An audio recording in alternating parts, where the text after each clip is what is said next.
Everybody on their feet. Showtime at Daytona now. All the marbles on the table. It's funny how we always try to predict the grand finale, wondering how the script will end. We want to know how it will finish. White flag. Who will get here first? You can hear the time bomb ticking. Oh! What we fail to see sometimes is at every turn, in every act, no matter how big or small, Real season starts today, man. it's building to what we all came here for. But before the credits roll and the checkered flag waves, we need to see the beginning. The start of the story. Ready? The start of a new season. Take a good deep breath. The start of the great American race. 4, 3, 2. On your toes, on your toes, on your toes, on your toes. Coming to him quick here. We show everybody what we got. Go hard, go hard. We'll be there at the end. So yeah, the ending is important, and we'll get there quickly. Go, go, go, go, go, go, go, go. But first, this is how it starts. You got it!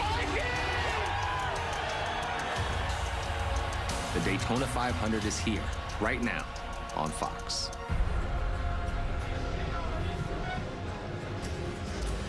It's one of the great spectacles in sports. Opening day and the prize of NASCAR racing all in one afternoon and into the evening. And we welcome you live to Race Day, presented by Coca-Cola Zero Sugar. Outstanding Florida weather here. The fans are into it. Blue skies, sunshine. Daytona International Speedway is sold out. And these fans, they're going to watch America's best drivers go door to door, play risk, reward, draft, and bump to see who leaves their mark on sports history. We're located trackside at the Chevy Experience Center, just across from the start-finish line, and we want to bring you closer to the action, closer to the fans. Our thanks to Mark Wahlberg, who handled the open here. His new film, Uncharted, is in theaters now. Jamie McMurray, Daytona 500 winner, Hall of Famer Tony Stewart, veteran driver Clint Boyer. I'm Chris Myers. Thanks for being with us. As you can tell, the fans, Clint, how about this? That's awesome. Here. Come on, I appreciate you guys being here. Yes, this is the place. Come on, Chris, put some muscle into it. Oh, there you go. We got it. We got you covered. Thanks for being here. All right. You're usually loud. They're louder than you. All right, on a scale, think about this. There's a lot of mystery, a lot of unpredictability. On a scale of 1 to 10, 10's the high. How excited are you about today? 10. If you're using 10, it's got to be 10,000. These people are coming. It's packed in the infield. It's packed in the grandstands. Standing room only at the Daytona 500, and I think these boys are ready to put on a show. Yeah, this is the biggest event of the year. These guys, I can promise you, did not sleep well last night. You always come out of the gate strong. You come to the biggest show of the year, and it's nothing like anything else you experience the rest of the season. Yeah, well, first off, we brought both of Clint Boyer's fans and all 100,000 of Tony Stewart's fans here today to be a part of this. The energy is pretty amazing here today. But when you think about the Daytona 500, someone's life's going to change today. They're going to be known as a Daytona 500 champion, maybe for the first time, or if you're Denny Hamlin, going for his 4th Daytona 500. Huge day for all these drivers in the field. It's the best weather we've had in years, right? A best fan turnout, obviously, with what's going on. And coming off of the great momentum a couple of weeks ago from the clash at the Coliseum. Front row, your defending champ, Kyle Larson. He's on the pole. Last time a pole sitter won, it was Dale Jarrett in 2000. Alex Bowman, his teammate, right across. 25% of the Daytona 500s have been won from the front row. Speed Week, which warms everybody up. I know you probably haven't been following all the way along, but this was last night in the Xfinity race. Austin Hill wins, but Snyder violently crashes and was able to walk away. Snyder, he got up in the catch fence. By the way, right in front of Michael Jordan, ripped the engine out of that. Look across the track. He made hits. What'd you hit? I think it was an engine bomb. It smoked the engine completely out of it. Right there, you see it, rear end out of it. One of the worst wrecks we've seen. Glad that man is standing right there and walks away. And the guy in the gray there is Michael Jordan, who actually got dunked on during this. For the first time, right? As an owner. In his lap. He was like, that deserves a wow. Yeah, you can see the concern in Michael Jordan's eyes right there. Right. But what just happened, I think that was an incredible moment to be sitting there and see it happen. But you know, Chris, the interesting part here is that all the drivers last night were in their bus. They saw that wreck. And I don't care who you are, how long you've been doing this. That's when we have certain wrecks in our sport that hit home, and it makes you think about what's going to happen today. So incredible that he's able to walk away, and glad to see that. Yeah, and that's the last year's car, right? Those Xfinity cars are like our Gen 6 car. We had a brand new car. This is where this thing has been tested tough. A lot of collaboration from NASCAR, the teams, the drivers. I think this car is ready for the test, and we're probably going to see it today. Yeah, Tony, do you think we'll see that kind of wreck today with these drivers? We hope not. We hope not. I'm just asking. It's my job. I'd say we're going to see a big one at some point. As soon as they say, gentlemen, start your engines, it's like pulling the pin out of a grenade. You know it's going to go off at some point. You just hope it's not that bad. I mentioned the crowd. Well, you heard the crowd, and of course this is 2.5 miles around, 500 laps, nearly 500 acres. The Super Bowl last Sunday in LA, they had 70,000 plus. We're going to have double that here today. Man, they spent a lot of money on that stadium. They going to put 70,000 people in there. Pretty proud of Daytona. We're looking good, boys. 150,000. All right, stop cheerleading. You got the job. All right, just relax. If big can get bigger, it's happening here at this race. However big it is, we have it covered with our award-winning team of pit reporters. We'll start with Regan Smith. Regan? Well, Chris, thank you. What a day here in Daytona. The atmosphere is absolutely electric right now. So often when we come to this racetrack, we want to talk about the veterans, the experience that they have, how they have an advantage. This year, though, completely different. The word I keep hearing in the garage from drivers is learning. This is an event about learning. Learn your race car. Learn what it can do in the pack. Learn how to get on pit road. Learn how to make a pit stop and do the things that you need to do. All things said, normally we'd look for a guy like Brad Keselowski, who is one of those veterans, but today this thing is wide open. 450 miles to learn, 50 miles at the end to try and win the Daytona 500. Vince Welch. Well, you hear a lot about luck here at Daytona. Now, there's going to be good luck and there's going to be bad luck, but you don't win this race by accident. You do it with a huge skill set and a lot of hard work. Denny Hamlin has won the Daytona 500 3 times because he's an exceptional super speedway racer. Now, a 4th Daytona win would tie him with Cale Yarborough, trailing only the king, Richard Petty. So, yes, legendary status awaits Denny Hamlin today. Jamie Little? Vince, of the 40 drivers in today's field, 4 are making their first Daytona 500 start. We have Jacques Villeneuve at 50 years old, and we have the youngest, Harrison Burton, at 21 years old. He's a second-generation racer, grew up watching his dad, Jeff, race right here at Daytona. Today, Harrison is trying to become the first rookie to win right here at Daytona since Trevor Bayne did it back in 2011 with the same team, the Wood Brothers. Michael Waltrip. How about this scene? This place is electric. I love the vibe. Daytona is sold out. It's sold out in the grandstands, the infield is packed, and these race fans are ready for some Daytona 500 action. Am I right, fans? Hi, thanks very much. The crowd fired up. Hope you are too, watching at home. Long way to go. We're just getting cranked up here. Here's what's coming up at Around the Turn. We're live on Fox. The excitement is building as race day rolls on with much more. We'll talk to 2 former champs as Joey Logano and Kyle Larson jump on to talk about the big day and high expectations all season long. And NASCAR's drive for diversity takes a big step today as Jason Hamilton will be the first African-American race director of the Daytona 500. We'll talk to the man making the big decisions on the track today. Last year, Clint Boyer and Kyle Busch went riding at the ranch. But today, well, they kept things a little lighter. You don't want to miss it. All that plus country music star Luke Combs performs as we take you up to green flag of the Daytona 500 here on race day. Back live here in Daytona, all signs pointing to heated competition as we count you down to the green flag here in just a bit. Jamie Little and Michael Waltrip, they spent some time at the Wendy's pit stop creating their own race day signs with the fans. Mikey, we're still in a tie. What are we going to do? I have a great idea. Let's see who can make the best sign. One for Team Sweet or one for Team Heat. You mean the fastest sign? No. The most beautiful sign. Anything that I can win, I'm in. Ready, set, go. I think the world is a better place when there's more glitter. Glitter's for quitters. Here's your glitter. Let's let the fans decide who has the best sign. Team Heat. Team Sweet.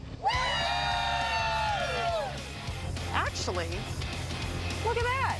I think they're better together. Great to have Wendy's with us, and nice. Wow, look at how cool the Fox Nation car. That's the 77 car with Landon Castle starting from the 27th spot in that Chevrolet.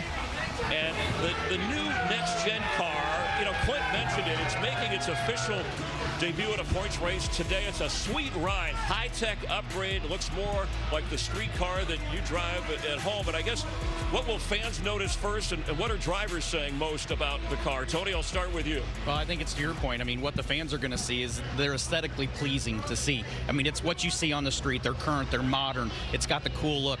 The drivers, it's a whole different deal for them. Got slots in the windshield, in the rear windows, letting air flow through in there, sequential gearboxes. It's all up to date versus what we've had in the past. Yeah, I mean, if you think about it, for years, the pit stops have somewhat been the same. They've gotten faster, but we always had 5 lug nuts, just like every passenger car. History in NASCAR, they'd come in, bah, bah, bah, bah, bah, bah. Now it's just 1 lug nut, and we're going to, like if it's tight or it's not tight. We're not going to see the loose wheels that we've seen in the past. What's that sound? Yeah. Come on, Clint, give it to me. One. Come on. That's it. You went is that going to take But honestly, you know, we mentioned the safety aspect of it, you know, first and foremost, but from there, under the hood, man, this thing, all the aero underneath the body, the ducts underneath the hood, dripping in carbon fiber, which any racer likes to be lightweight. This thing is it. I'm telling you, the technology behind it is second to none, latest and greatest, and these boys, I think it's going to put on a good show all season long, not only today. Yeah, and at least they had some time to handle it before this race, but not certainly at this level. All right, let's welcome in Tom Rinaldi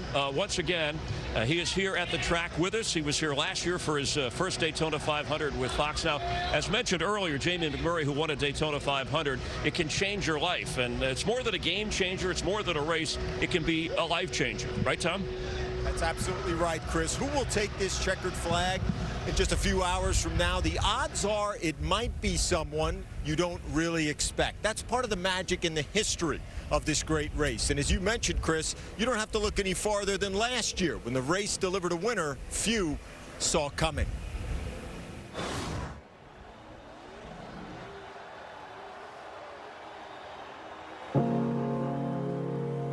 There are many ways to measure this trip.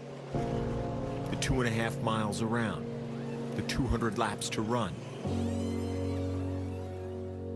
But to understand how far he traveled to finish first, let's just say Michael McDowell took the long way.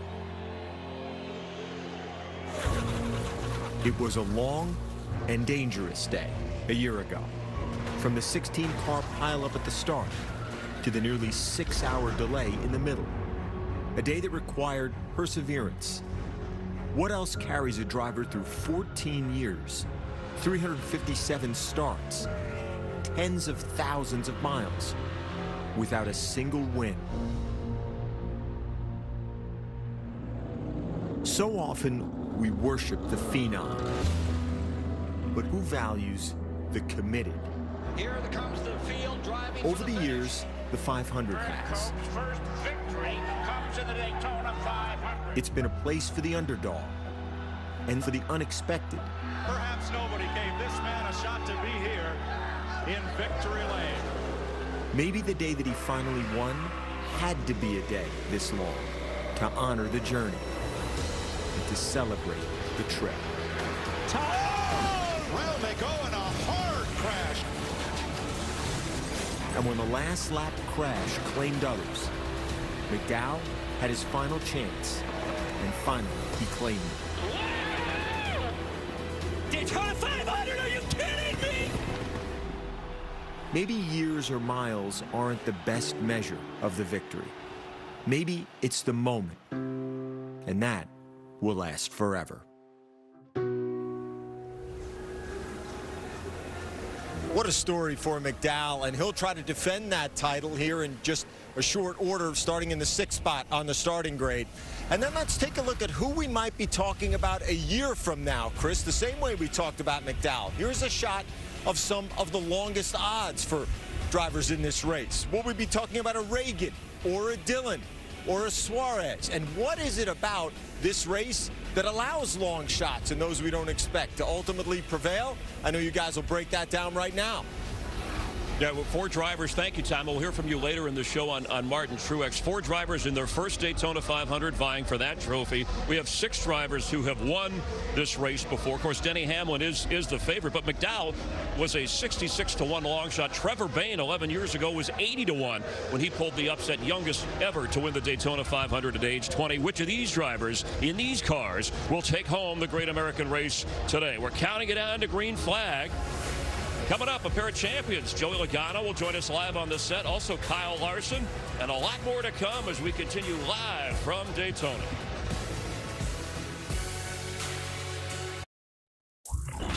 Are you ready to see some big names in new places? Well, let's get to it. 2004 champ Kurt Busch is on the move. As Chip Ganassi Racing closes its doors, Kurt joins Michael Jordan, Denny Hamlin, and Bubba Wallace over at 2311 Racing. Another champ, Brad Keselowski, has been with Team Penske for 12 years. He's grabbed 34 wins and a championship in that time, but is now headed to Roush Fenway Keselowski Racing, where he will be a part owner of the team. So, to fill the hole at Team Penske, Austin Cindric moves up from the Xfinity Series into the number 2 car. Did you catch all of that? We're keeping track as we walk you back live, counting it down to the start of the Daytona 500 with all the changes. You know, the big names and fresh faces. I mean, we have celebrities and sports stars investing in NASCAR and race teams. Pitbull, we've mentioned, Michael Jordan, Emmitt Smith, Floyd Mayweather, and the latest on a new team with Brad Keselowski, RFK. The transition, it's difficult. There's no way around it. And it's challenging me every day. You know, how to make the race cars go faster. The race car is a product of a team of, in our case, almost 200 people and their efforts. Getting those people pulling the rope the same direction with really effective processes is a huge challenge. And then adding a new car on top of that, incredibly difficult. You've seen this where they've updated this with the spring and bolt? No, I haven't seen that. What's the story there? I think 1 or 2 broke off the Daytona test and they're drafting. You think it'll work? I don't know. The ownership piece just seemed natural to me. Having been an owner before in what's now the Camping World Truck Series, I've seen different things that have worked and haven't worked, and I'd like to think it's one of the biggest assets I bring to this opportunity. Hope it's fast. We want to be on the cutting edge of things that are going on out in the workspace and in the world, and that means we have to have a great work environment. As you can probably see behind me right now, one of the first things we did when I came here was paint the floors, paint the walls, clean it up. The place looks outstanding. If you just came and watched for one day and said, all right, you're way off here, you're pretty tuned in here, just that kind of insight would be invaluable to me. I'm having a blast being a part of the behind-the-scenes pieces that make race cars go fast. Working with the team at a deeper level than I ever had before in the Cup Series is really a thrill for me. Brad Keselowski won a race last year, and that 6 car, it was 11 years ago when that, if you're into numbers, right, that's the car that won at Daytona, not the 500, but this track, it was David Reagan behind the wheel. That was quite an upset. So let's play a little game called Over-Under, and it's easy, it's simple enough, I understand it. I'll give you a number, and you guys tell me for today whether it's going to be over that number or under that number. So we're going to start with the 6 car. I mentioned Keselowski and the new team, and I'll start with you, Clint. Will the number 6 car and Keselowski have 2 wins? Is it over or under? Over, but I think that's the number. I definitely think that's the one, and I talked to him before the season. I said, buddy, I think 2 wins is in your future. Okay, so he's going over. Going over. I think over for the same reason, right on the money on 2. At a Ford. He's at a Ford. Yep. All right. Yeah, I'm going over as well. I think Brad, it's going to a new organization at the right time with this new car. The way they ran on Thursday, I think he could be over. Quick win here at the 500. It helped that strategy, right? right? So, he'll love to hear that. Kyle Larson, the champ. He won 10 races last year. He's going to join us live here on the set in a moment. You know he's on the pole for today's race. What about over-under on wins this year? 10? We're going to say 10. Where is Yeah, it's going to be under. It's going to be so hard to duplicate what he did last year. I think Kyle Larson's going to have 4 or 5 wins, but to get back to 10, I think it's going to be tough. Yeah, I agree. I think under as 10. well. Okay. And I think the car will play into that. Definitely under. What should he know, by the way, about being a defending champion and coming into a season like that? What comes with it? you get to carry your shoulders higher. I mean, when you show up on the grid, they know you're the defending champ all season long. And to people the are end. coming for you. Your chest sticks out a little bit farther. That's right. That's right. Okay, here we go. Race lead changes for the Daytona 500. The record for most in history is 74. We had 35 last year, Tony. So we're going to set this number for today at 35. We're going to go over or under in terms of lead changes? I'm going to pick under, but I'll tell you why in a minute. Oh, no, you got to tell me. I think because we got new cars, I think we're going to have conditions today. It's really windy out here. They've practiced. The majority of the time they've been on track has been in the evening, and when it's really cold, it's sunny. It's going to be warm today. Track conditions are hot. I think the cars are going to slide around, and guys are going to just settle in and ride for a while. Okay, Clint, what do you think? I think under for sure, but I hope for over. The eternal optimist. You go under? Yeah, I'll tell you what, Clint, I'll go over. And here's why. Because the word of the day is going to be learning. And we saw Joey Logano make that mistake in the duel. He thought he was going to be clear, and he wasn't. So we could see more wrecks. Yeah, Joey will be joining us in a moment. All right, here we go. Wrecks in the race, right? Over-under is 25. There were 29 cars involved in wrecks last year. So we're going to say 25 will be involved this year. Over or under? Pretty positive comments we got going here, Chris. Oh, again, I think it could be over based on what we saw in the duels and the guys just trying to figure this car out. The fact that it is hot and slick. We saw guys spin this car out a lot in testing, a little bit different than we've seen in the past, so it could be over. I'm going to take under. I think guys are a little more, cautious, and because they don't know what this car is capable of yet. So I don't think they're going to take as many big chances. He's taking under because he's an owns more of them. It's because I really want it to be under. It's going to cost you a lot of money. He hopes it's this under. isn't wishful but I thinking. think it's going to be over because of the learning. You talked about learning. There's a lot of learning to be learned with this race car, and I think that's what we're going to see today. Over. All right, and Jamie, I'll start with you, and then we'll go to Tony here. The over-under on unique expressions that Clint Boyer will use in the booth today that we don't understand, but he knows what they mean. We're going to say 10. What do you think? It is over without a doubt. It's a high, wide, and handsome. Okay. Guns a-blazing. Catbird seat. No, that's Larry. What? You're used to working with Larry. I do engine noises, What's man. it? Give me one. Engine noises. Give me one. What? Give me a lug nut noise. Bum, bum, bum, bum, bum. Hey, it used to be way more high pitch. There's only one lug nut now. Very boring. You're going to be in the Tony. You're going to be in the booth with him again. I know sometimes he'll say something you kind of know. You go, what? What's that about? So you think it's over 10 or under? Well, unfortunately, I'm from Southern Indiana, so I can actually speak his tongue. So, but I agree, it's definitely going to be way over today. Over under, you'll say a lot of them. I'm going to go ahead and give myself an over. That's part. He did that with such pride. All right, hey, Fox Bet Super 6 giving NASCAR fans a free chance to win $25,000 of Clint's cash during the Daytona 500. All you got to do, scan the QR code to download the app, enter your race picks for the Daytona 500, and you have a chance to win big. Fox Bet Super 6 has given away over $6 million in cash prizes to date, and there's free chances to win Clint's cash throughout the course of the NASCAR season. So over the Fox Bet Sportsbook app, go there, and Clint, your picks, people are going to be looking to see what do you have for the parlay today. Yeah, here it is. Kyle Larson, a top 5. He's never had one on a plate track. I think it happens today. Ryan Blaney, a top 10. And then Kyle Busch, top 20. That's easy, man. He can do that, right? That's my picks. All right. Put it in. If all three of those hit on one of your $10 bets, because I know you're a little tight, then it would pay $40. Wow. Hey, look who's coming up. He's had winning. He's had wrecking. He's a Daytona 500 winner and a NASCAR champ. Joey Logano with us live in just a moment. We're live on Fox, counting it down to the Daytona 500. How about an update on the Coca-Cola family of drivers? Daniel Suarez, 21st. Denny Hamlin starts 30th. Austin Dillon back at 36th. And Joey Logano, the 2018 Cup champion, former Daytona 500 winner, of course, he rolls off 20th. He'll move to the rear in a backup car.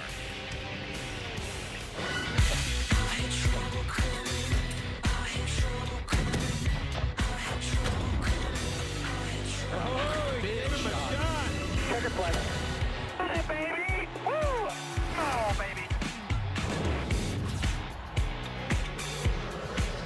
And Joey is with us here on our set.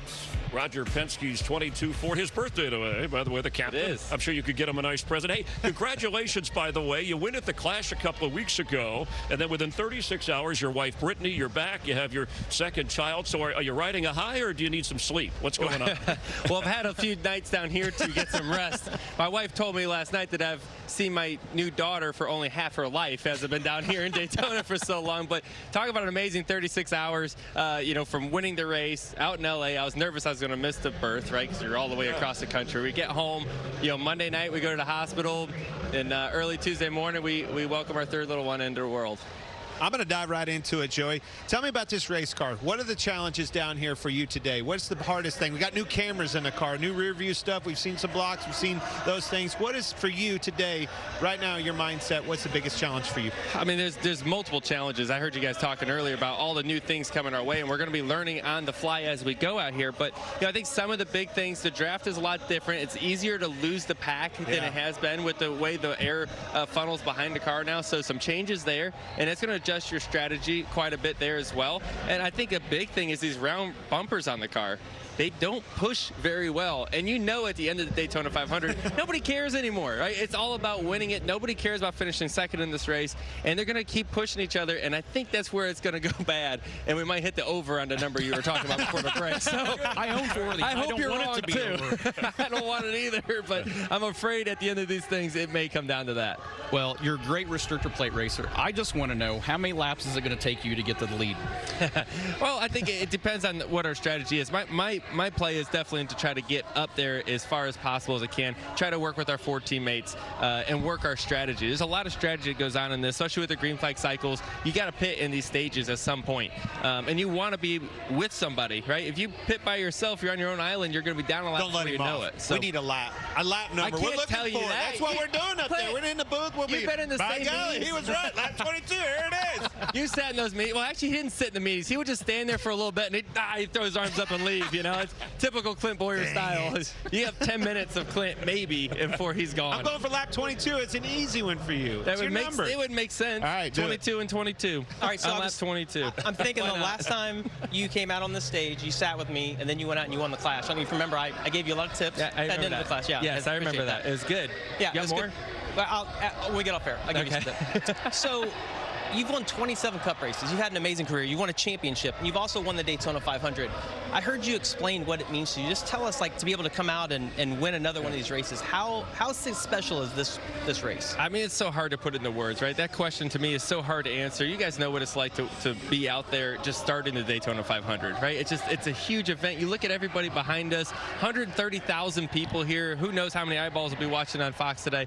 Just a huge event, right? It's not just a race, it's an event. So you want to go out there and win. All your sponsors are here, your family's here, your friends are here. Everybody wants to make it happen. So when you're able to accomplish that goal and see your name on the Harley J. Earl, So cool. I don't know, put that into words for me. I don't know. It's hard, It's yeah. incredible. It's such a big deal. I want to go back to the Clash, and I'm sorry, the duels, where you said, hey, it was on me, the wreck. It looks like you got bumped a little bit too, and you were okay out of it. But what did you learn from this for today, Joey? And does it affect your aggressiveness? Because obviously you're going 500 miles here to win the big prize. I was pretty bummed out about it. Obviously, it's one of the dumbest mistakes I've ever made on the racetrack, and that one, I took the hit on it, obviously, and what I did learn is they build Mustangs every single day. There's another one ready to go today, and I can't let that change me. I can't let a mistake change me, right? You got to learn from them, and you got to, someone told me, have a memory like a goldfish. Just forget about it, move forward. And so that's what we're going to do here. I've been an aggressive racer my whole career. It's been successful for me. Sometimes being aggressive ends up like that, but it's what I do, it's what's natural, and it's what I got to continue doing. No, and we love it. And the $1 Million Smile, again, congrats on the new addition to the family. Good luck today, and thanks for coming by. We really appreciate it. Thank you very much. All right, Joey Logano in the 22. All right, we appreciate him being with us. This year, more history being made on the track with the next-gen car. Let's welcome in Josh Sims, who's the newest member of our NASCAR on Fox team, and his first Daytona 500. And Josh, you have the story of history being made from down on the track to well beyond it. Well, that's right, Chris, and history is going to be made down here, and you could feel the excitement because everyone knows about that history that's about to be made, but not just out there on the track, but up in the booth. Juson Hamilton, a former driver turned NASCAR director, is going to do something that's never been done here before, and a chance to catch up with Juson to find out how he became the most important man in this race. First black race director. Yo, they are really trying to. They did the full lap, too. I was going to say, you can blame me because I did schedule them to do pre-race practice. I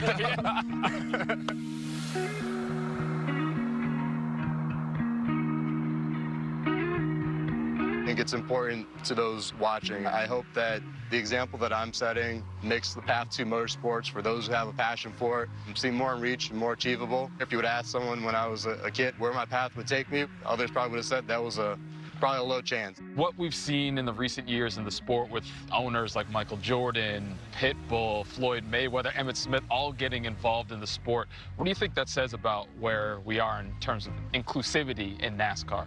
Well, I think it's very important that NASCAR is inclusive of all and that there's an opportunity. If you look at some of the comments Michael Jordan has made in the past, his father used to take him to the racetrack in Charlotte Motor Speedway. He's been a fan, but didn't necessarily make that known. And, you know, I can kind of relate to that. People were getting ready to watch the Super Bowl in February. I was more excited about the 500 coming up. So I hope that as other kids are experiencing motorsports maybe for the first time this weekend watching the 500, I just hope that they see that, you know, motorsports is something that can be for them. They can accomplish their dreams at the highest level, whether that's on the track as a driver or it might lead them another path that they're equally as happy with at the top of the sport. Just let me know all that job entails. Well, so a race director, the job really starts long before anyone shows up to the track. So you're responsible for knowing all the logistics of the track, whether it's the garage layout for practice, for inspection, whether it's the restart zone, how we officiate pit road, working with broadcast partners. Anything inside the safety barrier walls is something we're responsible for. That's what builds up to the actual race. In the race, you know, you're the quarterback, if you will, of the roof, whether it's timing and scoring, the sweepers, the jets, you know, our safety workers, keeps you busy, but that's the fun part of it as well. It's an achievable path, and that's something that can go a long way when you're trying to guide yourself through your childhood. If you follow your passion, then good things will happen. All right, thank you very much, Josh. And there is Juson taking in the sunshine and the atmosphere here. You can see Josh Sims, by the way, all season long with our outstanding crew on Race Hub and Race Day. February is Black History Month, an annual celebration of achievements by African Americans throughout American history. And we'll continue live here from Daytona later. Reigning champ Kyle Larson with us on the set. But up next, one of the most entertaining, polarizing, candid, successful drivers, Clint Boyer on the beach. Whole Stones Clint with Kyle Busch in just a moment.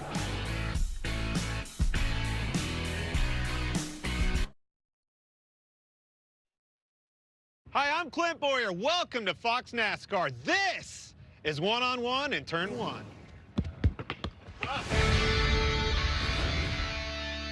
All right, here's the rules, everybody. I'm 20 feet up, which is exactly the height of the top of the banking. You boys, you're gonna be shooting from the top of the banking all the while. Michael and these guys over here are shooting from the ground. Let's see who can get the most shots. 3, 2, 1.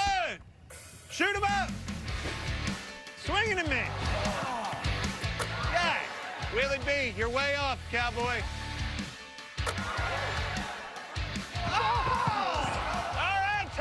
A little bit higher up there on the banking than they thought. Why don't you guys join them, show them what's up? Let's do it. Can somebody please get me a shot? Game on. Oh! I think it's in. Oh! What? Here you go. Here we go. So close. Safe to say, Daytona High Banks still #1. Undefeated.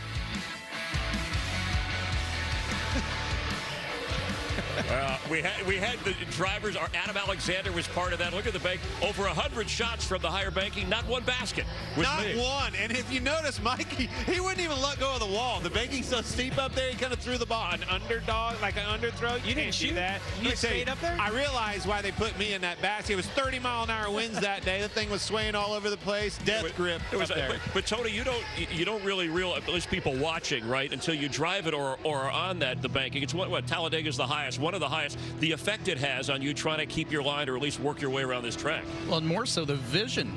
You're not looking to your left around the corner. You're looking up to look around the corner. So to sit there and get on the banking and all of a sudden realize you have to look up and to the left to see around the corner is something that you don't normally have at a racetrack. I would have liked to have seen Michael Jordan, the owner, try that from the banking. I think he had a shot. I'm sure he could. I think he had a chance. Could have dunked from there. Yeah. Busch Light giving away 4 huge prizes today. Go to Busch Beer on Twitter. Stay tuned for when to tweet for your chance to win. We wish you a lot of luck. Well, we've talked about it. It's been a theme coming into the Daytona 500. There are 5 drivers in this race who have won the NASCAR championship, but they have not won the Daytona 500. Brad Keselowski, we've talked about his new RFK team. He'll be in his Ford Mustang, a guy who's had opportunities after opportunities in 12 tries, still no Daytona 500 victory. Martin Truex Jr., former champ in his Toyota Camry. It's funny, his teammates, Kyle Busch, also teammates with Denny Hamlin, but, they can't win it. Chase Elliott, more recently. Kyle Larson, obviously, since he's come over to Hendrick, that has helped him win the championship, but no Daytona 500. Chase Elliott, his name on that list, but he likes his chances today thanks to a hot streak, kind of a Peach State hot streak. I'm so proud to have started the Georgia State Championship run by winning my first Cup Series championship in November of 2020. Chase Elliott, the 2020 champion. We are the champions! Yes! I support my Georgia teams, and they support me and inspire me. I've driven my car at an Atlanta Braves game on Chase Elliott night. I went to the World Series and watched them raise the trophy against the Astros. The Braves are world champions! And as for my Georgia Bulldogs, I've been between the hedges to Sanford Stadium. Beating Nick Saban and Alabama in the national championship game was sweet, sweet revenge. What a year it's for the teams from Georgia. How about them Dogs, and how about them Braves? And how about I join their success by winning my first Daytona 500? All right, he likes his chances. What about Kyle Busch? He's won everything. He's a 2-time champ. You don't like to bring it up because he's tired of hearing about it, so we sent Clint to the beach with Kyle to cover it.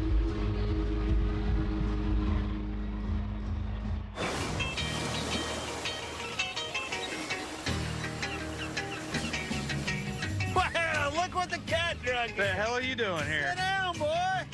I didn't know it was with you. Doing a little dreaming down here on the beach in Daytona. Hey, man, you want a cocktail? Absolutely, yeah. Yeah.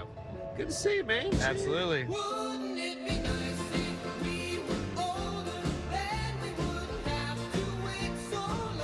All right, here we are in Daytona.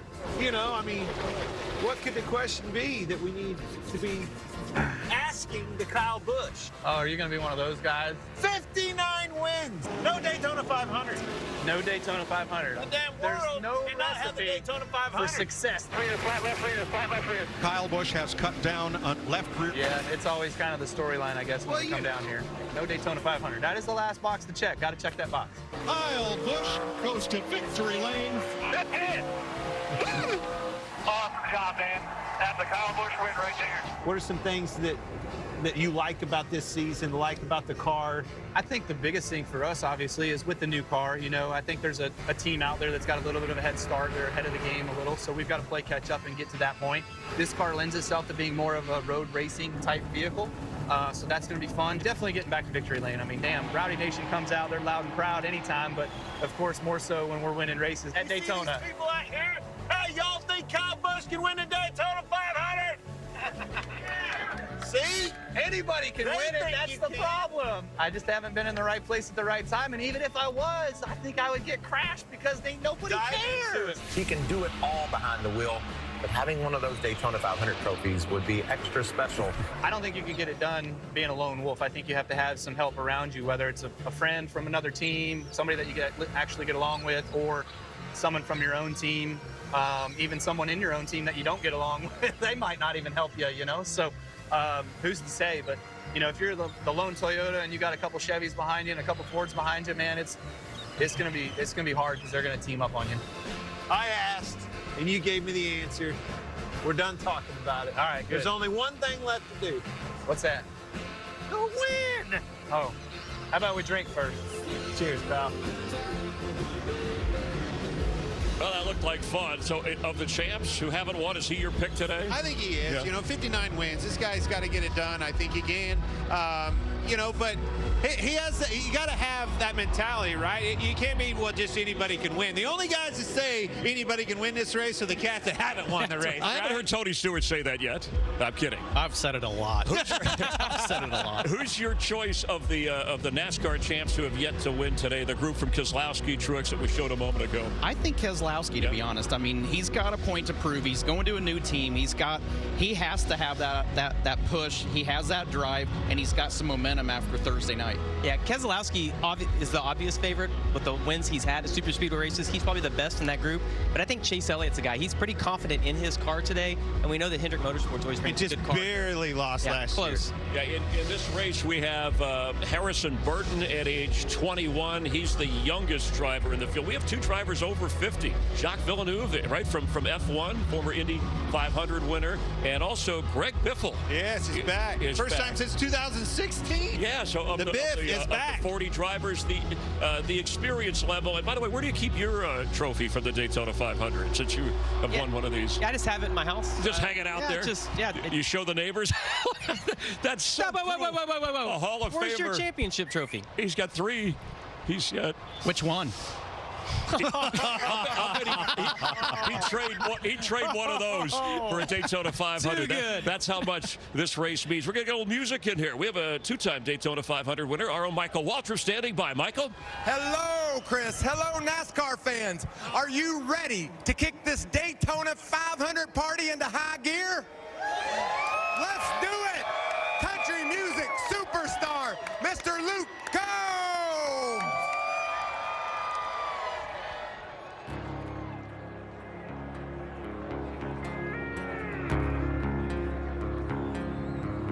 Someone asked me once in an interview, what was growing up like, where'd you go to school, and what would you do if you weren't doing this? I'd be driving my first car, an worn out Dodge, trying to make rent with a dead-end job, just making do. Tips and a jar, my guitar and an old bar stool. I'd have a Friday night crowd in the palm of my hand, couple brown liquor, couple buddies and a band, singing them same damn songs like I am now. I'd be feeling on fire on a hardwood stage, bright lights like lightning running through my veins, at the Grand Ole Opry or a show in some no-name town. Still be doing this if I wasn't doing this.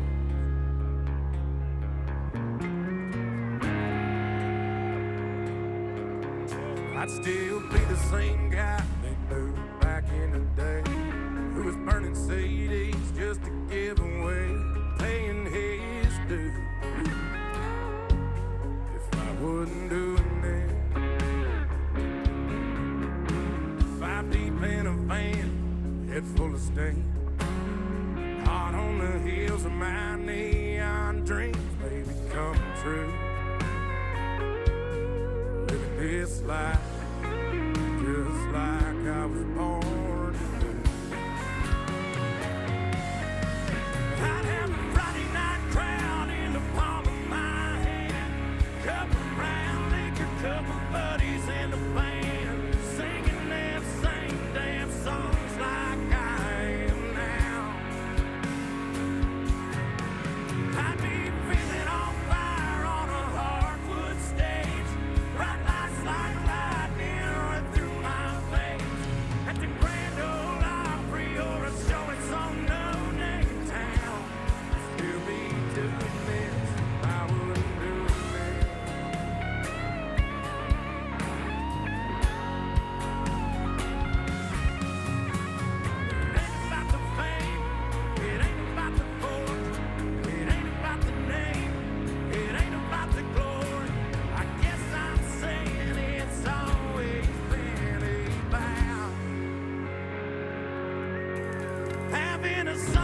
great crowd in the palm of my hand. Cup of brown liquor, couple buddies and a band, singing them same damn songs like I am now.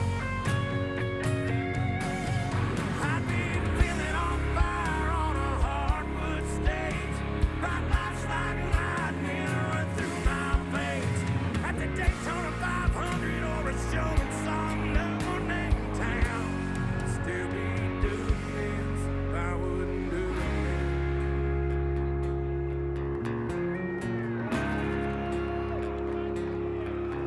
Someone asked me once in an interview, what was growing up like, where'd you go to school, and what would you do if you weren't doing this? Thank you.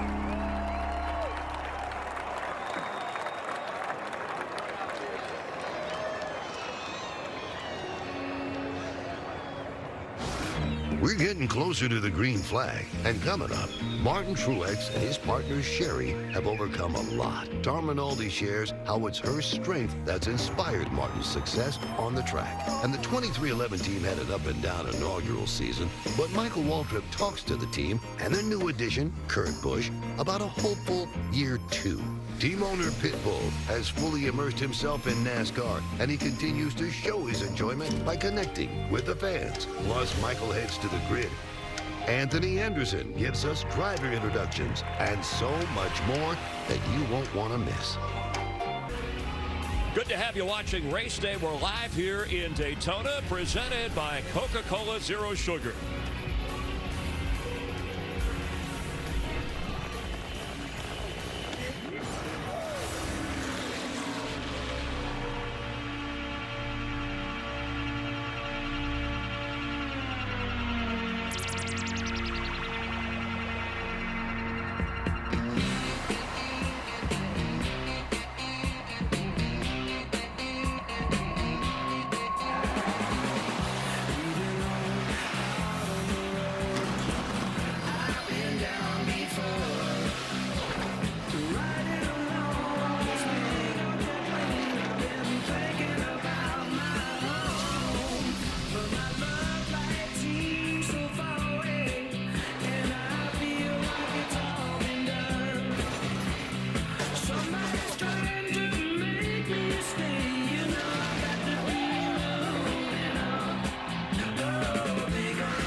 From Daytona International Speedway in Central Florida. Will you look at that crowd? Over 150,000 expected to see the 64th running of the Great American Race, the prize of NASCAR to get the season off and running.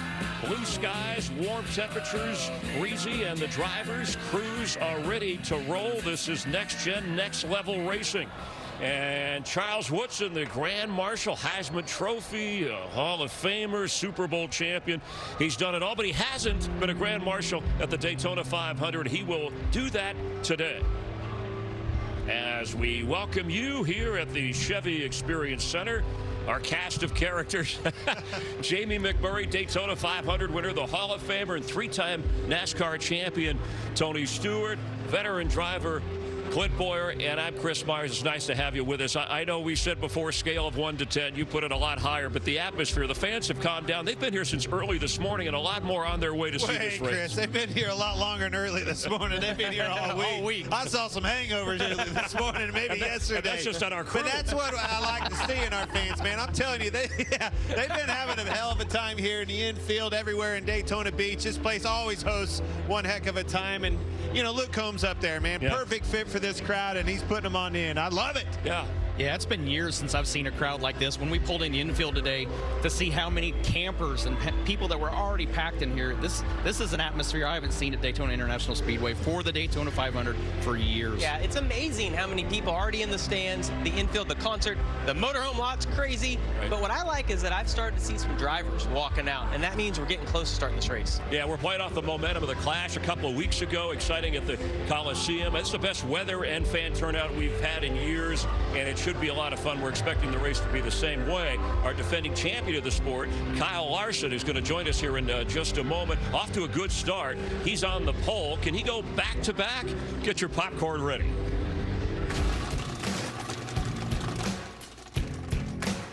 Did you see Kyle Larson's Hendrick premiere?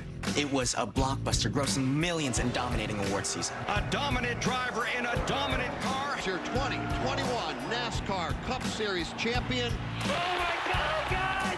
While Larson's out to prove he's more than a one-off cult classic, sequels are always more challenging. All eyes are going to be on the 2021 champion, Kyle Larson.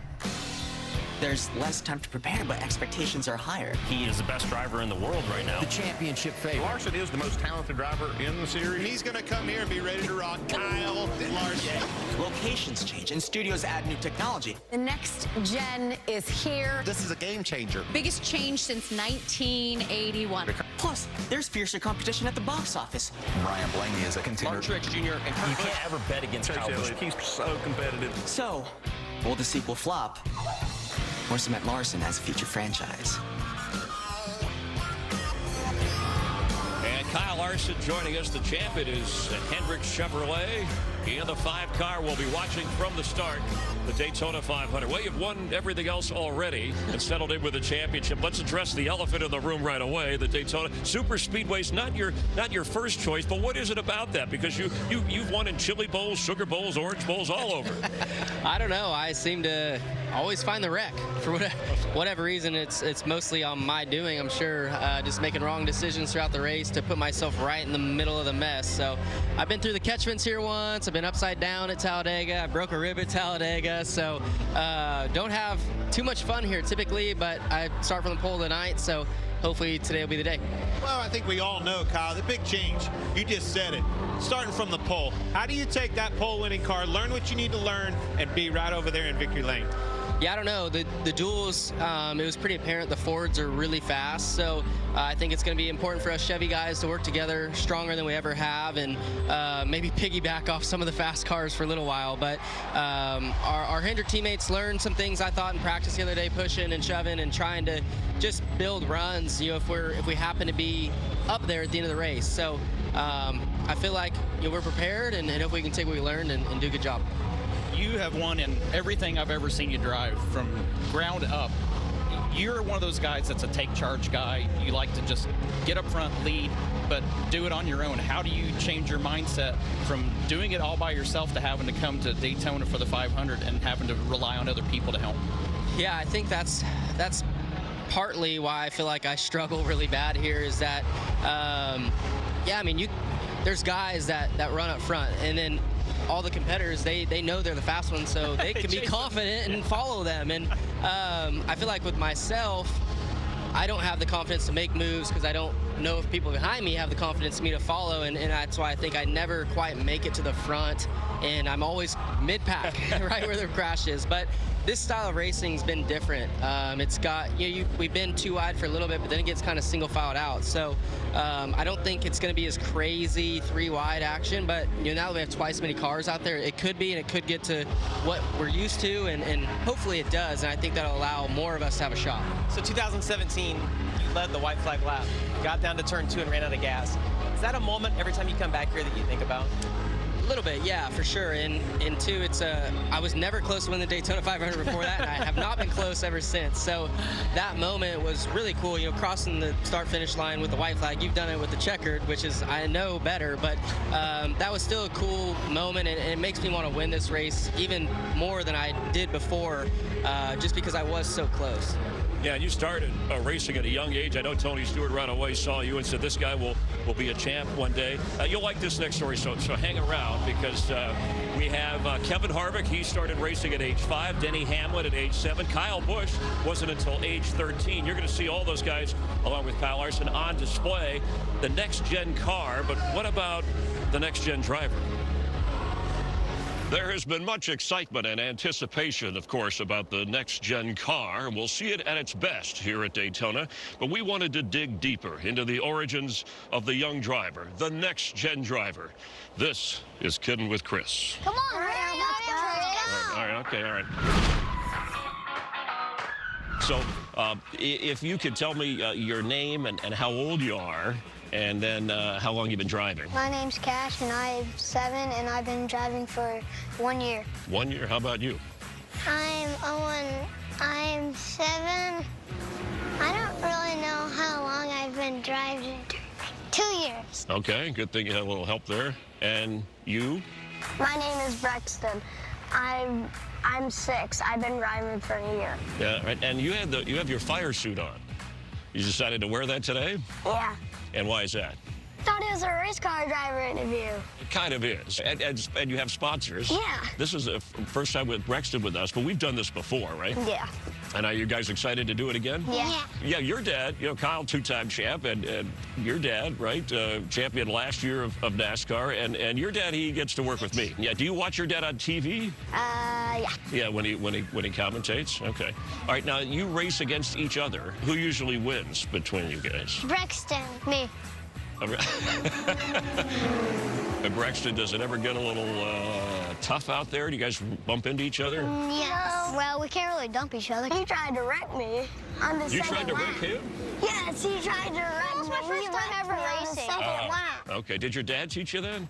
Yes. Yeah, he told me to. Okay. My mom gets crazy, and my dad's calm. Okay. Oh, and my mom gets crazy, too. But they must get crazy when you win.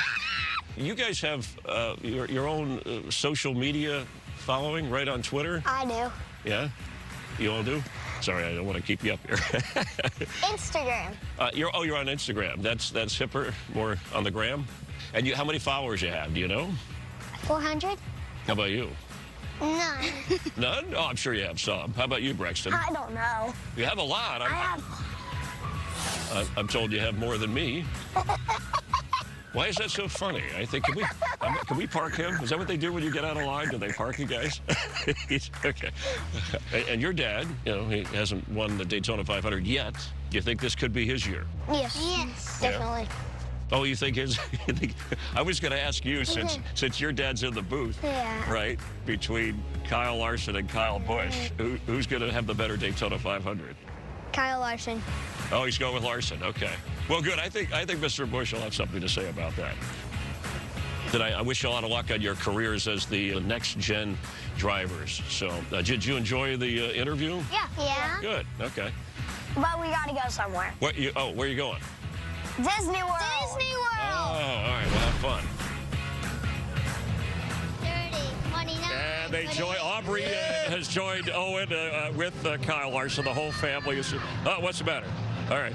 Yeah, Owen. Nice work. So Kyle. Little buddy. All right. She's the one with the sass. I guarantee you, she'll be a heck of a race car driver. Put her behind the wheel. I hope in 12 years, all three of those will be racing each other in the NASCAR series. All right, Aubrey, we'll get you your own talk show on Fox Nation. All right, Kyle, good luck today and with the family. Appreciate it. Hope Disney World was fun. Thanks for doing that, as always. Yeah, now I see how you got them all to sit still. You bribed them with a Disney World That's what trip. it was.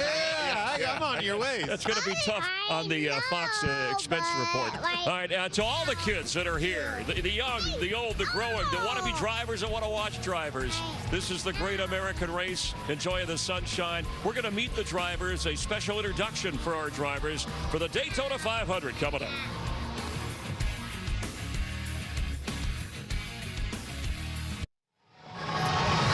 live at Daytona. We can't wait for the start of this race. Hey, a special announcement. This just in, where somebody texted Bob Pockres. Danica Patrick is going to be joining us as a guest analyst for the Vegas and Phoenix races. She's, of course, sat on the pole here for the Daytona 500. She's won an IndyCar race, has fans around the world. And then next week at the Auto Club Speedway in Southern California, two-time Daytona 500 champ Matt Kenseth will be our guest analyst. And Tony Stewart will, through today, come back with us at a later time. But the next three races on Fox making up our West Coast swing. We always appreciate the support with our guest analysts on the pre-show and up on the booth with Mike Joy. There's the trophy, the Harley J. Earl Trophy, named for a leading car designer and the second commissioner of NASCAR. I think it weighs about 54 pounds, but it's worth its weight in gold. All right, time now to meet the drivers. Those that'll be vying for the Daytona 500 title, the 64th running. For our introductions, here's television and movie star Anthony Anderson. Woo-wee! Listen to me. This is going to be fun. Grab a seat, smack that volume, turn that thing up. It's almost time to race, baby. So let's meet them boys behind the wheel. Get this camera out of my face. We started row 20 with Young Slick from Vegas and Jacques Villeneuve. Row 19 is headlined by my AA brother, Eric Amarola. Yeah. Row 18 is nice. Kaz Graf with the Money Mayweather team and 2018 Daytona winner, Austin Dillon. Ahead of them, it's David Reagan and Daniel Hemrick. In row 16, Cody Ware and Cole Custer, a.k.a. damn that boy cold as ice. Okay? If you're rocking the jump, man, you gotta be big time. It's three-time winner, Denny Hamlin. In row 14, we get a return from the Bipster at a spry 52 years old, while Ty Dillon and Justin Haley are ready to rock the 13th row. Then it's Corey LaJoie. And Willie B may look like he still plays with Hot Wheels, but damn it, that 24 car definitely hot. Finally, row 11. Danny Suarez in the 99 and the closer, a.k.a. Mr. Steal Your Win. We're going to keep this Daytona 500 party jumping. The rest of the field is next. Our thanks to Anthony Anderson, and look for him next week on the season premiere of To Tell the Truth and Law and Order. Players' introductions, the fans excited. Let's go to the staging area. Our Jamie Little is with Alex Bowman. Jamie? Alex Bowman starting on the front row for the 5th straight time. How are you going to seal the deal and finally end your day in victory lane? Yeah, we just got to make it to the end, right? I feel like we've figured out about every way to crash around this place, so hopefully we can stay out of trouble. It's a long 500 miles, and I think it's going to look quite a bit different than previous 500s have. So excited. I think we have a pretty good Ally 48 Camaro, and hopefully we end up in victory lane at the end of the day. All right, good luck. Vince. With Austin Cindric, what's going to be so special about why you win today? Well, it's Roger Penske's birthday, so I'm sure that's a gift he would love to have re-gifted to him, so hopefully we can do it on our Discount Tire Ford. And the 2 has never won. 2's never won. There's never been a rookie in the 2, so no better time to do it. There you go. Regan Smith. Kevin Harvick, previous Daytona 500 winner. Do these moments leading up to the 500 ever get old? They do not. And I think, this year is a little bit different than the last couple have been with all the enthusiasm and excitement. So really excited about our Busch Light Ford Mustang, and hopefully we can end the day in victory lane. Good luck, Kevin. Jamie? 4 drivers making their first start in the Daytona 500. Harrison Burton, 21 years old. What is it like being here in this moment about to start this race? It's pretty unbelievable. I mean, the amount of people here and the excitement here, you can really feel it. So as a driver, it gets you excited, and it feels like how I would imagine, which is really awesome. Good luck to you today. Vince? Chase Elliott, he's a former Cup champ. Get the 500 win today? I don't see why not. I think we have a plenty fast enough Napa Chevy to do it. So they're super excited to be here. This is the type of environment at a race that made me want to do it when I was a kid, and it is so refreshing to see this type of energy here at the racetrack. So hats off to NASCAR, everybody that has played a part in making this week what it is, and most importantly the fans for coming out and making it what it should be. So hopefully we can put on a good show for them. Regan? Martin Truex Jr., your 18th try at the 500 is today the day. I sure hope so. I mean, we've been trying hard for sure, and Bass Pro Camry looks great. 50th anniversary of Bass Pro Shops this year, and Johnny Morris's favorite race, so we sure would love to take him to victory lane. Good luck, Martin. Chris? Back with Clint Boyer, Tony Stewart, and Jamie McMurray. Candles are lit on them, boys. They're going a little faster than the cars are going to go, right? What do we hit? Top speeds 190 miles per hour here today? Absolutely, in the draft. And, man, not quite as fast as they're capable of doing. But, man, I tell you what, we're in for a treat. Yeah, we have 2 Chevys up front in Larson and Bowman, and then there's like a string of 6 Fords, right? Does that figure in the long haul of this and teamwork and figuring things out? Well, I think it's what we're going to see all day long. You're going to see the cars with each manufacturer group together and work together for the majority of the race.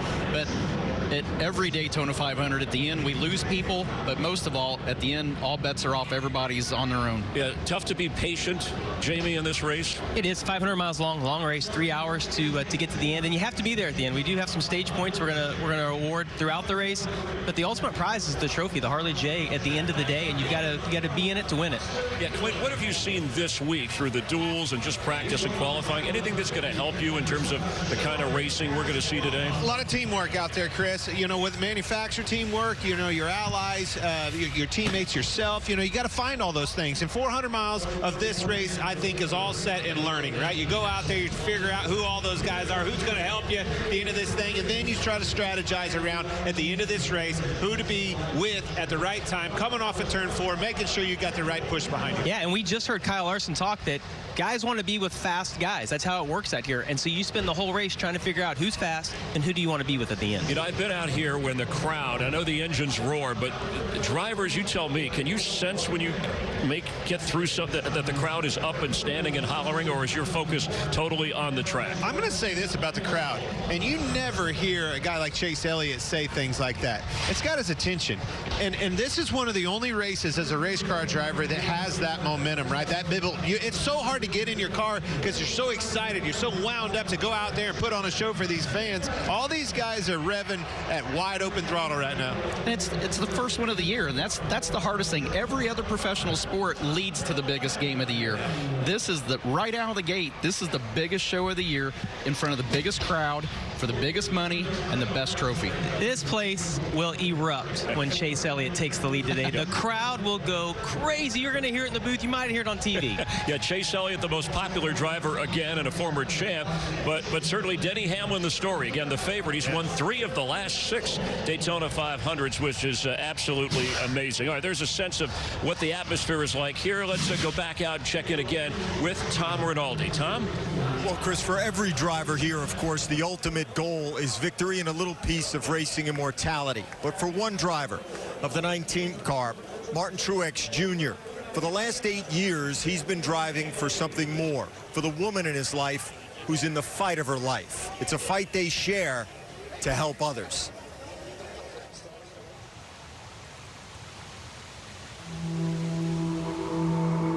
We like to believe fear is a choice. But really, fear is a moment. I mean, fear. Complete and utter fear. I have my whole life ahead of me. I don't want to leave my family behind. I don't want to leave him behind. There's so many things I want to do. I can't imagine ever waking up one day of my life and thinking, I'm not going to fight this today. Martin Truex Jr. has been a fighter all his career on the racetrack. Martin Truex Jr. dominated this race. That's where he first met Sherry Pollux in 2005, and they've been together ever since. They both worked on Martin's foundation supporting pediatric cancer. But in 2014, Sherry received her own diagnosis, stage 3 ovarian cancer. Her 5-year survival rate estimated at less than 30%. I literally threw myself on the ground that day and said, God, why me? I've done everything right in my life. Like, how did this happen to me? The hard part about it is, you know, be the greatest person in the world.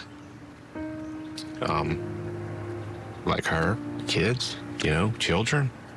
They don't deserve this. And that was the toughest part. As soon as we left there, she's like, I'm not giving up. And she started fighting. The fight and the treatments began hours of surgery, 17 months of grueling chemotherapy, losing her taste, her weight, and her hair. How skinny I was, who I saw in the mirror. The person looking back at me just looked so sick. She looked like she was on her deathbed. You know, it was hard to recognize her. And so that was the lowest point, for sure. Through it all, she had one demand of Martin: to keep racing. It made me happy, too, to see him compete on Sundays. You know, even though I couldn't be there. I mean, I was still watching from home, you know, and it was good for me. It was good for my soul. There you go. Come on. Clear. You know, it played in my mindset. It played into, you know, how I approached racing. The never give up attitude, just the fight, the will to win. And I don't have to look far for that example. Sherry made it through her first fight, only to have the cancer return in 2016, the same year she launched Sherry Strong. There's really no advocacy around this disease. I wanted to be that person that could stand up and say, I'm here and I'm fighting it with you, and I don't know how long I'm gonna live, but for the time that I'm here, I'm gonna bring you hope. To see how she's handled this battle of hers and helped others along the way and done all these things are the reason that she's here with us today. Through the foundation, she opened the Sherry Strong Integrative Oncology Clinic in Charlotte. All while Martin has kept racing and winning. The best team all year long can now celebrate a championship. And while Sherry has kept going and living, and at Bristol last year, shouting. Drivers, start your engines! I just remember after the race, he's like, did you hear me? I'm like, hell yeah, I heard you. The whole world heard you. Sherry is now in her third fight. The cancer returned again late last year. I do have some tumors in my right lung. I'm praying for a clean scan here in the next couple months, but I feel good. And I'm gonna be there on Sunday on that starting line right next to him on the grid, and I'm gonna be there. I wanna see Martin take the green on Sunday, hopefully win his first Daytona 500. There's no other option for me. You can tell me there's tumors in my lungs. You can tell me there's tumors wherever, but I'll never give up. I will fight till the end, till I'm on my deathbed. I just won't stop. Since the cancer returned in December, Sherry has undergone alternative treatments and therapies and says they've been effective so far. In all, she's endured 3 major surgeries and more than 40 rounds of chemotherapy. All while she's continued to fight, Martin Truex Jr. has had the greatest stretch in his racing career, the two of them supporting each other. And Chris, importantly, sharing this story and the signs of early detection, like loss of appetite and stomach discomfort, so that other women might seek out medical help and learn from her example. A portrait in courage for both. She's here cheering Martin Truex Jr. on, hoping to capture his first Daytona 500. All right, yeah, thank you, Tom, and thank you for bringing us that story. You know, last night here in Daytona Beach, it was the first time it was here. Martin Truex Jr. Foundation sponsored a catwalk for a cause to raise funds in the battle, as you mentioned, against women's and childhood cancer. It was previously held in Charlotte. And we will have more from the Daytona 500 in a moment. Thursday night on FS1, EJ Liddell leads 18th ranked Ohio State. He is feeling it here today. Against Kobe Copper and 12th ranked Illinois. Thursday at 9 Eastern on FS1. Aerial coverage provided by Goodyear. With you for every mile on the road to greatness. Goodyear, more driven. Our thanks to Anthony Anderson. And look for Anthony next week on the season premiere of To Tell the Truth and Law and Order. And now he has the rest of the field here at the Daytona 500.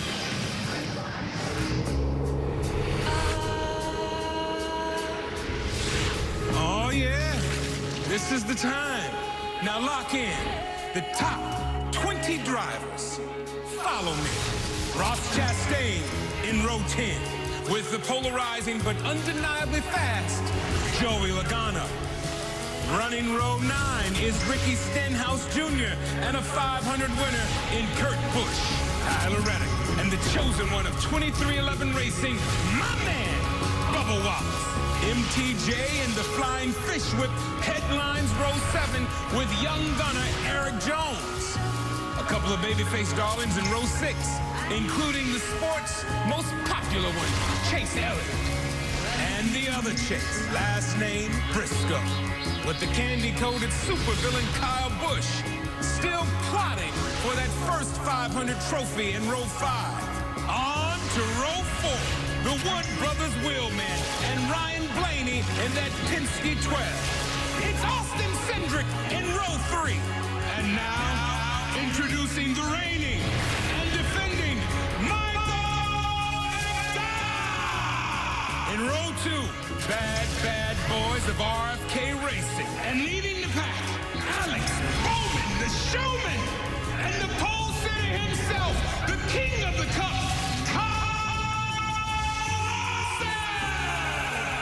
the world's best 40 drivers, racing's most coveted trophy. Let's get it on.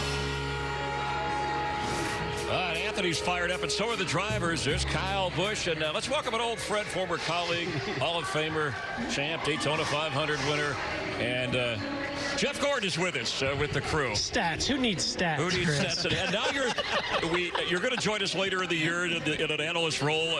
But you're vice chairman. I couldn't let Boyer get too far away. I miss him a little bit. You do? You know? Really? Is he just? Yeah. But, as a vice chairman, what do you do for Hendrick Motorsports? Let me tell you, I can't wait to hear the answer to this. You thought your morning was busy. Mine has been nonstop, but it started off great, obviously, with the announcement with Chase Elliott. So, being able to put deals like that together, to welcome sponsors. Holy cow. Yes. Daytona 500 NASCAR is back, baby. This is why I wanted to be a race car driver and a NASCAR driver. But, yeah, no, it's just, every aspect of the business, from competition to the business side, working with NASCAR on the tracks, and just doing things like this to try to grow the sport. Yeah, and you locked up Chase Elliott, a 5-year contract. More on that, but so you stepped into the analyst role, did a nice job. Tony's doing that. I want you to how you handle media and reporters. Here's a little clip I want you to see, and then you can assess from Tony's days. We have that.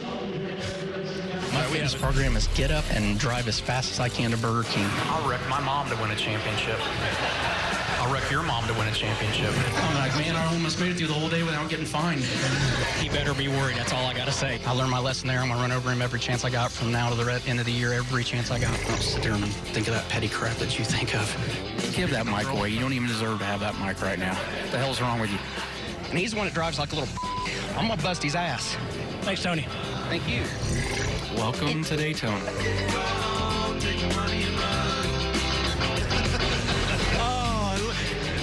Do we not all miss that, Tony? He's all slick where back. Where did you go the last 5 years of driving? Well, that was the first 5 years, by the way. Well, okay. Yeah, well, that was actually about half a season. they cut out the rest of it.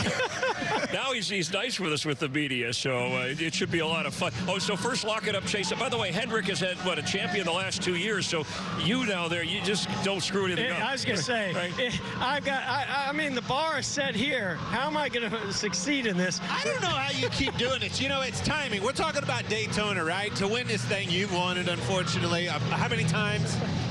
2 or 3. Yeah, 2 or 3. You're so good at timing. Then you quit. Chris and I leave us up here with these two and walk right into another role where you just dominate the front row and everything else. How do you figure out the timing? Man, well you know what? It's good living. Good living just puts you clean in good living, huh? Clean living. You know, Boyer. Jeff, well, no, maybe you don't. You have been one of NASCAR's biggest stars.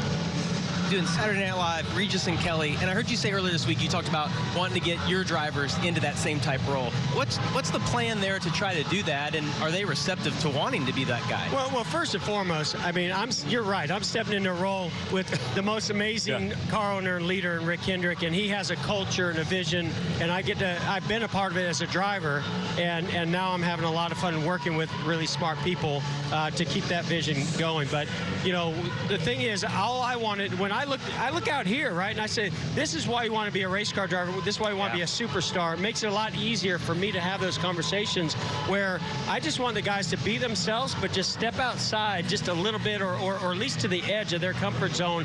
No different driving a race car. If you're not uncomfortable in a race car, you're not going to win. And I think it'd be good for those guys to want to do that with their personality, with their sponsors, with their fans. And I think the sport has thrived over the years because of those things. But I don't want them to be something they're not. Yeah, certainly nobody's done it better than you. Yeah, and three, multiple Daytona 500s. I want to mention Denny Hamlin, who's won, 3 of the last 6 500s. He's been in contention really to win the others. When you look at these numbers, I mean, these are staggering. And by the way, now at age 41 has yet to win a championship. But for Hamlin's 23-11 team, they added Kurt Busch with Bubba Wallace this year. Last year, the driver sat down with Michael Jordan and Michael Strahan. This year, they were ready for another sit-down, but a surprising Michael. We've got Kurt Busch moving over to 23-11. And the team just keeps getting better and better. See you guys. There's one empty chair. Who's that going to be? I know. Oh, man. Oh, there he is. Michael is in the house. Not the Michael I was thinking. There's an empty seat, you mind? Yeah, no, go ahead. You said it. Tell me, how's it been? I mean, it's new with you and Michael, and what's it been like? It's been seamless as far as the transition, and I like this kid. I'm like the elder statesman here. It started around you. It's got to make you feel really proud seeing how much this thing has taken off. It has really changed the whole game of the sport, I feel like. We've been able to do a lot of things inside our 4 walls at 2311 that have promoted ideas for new teams. And so now bringing Kurt on board with the experience and the knowledge there, I think we're really shaping up to make a long-lasting spot in this sport and do some big things with it. So it's been fun. That's awesome. And Denny, this is your other baby, and you've got to be so happy with where you've gotten in such a short period of time. I couldn't envision it really being any better, honestly. It's just been amazing, and to see how our shop has grown, and we're trying to be strategic about that. I knew that the first teammate for Bubba was going to be very important. He hasn't never had a teammate before. When, the initial talks started with Kurt, a lot of it was just based off of his on-track talent. And second, I interviewed 3 of his previous teammates, and it was the peer review was unanimous that he was the best teammate that they'd ever had, and that was enough for me. He wins races. He makes every team better when he goes there. And Bubba, you've got to experience a race under your belt with Kurt and prepping for the Daytona 500. Yep. Can you already see where it's going to make you a better race car driver? Oh, I mean, no doubt, because he's like already trying to move the needle on certain things that I would just kind of, hey, this is the cards you're dealt, just play a hand with it, So he's like, nope, I want a new hand already. It's like, all right, I like that. But I always say this, he's probably getting tired of it. I'm sorry, I'm glad I got the first win for MJ and Denny, and you didn't come over and spoil the show. We chase these checkered flags with pride. All of it has come together so quickly, and now it's just a matter of performing and getting the job done, and that's what we live for. It's Sundays. So, I just know what our potential is, and certainly I think that, Kurt's got a proven resume in winning races, and Bubba's now been a guy that's won in our series. If y'all go 1, 2, 3, that'd make me happy. Let's roll the dice, figure out which one's won. Interesting. There's Bubba and Kurt. It's interesting and it's not new to NASCAR, but some people tuning in go, wait a minute, a guy owns a race team, right? He's part owner like Denny Hamlin, and then he's racing for, Joe Gibbs racing in his Toyota for himself. And you've been in some unique situations, Jeff. But let's talk about this team and Bubba Wallace's chances. He's run okay on restrictor plate races. Got a good shot today. Oh, absolutely. I mean, I thought the Toyotas looked good. I know we've all been talking about the Fords being strong, but, this race is not won by cars. It's won by people and teams. And I think this is going to be one of the most unique Daytona 500s we've ever seen. It's going to be a battle for 500 miles of getting yourself in position late in this race. First, you got to be in it. And Bubba does a great job getting himself in that position late in the race. Do you have a thought on, You talked about guys to beat. They like Brad Keselowski. You guys can jump in with who you think. I mean, Hamlin's obviously a favorite, but this is a wild card kind of a race. It really is. I'm going for the Chevys, but you know, they certainly didn't show everything they had in the duels. I think, you know, we're going to see a much different race today than we did on Thursday, and I just want to wish you good luck being up there for 3.5 hours with this guy. Yeah, I think I'd rather just drive a car today.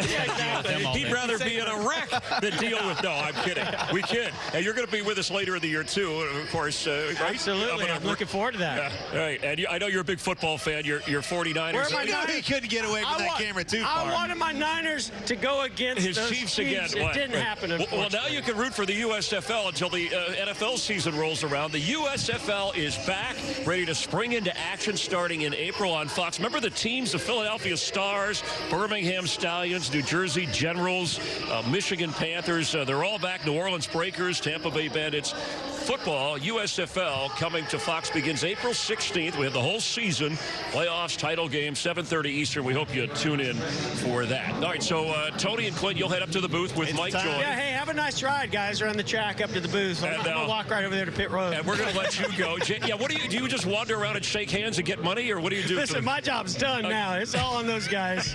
Well, I just wish them luck. All right, good seeing you, Jeff. Always a pleasure. Say hi to Rick Hendrick for us as well. Enjoy the race. Good luck to your guys. You guys have fun in the booth. Jamie McMurray and I will continue here. We're getting closer to the start of the race on the grid walk, coming your way live from Daytona.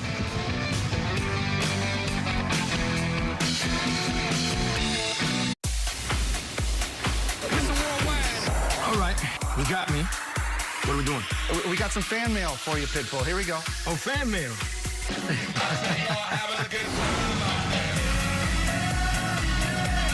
Dear Pitbull, what made you get into NASCAR? Sydney from Ohio.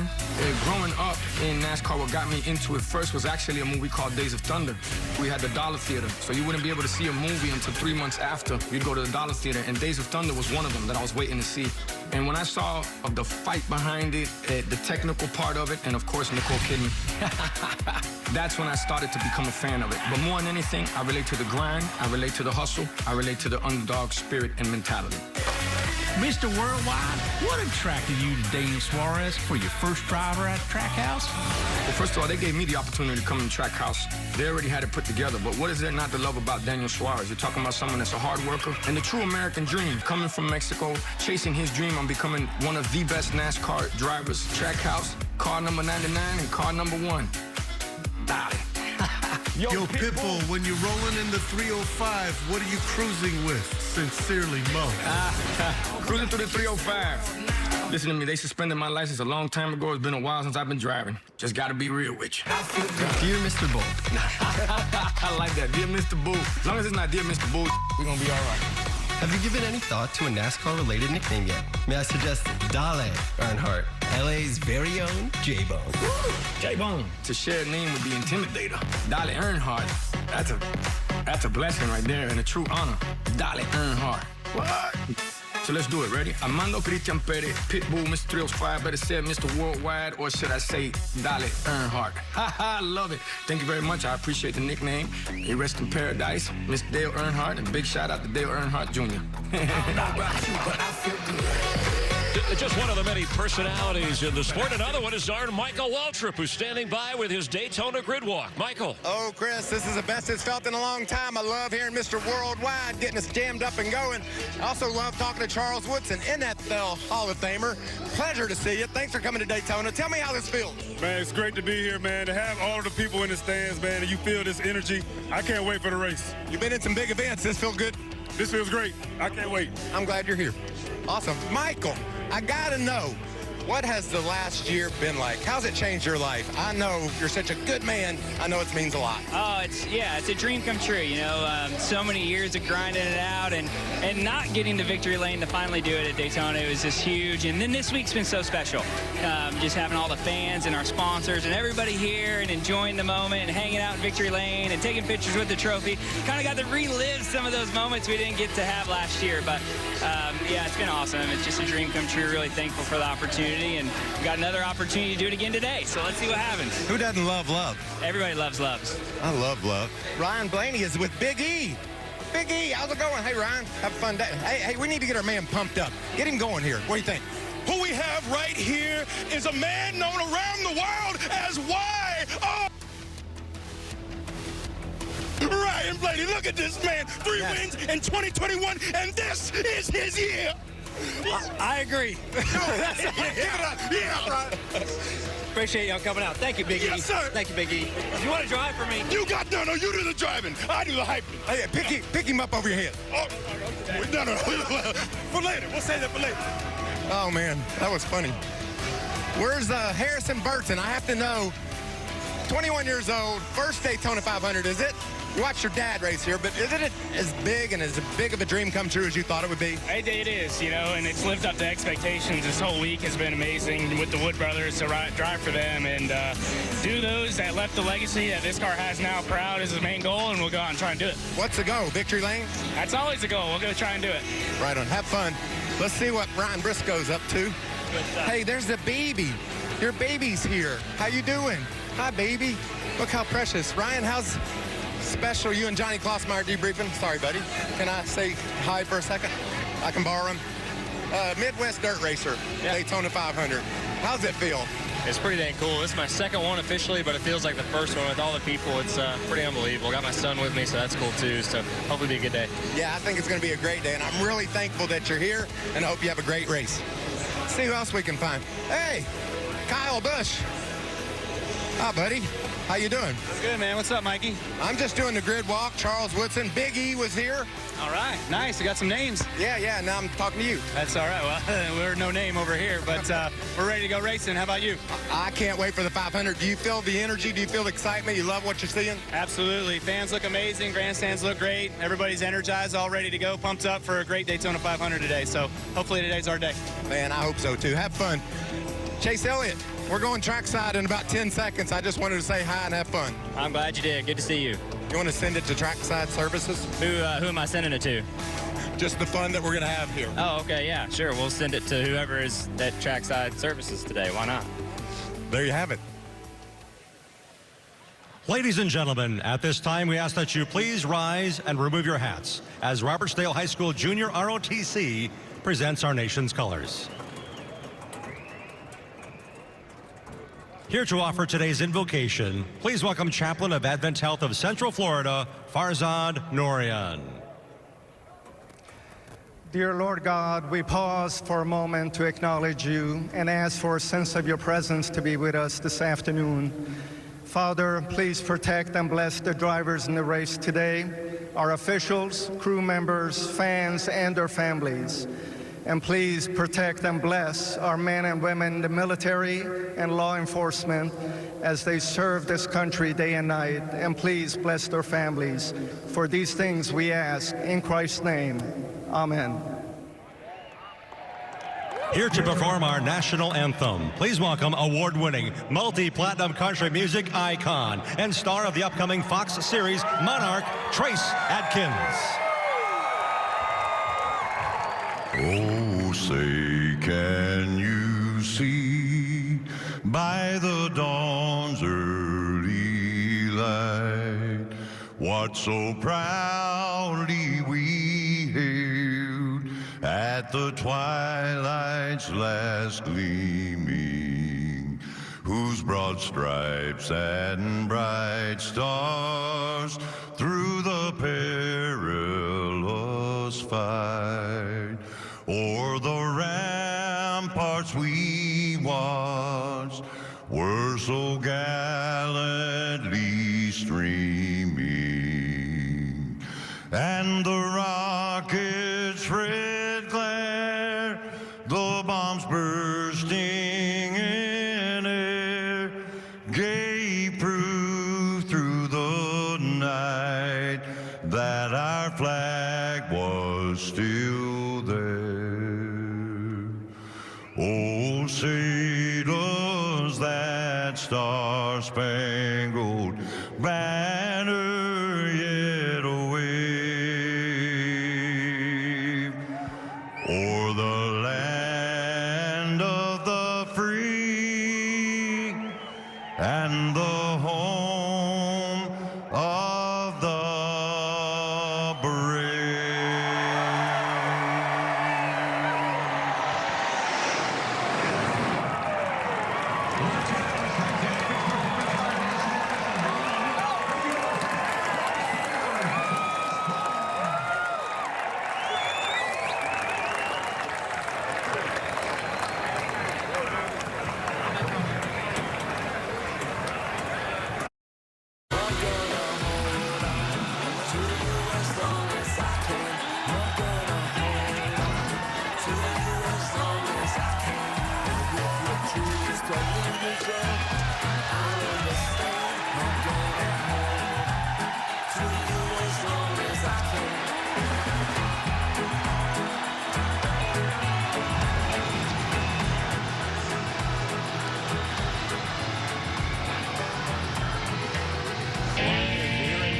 Getting ready for the start of the race. Fox Bet Super 6 giving NASCAR fans a free chance to win $25,000 if points cast during the race. Simply download the free-to-play Fox Bet Super 6 app or scan the QR code to download the app and enter your race picks for the Daytona 500 for your chance to win big. Fox Bet Super 6 has given away over $6 million in cash prizes to date. There will be chances to win points cash throughout the NASCAR season. Beautiful weather. Daytona International Speedway in the 64th running of the Great American Race. And it's always been a special place to race through the years. Welcome to Daytona Beach, Florida, where the sun shines just a little bit different. Baby blue, just like we rehearsed. High speeds to beach cruisers. Down here, we've got a little bit of everything you need. But necessity turns into opportunity to show the world who and what you're made of. There's the green, the race is on. Hang on, hang on. Look out! Right to the line. And there's a checkered flag. 20 years of frustration. Hell of a job, buddy. Hell of a job. He's got 500. Are you kidding me? And here, the bright lights are reflected in the cars. Cruising down the beach. This is Daytona. Our thanks to Scott Eastwood. His movie, I Want You Back, is streaming exclusively on Amazon Prime Video. From the first race in 1959 to today, the Daytona 500 remains the great American race. With Jamie McMurray, former Daytona 500 winner, I'm Chris Myers, as Clint and Tony have gone up to the booth to call this race as we see how close they are to starting the race. You know, Jamie, let me ask you, we know who's starting up front. It's a lot of miles, 500, but to make up ground, how difficult is that for guys that are towards the back of the pack? And some pretty, I would say, impressive names. Yeah, I mean, obviously Joey Logano is going to start in the back, but Harvick's someone I want to keep my eye on. He was in the right position in his duel. And we talked about, though, the last car in the packs was having a hard time hanging on. He lost the draft. The other Fords went on to compete for the win, but I think Kevin Harvick's going to have a good day. I want to talk about the new car because Harvick did say it's like driving your street car for 20 years and then going to the lot and buying a new car. You're trying to figure out the buttons and all, you know, where the pedal, all the little things that are different from just a car that you've had for a long time. Is it that different for these guys? Everything is different with the exception of like the seat, the steering wheel, and your helmet. So a new experience for all these guys, and it drafts a lot different. We've heard everybody say that today is going to be a day of learning. It doesn't matter how much experience you have, whether you're a Brad Keselowski that's won 7 times on a track like this, or someone that's in your first race. You're going to be learning all day long. Keselowski, your pick. Denny Hamlin, give us another name. I mean, Denny Hamlin, I think, is a favorite, but based on what we saw on Thursday, I think that Brad Keselowski is the guy that might get his first Daytona 500 today. All right, it's a massive gathering of fans here to see man and machine. It isn't just any man. These are superhero-type drivers, and it isn't just any machine. It's the next-gen car souped up and ready to roll in the 64th running of the Great American Race. We're glad you're along for the ride here on Fox. And now, race fans, here to say the most famous words in motorsports. Please welcome Pro Football Hall of Famer, Heisman Trophy winner, and Fox NFL analyst, Charles Woodson. Daytona, are you ready? Drivers, start your engines!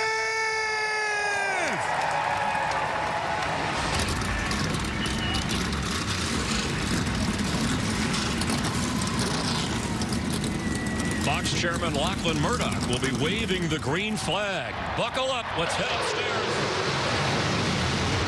Mike Joy, part of his 43rd Daytona 500. Mike, I know you're just as excited as if this was your first. It's the 64th running of the Great American Race. It's auto racing's ultimate paradox. Its checkered flag has embraced the sport's greatest champions, yet it has eluded other great champions. Let's see how this paradox applies to today's field. These champions have won the Daytona 500. Which of these champions might join that list today? The paradox. Hi, everybody, and welcome to Daytona. Tony Stewart has 19 checkered flags here. Now, that's more wins at Daytona than any driver in the world except Dale Earnhardt. However, how about that one? How about that one that's missing? Thanks for reminding me. I appreciate let's get that. it out of the way right now. No, it is, and trust me, it haunts me to this day. I would take all 19 of my other wins and trade those in for one Daytona 500. That's how much the Daytona 500 means to all of us as drivers. This is the biggest race of the year in front of the biggest stage. All the fans are here, all the OEMs, all your partners are here for the biggest race and the first race of the season. This is the big show. What is the emotion of this day? I never slept good the night before the Daytona 500, honestly. I mean, this is the one you really want. I mean, this is the one when every one of these guys that are in the field, when they were a kid, they grew up watching the Daytona 500, and they knew what it meant to watch the broadcast and to want to be one of these drivers in the field and have a chance to win the Daytona 500. And that was the same way for me. So the night before the race, it was impossible to get a good night's sleep. Well, you've won this one, and I'm glad to have you with us. Thanks, bud. Clint Boyer has won an Xfinity race here. He's won twice at Talladega. What's it going to take to win this today? Well, you know, it takes me to Kyle Larson. Starting on the pole of this race, this Great American Race, right? Dominated last season. I mean, in dominant fashion, wins the championship, has never even seen the top 5 on a restrictor plate track. 400 miles of learning out here, trying to figure out where you're at. Your manufacturers, your teammates, your allies, right? Then trying to put it all together in that last 100 laps for that magical push off of turn 4 to win this baby. 500 miles in a brand new car for NASCAR's best. It's the 64th annual Daytona 500 on Fox.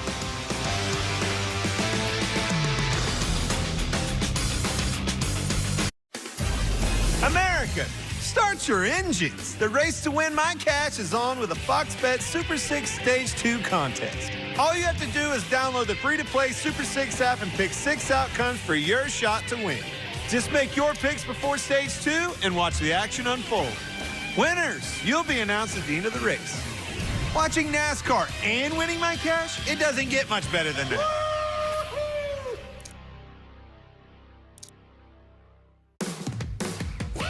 Is there anything better than the sound of 3 races breathing life into a new NASCAR season? What about if it's at a state-of-the-art facility with stunning views of the Estrella Mountains and a famous, only one-of-its-kind hillside? Well then, you must be talking about Phoenix Raceway. Get your tickets now at PhoenixRaceway.com.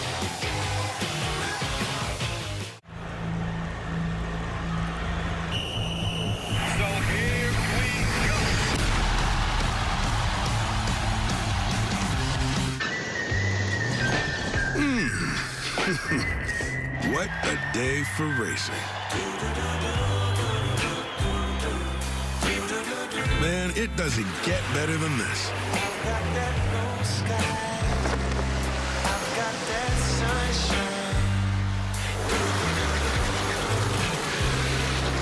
Let's have some fun, boys.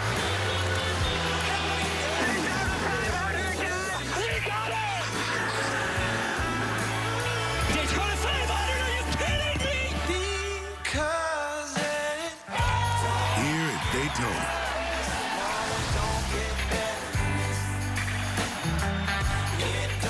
It is a perfect day for racing. And the 64th Daytona 500 on Fox, ready to go. And here is the starting lineup.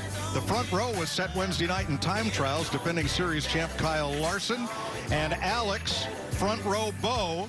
Bowman had his record 5th straight Daytona 500 start today. Row number 2, the drivers that won the duels Thursday night, Brad Keselowski and Chris Buescher in those RFK Fords. Row number 3, a rookie, the 20 Xfinity champ Austin Cindric, and last year's Daytona 500 champ Michael McDowell. Fords in row 4 for Harrison Burton and Ryan Blaney. Let's dial Ryan Blaney up. Hey, Ryan Blaney, it's Boyer up in the Fox Sports booth. You got us? Hey, I got you.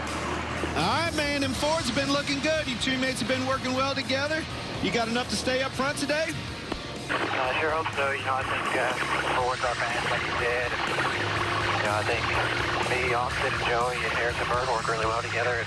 And all the other Ford teammates we got. So it's about working together and trying to stay in the game all day. It'd be nice to lead a bunch of laps and stay up front, but we'll figure out where we're at and adapt it over to them. All right, buddy. Time to shine. Let's see it. I appreciate it. Row 5, Chase Briscoe, last year's Rookie of the Year, and Kyle Busch, two-time Cup champion in his 17th 500. Row 6, the 2020 Series champ, most popular driver, Chase Elliott. Christopher Bell, he's been a truck champion, a USAC, and a Chili Bowl champ. Row 7, Eric Jones, won here in the summer of 18. And 14th, Martin Truex Jr., who lost the 2016 race by the closest margin ever. Row 8, Tyler Reddick, two-time Xfinity champ, and the 2018 runner-up, Bubba Wallace. Row 9, Kurt Busch won the race in 2017. Ricky Stenhouse Jr. won the July race here that year. Ross Chastain, top 10 in 2 of his 3 races here. And Joey Logano, the 2015 winner. Daniel Suarez driving for Pitbull. And Kevin Harvick, the 2007 winner. All right, let's dial up my buddy, see how he's doing here. Kevin Harvick at your boss. You got me, bud? Yes, sir. All right, man. Tell me how you're going to get us in victory lane today. The first thing we got to do is keep it rolling. I think the second thing is just to try to do all we can to keep it on the lead lap and see how this race plays out. I think as you look at the style of racing, I still think it's going to develop. So we'll see what happens. All right, buddy. I appreciate it. Good luck today. Be safe. Bring me a race car back in one piece today, please. That's it for me. Row 12, William Byron, the summer winner of Daytona in 2020, and Corey LaJoie, top 10 here the last 2 years. Justin Haley won here in the summer of 2019. Ty Dillon back in the series full-time. Landon Castle makes his 7th Daytona 500 start, and the Biff is back. Greg Biffle in his first 500 since 2016. Rookie Todd Gilliland has 2 Truck Series wins, and Denny Hamlin, 3-time Daytona 500 winner, starts 30th. Cole Custer, the 2020 Rookie of the Year, and Cody Ware in his 3rd Daytona 500. Defending Xfinity champ Daniel Hemrick and David Reagan, who won here in July 2011. Row 18, Kaz Grala raced his way in Thursday night on the final lap of the race next to 2018 Daytona 500 champ Austin Dillon. B.J. McLeod in his 4th Daytona 500. Another flirting Eric Almirola nearly won this race in 2018. Las Vegas, Noah Gragson makes his Cup debut. And Jacques Villeneuve, the 95 Indy 500 winner and 97 Formula One champion, completes the starting lineup. Time for the Toyota Rev Up to Green. Toyota is proud to debut 3 new race cars this weekend.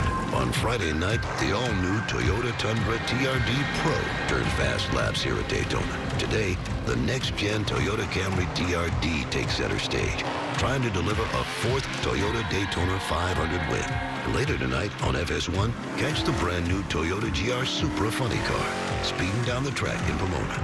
Here's to a new era of Toyota racing. We have a lot of assets here for you in Daytona and in the Charlotte studio. Let's get first to our crew chief, former Daytona 500 winner, Larry McReynolds. Mike, winning this race in 1992 with Davey Allison and 1998 with Dale Earnhardt, 2 of the biggest moments of my career. When I was working on short tracks, I never even dreamed I would be working on a car in the Daytona 500, much less winning it. The minute a season would end, that next day, I was working on that Daytona 500 car, and when you win the 500, it does not stay with you the rest of the season, not the rest of the career, but the rest of your life, Mike. Field is in turn 3. The lights are out atop the safety car. That means they are coming to green this time. Lachlan Murdoch, the CEO of Fox Corporation, has the green flag in hand. 20 rows deep. Fords, Chevys, Toyota in 2 long freight trains as they come to the flag. We'll see how they sort out as they begin stage 1 of 3. Whole crowd, packed house on their feet. Love it. And the 64th Daytona 500 is underway.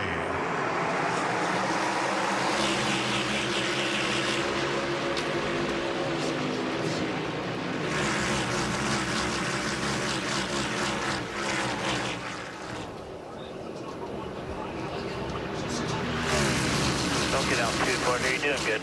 Still one back in line with you.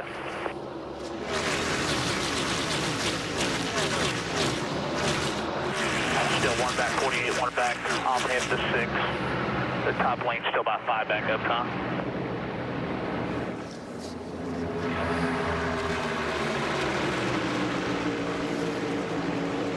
Just coming to your outside here. Outside, going to side drive. You still have the 48 lined up behind you. Still out there.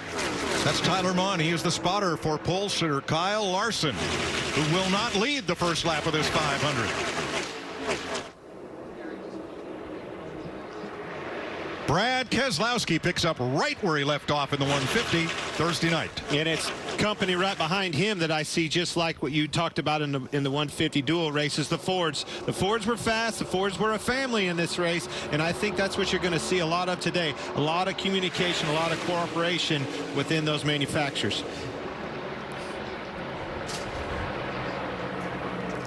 How crazy is that? See Brad's old car pushing the new car, the new Brad. The old Brad's pushing the new Brad, boys.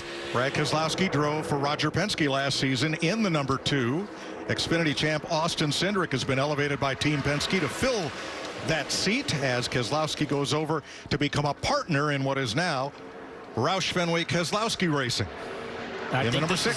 This is a theme we're going to see all day today. You're going to see cars of the same manufacturer grouped together. Doesn't necessarily have to be of their own team. It doesn't have to be teammates, but they're going to stay with their own manufacturer. You also see this outside line really forming, getting that big chain going, and I already saw Ryan Blaney move up to see several cars. Hey, spotter, you heard him. Get me up there. Get me up there. Find me a hole, because this bottom line is shrinking fast. This is something we've seen a lot. As soon as guys start to the top, it is a bigger sense of urgency to get to the top than it is to actually get to the bottom. Well, it'll take teamwork. All right, so those guys all line up on the outside. How can a bottom line get going?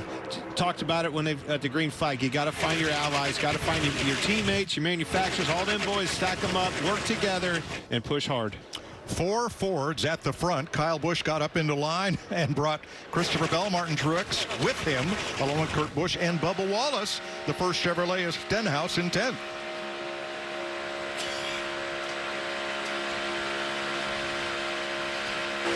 This is Daniel Suarez from our Fox Visor Cam. Told me this morning he's got a good car and he plans to be a little aggressive with it. He certainly was there, and what I thought I saw right there, that's an accordion. It's stacked up, getting in the corner. He just didn't quite see it, hit him a little bit harder than he even expected. You heard him have to get clear out of the gas.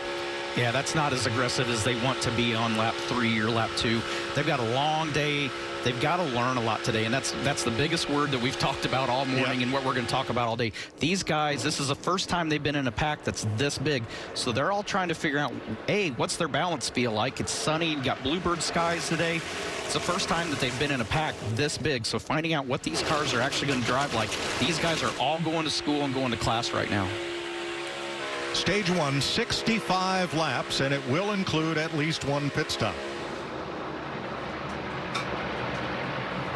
Whoa, hold on to it, Harrison Burton. You see that inside line really pushing hard, getting a big push by Chase Elliott.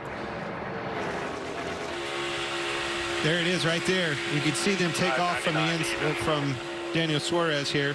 Tootsie's, baby. Best bar in the town. Love that car.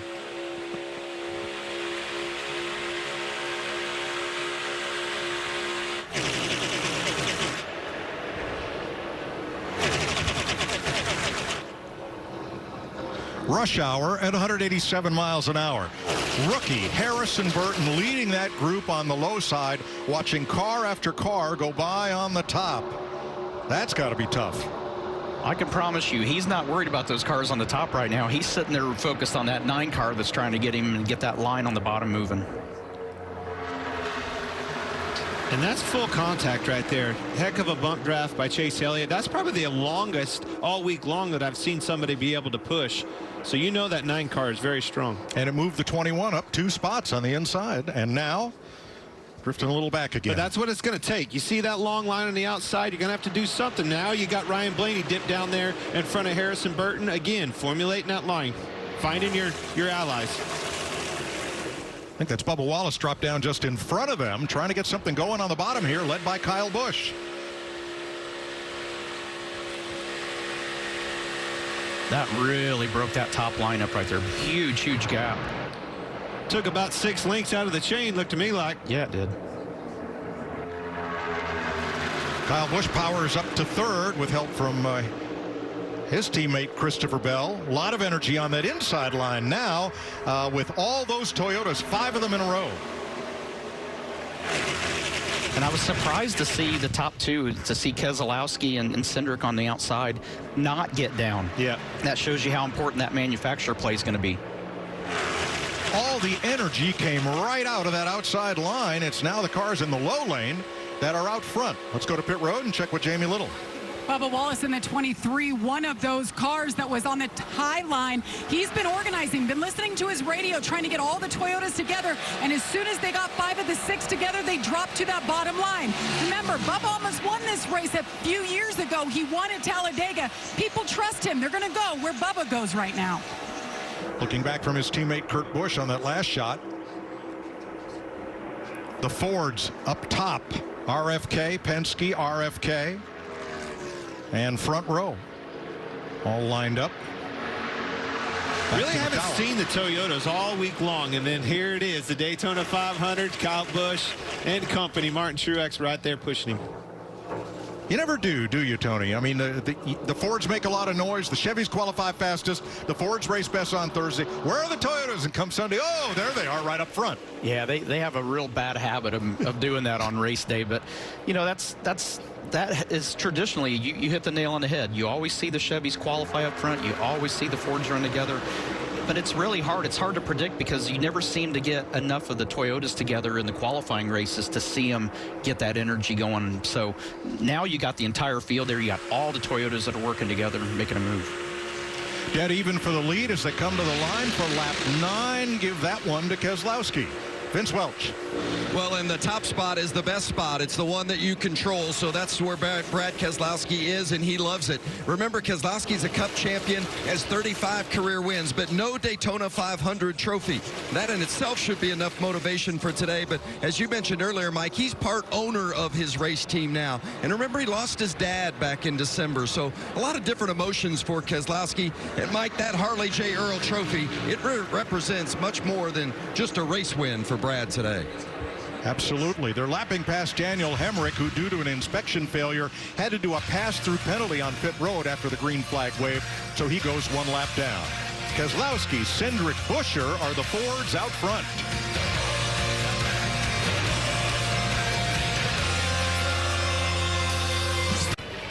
Brad Keselowski, the leader in Daytona. Let's take a look at today's Ford Performance Track Facts.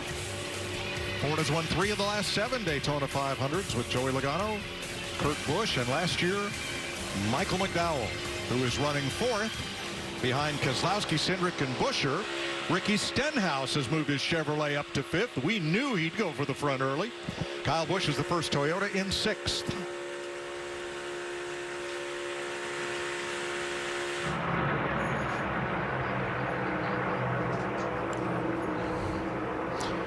A lot of 2-lane here in the early going. There is a 3rd racing lane here in Daytona. It's right in the middle, and you'll watch the 8 of Tyler Reddick and the 3 of Austin Dillon stuck in the middle. And we talked about these guys going to school early. You got to try. You got to find out what's going to work, what's not going to work. And you're hoping that when you try things and it does work, that people around you see that and see strength in your car, because you want these guys to feel like you're strong in the car, that late in the day, they want to go with you wherever you go. But I also think the reason it's not working, there's only 2 of them. You use the word energy. There's no energy right there now. No man's land. You come down to the end, push come to shove, watch. That middle line will be a place that you need to be to make a move for a win. Jacques Villeneuve dropping back, going 1 lap down. They had some problems in their qualifying race. He's up on the high side, the former Formula 1 champ. And you saw Harrison right there get loose underneath of him. That's going to be something that we watch as these tires start to wear out. Everybody will be slipping, sliding around. Let's go to 8th place, outside pole sitter Alex Bowman and Regan Smith. Well, Mike, you mentioned it started on the front row for the 5th straight year. Alex Bowman fell back very early on to mid-pack. He's began working his way back to the front of the pack now in 8th place. All good with that race car. He has been silent on the radio, just couldn't get the right line as the race got started there.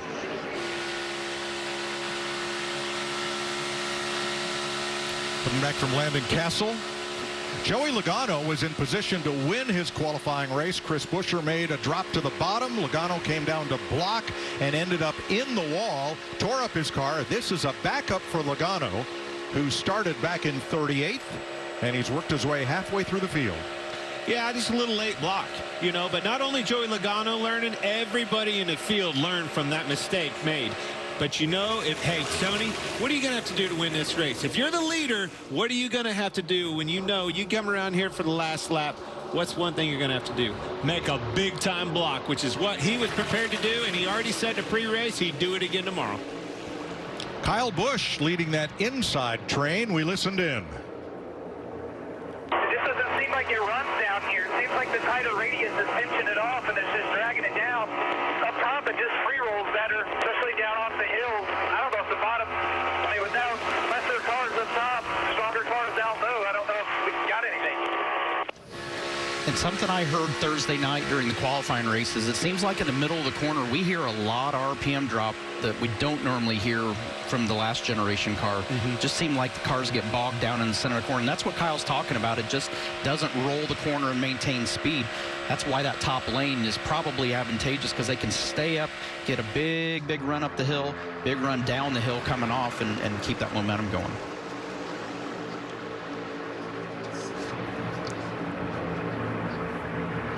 Now the third car inside is Martin Truex. We'll have a look there with, and we'll get his telemetry up. He's in 17th place. Green, of course, is throttle. You see him lifting there. Stay off the back of the car in front of him, which is Christopher Bell. The red line is the steering wheel angle. And then there's a brake light at the bottom you'll rarely see. But staying on that right now, you said it. As soon as we came onto his telemetry, you saw him lifting out of the corner. Now watch him as he approaches Christopher Bell right in front of him. He'll have to lift out of the gas. Those guys on the outside with that big run that Tony was talking about, they hold it wide open. Letting out of the gas and creating a slack in the chain, if you will, that loses momentum, and that outside will prevail every time. And that's the key right now. I mean, if you're able to sit there and not have to lift, if you can keep the accordion effect from pushing the guy ahead of you too far and creating that gap, if you can get even and maintain that and stay wide open, that's the best way to make time. Brad Keselowski's led all but one lap so far. He's a 7-time Super Speedway winner, most of all active drivers.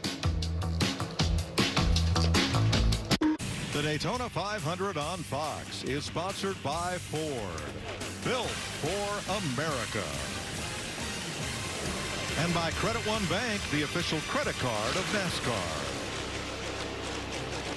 22 laps complete. Brad K is still leading, and you can win some of $25,000 of Clint's cash by playing the free-to-play Fox Bet Super 6.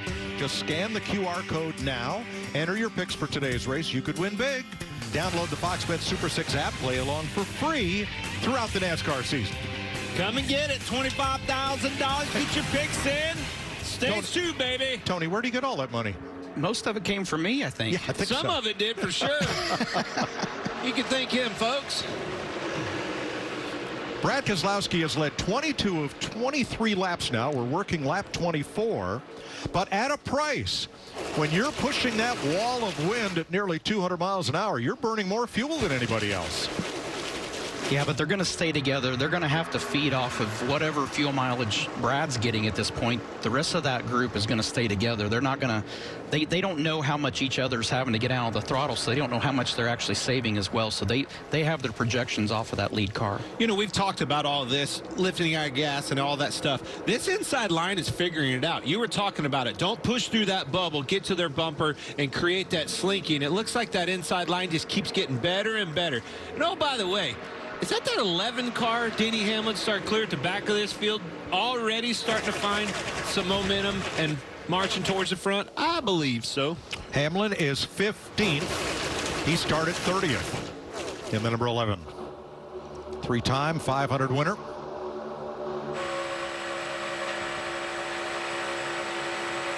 Having a peek outside there. Behind Bubba Wallace. Denny Hamlin, his baseline heart rate is 53. He's right at about 93. 53. Man, that's barely idling, boys. But 90, many of us can do that at just a brisk walk to the booth. Our walk up here was not brisk, by the way. It was borderline sprint. Let me tell you something. He keeps getting to the front. It's going to keep going up. That's what I'm saying. Hamlin works at that. He says his exercise routine is geared around keeping his heart rate down. What was your exercise routine when you were winning all them championships, Tony? Hauling butt to the refrigerator and to the cupboard to get Oreos. Dairy Queen had a big part in that. All right, we're about to have a lead change, boys. That inside group, they have come to the front, led by Kyle Busch and Christopher Bell, alongside third place Chris Buescher, and looking at the deuce of Austin Cindric and race leader Brad Keselowski.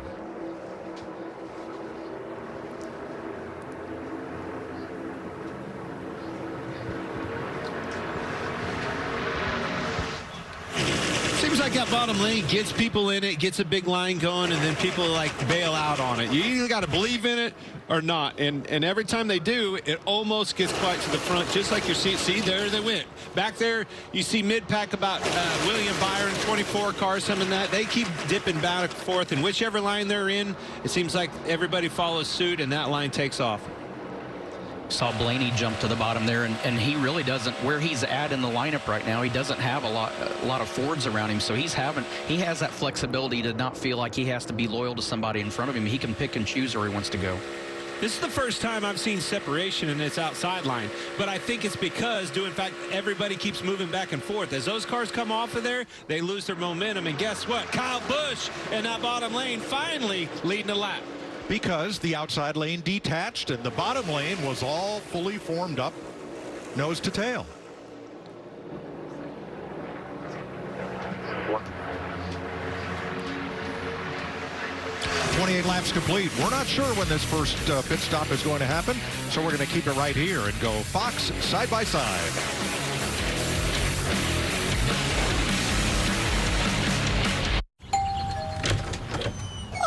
There's my little nephew. He looks more like Dad every time I see him. Dad is old. Right. So your message said you wanted to talk about insurance? I said I want you to talk about insurance. Well, most people know that bundling home and auto saves you money. Keep saying your words. But did you know that new customers who bundle and save with Progressive can save an average of $800? Sleeping baby. I love you too. Whenever you crack open a Busch Light, the mountain starts singing. It's cold and it's smooth and it's waiting for you. What is going on? Hit it, Giant Kenny G. It's so smooth. Head for the mountains of Busch Light here. Every day brings new opportunities to do more than anyone thought possible, to redefine what a truck can be, earning the top brand in new vehicle quality in the automotive industry. Push the limits of what's possible with a lineup of Ram trucks built to serve. Right now, during the Ram President's Day sales event, get 0% financing for 72 months on the 2022 Ram 1500 Bighorn. The sound is unmistakable. The speed is unstoppable. On March 4th, 5th, and 6th, you will live it. NASCAR invades Sin City once again for a weekend of thundering fury. We've got trucks, we've got camping, we got fights, we've got action. It's the Pennzoil 400 race weekend. Did I mention kids' tickets are just $10? It's Vegas, baby. After a dominant win in Elimination Chamber, Brock Lesnar returns to SmackDown as the WWE Champion to face the Universal Champion and his WrestleMania opponent, Roman Reigns. It's an all-new Friday Night SmackDown, live at 8 Eastern, 7 Central on Fox. 30 laps complete. The Daytona 500 remains under green. Kyle Busch has now led his 5th lap of the race. And that gives him a unique statistic. I'm not saying this, Mike. Go Why ahead. do you hand me the board? You got to read it. Here it comes. Kyle Busch has now passed Tony Stewart for the most laps led by winless driver in the Daytona 500. I'm sorry. They gave me the board. This is my job now, Tony. Just sit down. Just sit down. Yeah, I mean, he's just provoking me is all he's doing. Look, I had to hit him with it in the on-camera. I figured I'll give you this one. I don't want. That's dirty. I don't want You done me dirty right there. All right. Jamie Little. Well, Denny Hamlin had a hiccup the other night in the dual race, locked it up, getting onto pit road, so he qualified 30th. He finally found the pack. You see him there in the 11, pushing the car he owns right ahead of him. That's Bubba Wallace. Bubba just told him, don't push me off too. The car is too unstable. Guys, this draft feels a lot different for these drivers, and you hear him talking about it, being very careful. There's his moment. Boom, he pushes Bubba right there. Today, Busch Light and the Busch Race Team are giving away prizes all day. Here is your first opportunity from a driver from the Camping World Truck Series. Jennifer Jo Cobb from the Busch Race Team here. Busch Light is giving away a brand new Ford Mustang. Tweet hashtag Busch Race Team and hashtag sweepstakes now for your chance to win. 32 laps complete. Brad Keselowski's been out front for 25 in his Mustang. Kyle Busch in his Toyota has been out front for 7 of those. And Larry Mack, when's that pit window open for us? Well, Mike, the fuel window is about 38 to 42 laps. We just completed 32 laps, so I'm going to say probably, as we saw in the dual race, they're going to come somewhere around lap 38 to 40. But right now, those 6 Toyotas on the inside, they are in perfect shape to make their green flag pit stop, and they actually have the outside line boxed out right now. That's going to be a little complicated until that group on the inside makes the move to make their green flag stop. Right, no chance for those Fords on the outside leading to pit first. Put your blinker on. And they didn't pit first the other night in a dual race either. They were the last ones to pit and then took 2 tires and outdueled them for the end of the thing and won both of the duels.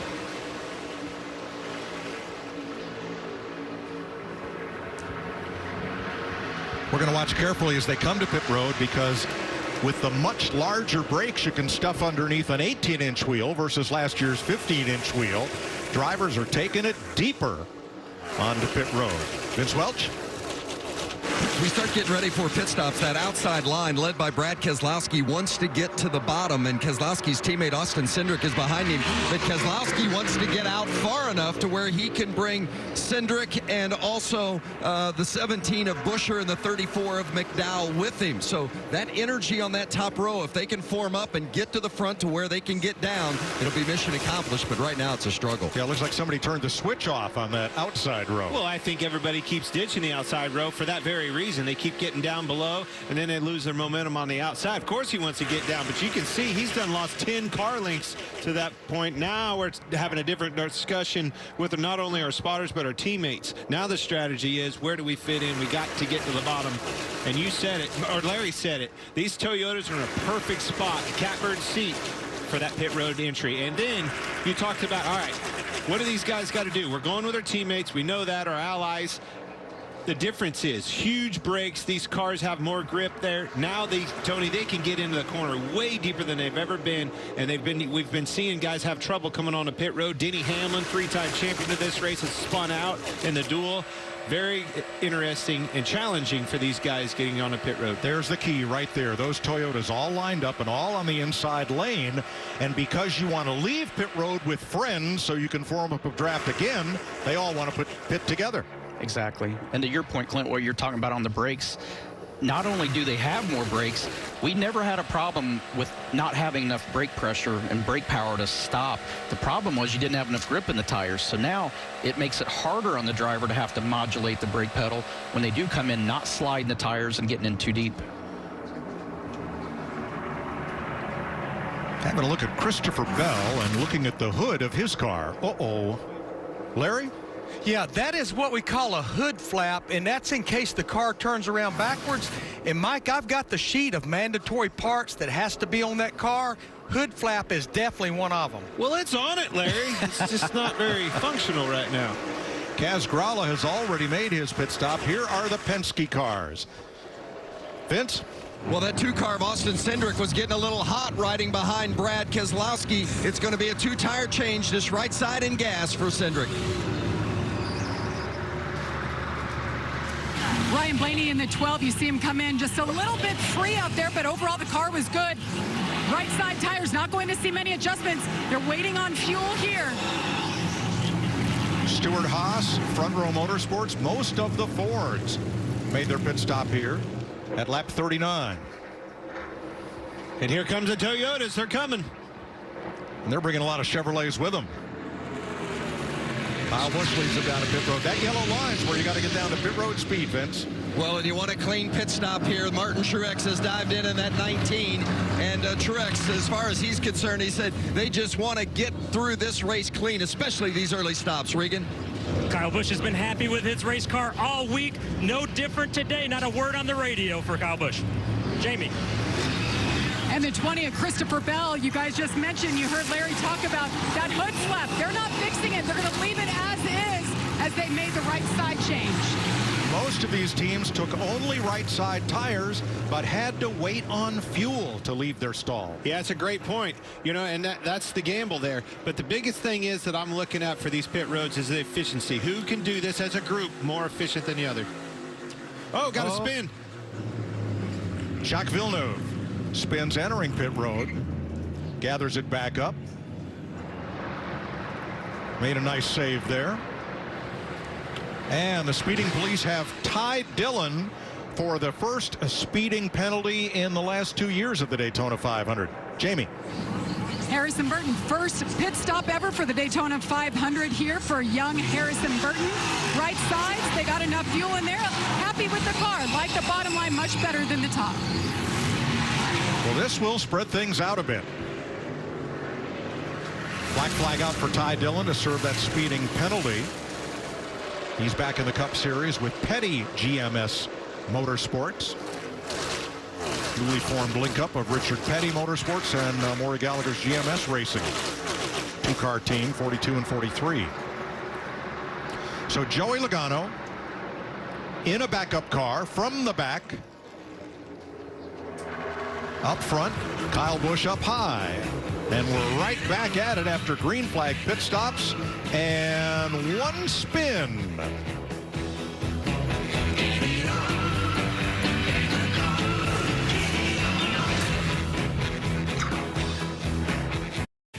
We're under caution in Daytona. The wildest graphic scheme here is a three-wheeler limping onto pit road. Kaz Gralla, he lost a wheel, and the 14 lifted Chase Briscoe and got hit from behind and spun. Let's have a look. There is Briscoe's red number 14. Austin Cindric is right behind him.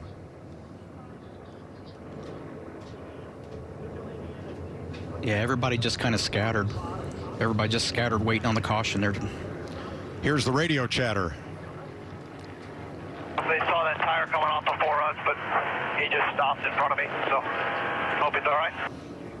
He just come down and said sorry. They didn't know the yellow was out.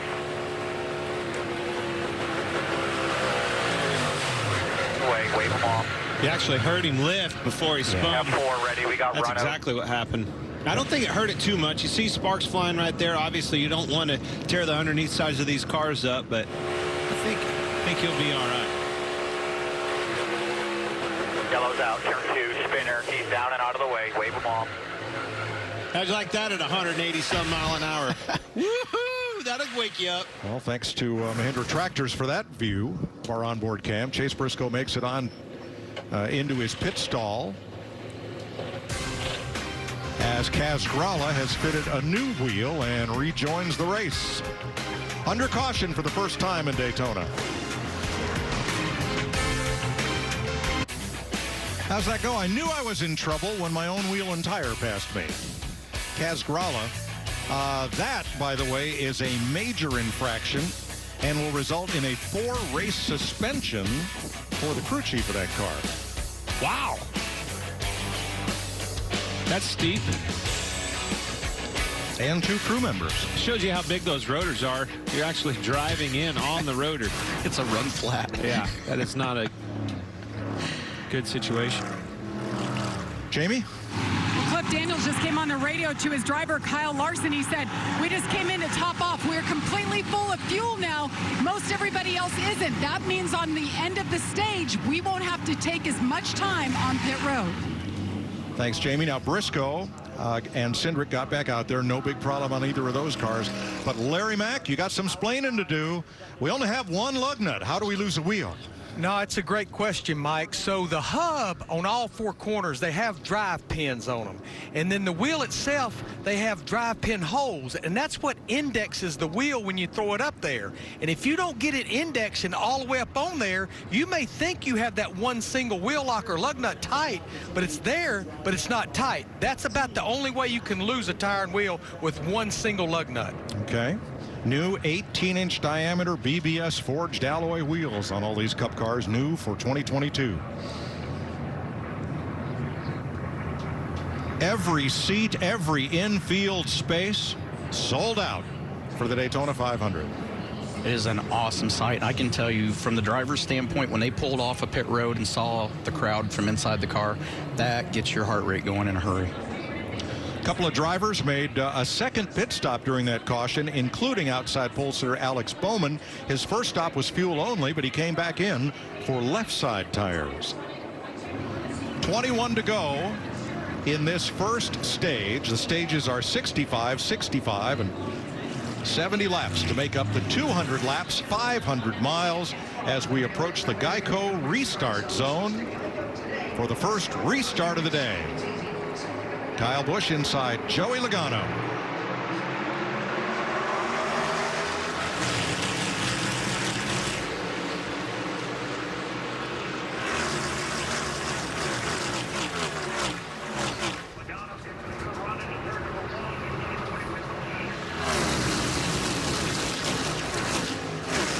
Tighten up behind me. Still outside. Both lanes are tight. Still outside. Tight out back. 2x2, no third lane. Tight all the way back.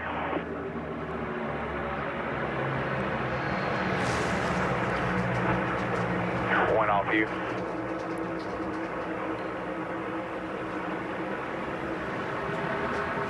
Quarter to the 20, quarter to the 24, then a little gap.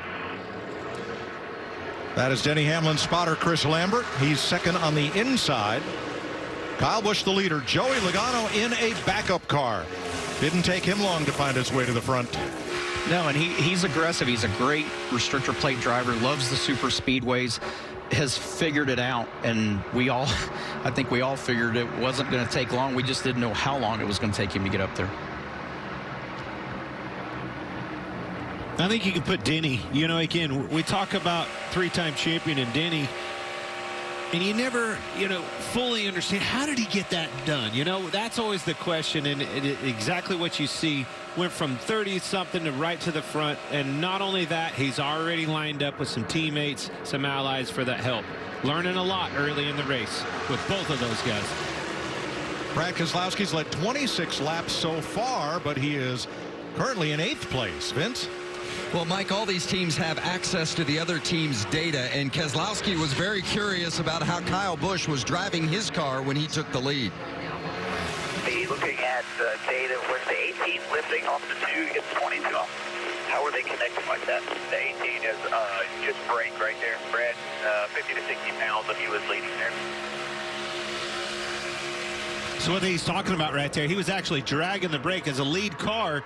How is he doing that to keep them connected? And he was dragging the brake, the 18 of Kyle Busch, more so. So Brad Keselowski was doing the same thing. He may have been lifting, Tony. Now he'll probably implement into that dragging the brake a little bit.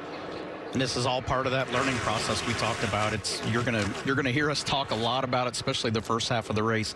These guys are trying to figure out what does it take to get each other hooked up to where, it's like you grab another gear. When you get those two bumpers locked up, it's like grabbing another gear and all of a sudden they take off. So figuring out how to get locked up, stay locked up, and the run you get, see it there on the outside. That is big steam when you can get locked up like that. Now, rookie Harrison Burton's in the 21 behind former 500 winner Joey Logano. Len Wood reminded me today that the last time they had a rookie driver, they also crashed in the Thursday race. They fixed the car and won the Daytona 500. That was Trevor Bayne. Same song, second verse. They hope so. Tight out front. Still tight out front. Martin Truex, our Toyota cam, looking forward at Harrison Burton. And that's a scenario. All right, if you're Martin Truex, you just said it right there, and the infield or the in-car camera, you can see all of his teammates down on the bottom. How does he strategize? How does he get down there and work with his teammates with 2 Fords and a Chevy right there on the bottom in his way? Just staying in your own lane can be an issue. Watch the 12 of Ryan Blaney here. Way up top. Bubba Wallace alongside. Oops. Whoa! Kyle Larson didn't want to let him in. Kyle actually came. It was just 2 people going for the real estate. Blaney came down a little bit, and Kyle made a move to go outside. Yeah, it was big enough that they thought it was going to wreck. You saw Kevin Harvick right there, Bill, completely out of the gas. Now let's talk about that double yellow line. Harvick crossed it, and that is not a penalty. However, if you go below the double yellow line to improve your position or force someone below the yellow line, that can be a penalty. Bigger than that, look at the momentum that he lost when he lifted out of the gas. He's completely out of that pack. Kyle Busch, Denny Hamlin, Christopher Bell have 3 Toyotas out in front of the field in Daytona. What's the best Coke to watch a race with? Well, you need to try it first. You're watching NASCAR on Fox.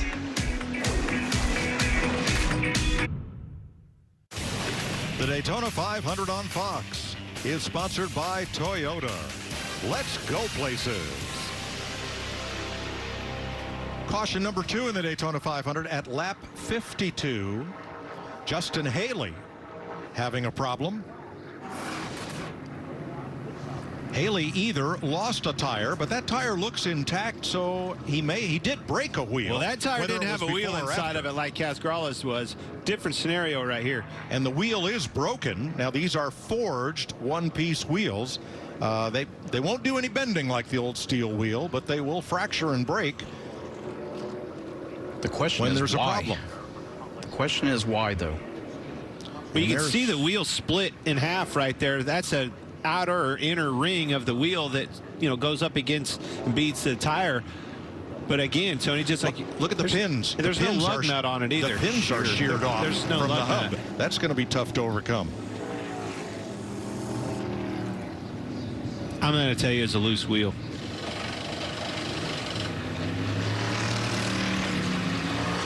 Only 4 cars on pit road as we're under the second caution period of the Daytona 500.